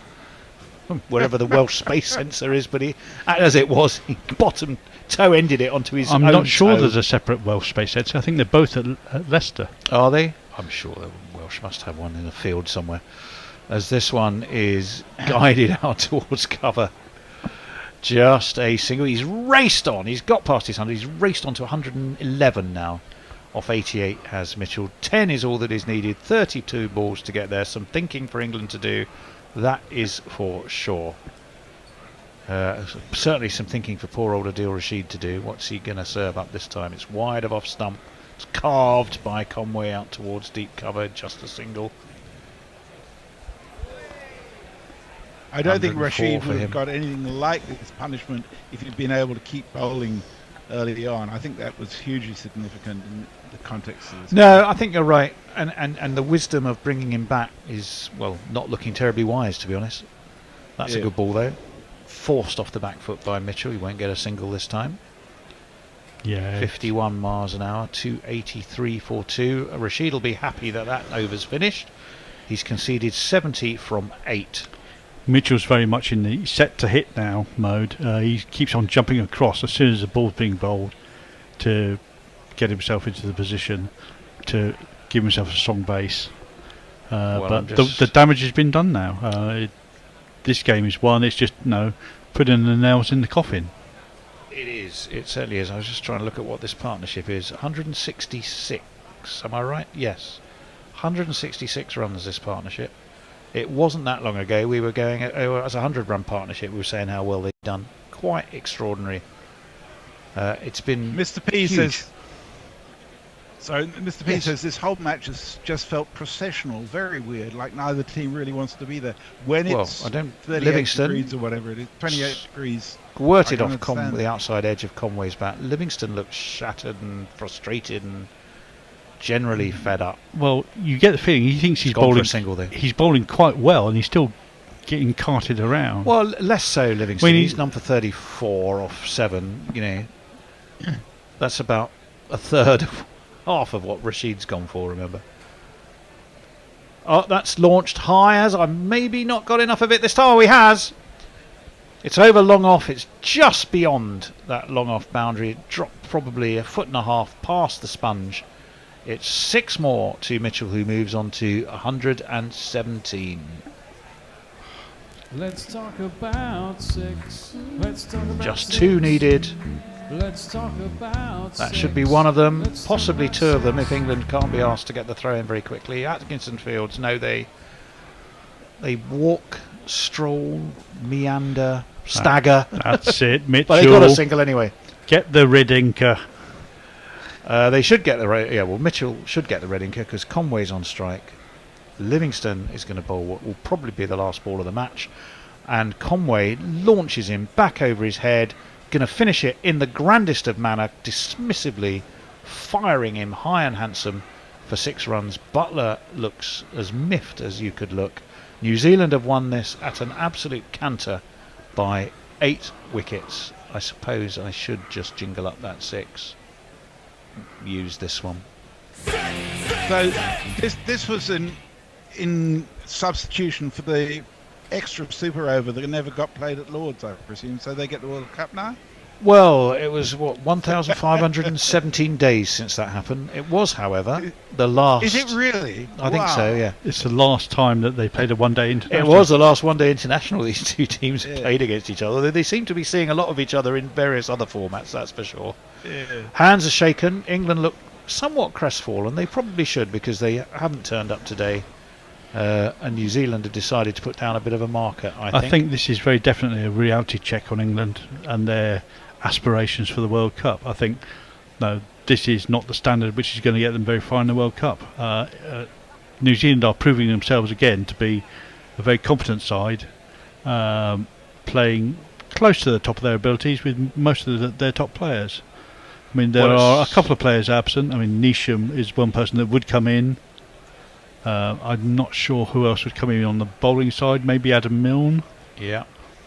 For Lockie Ferguson. I wouldn't mind betting that's a record for New Zealand. That partnership. It could well be. Certainly, probably a record in Wales. What was it? Fourth wicket? Third wicket? Third wicket partnership, isn't it? Yeah. Let me just have a quick look. I might have that, just out of interest. Messers, do we have any last social messages while I see if I happen to have that piece of information easily to hand?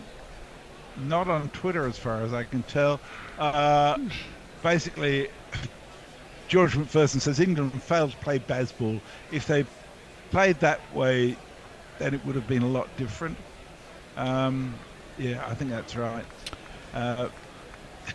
Beautiful Baz sky. Doesn't do ODIs, said Spokey. Well, I've been saying this for a whole while about ODIs.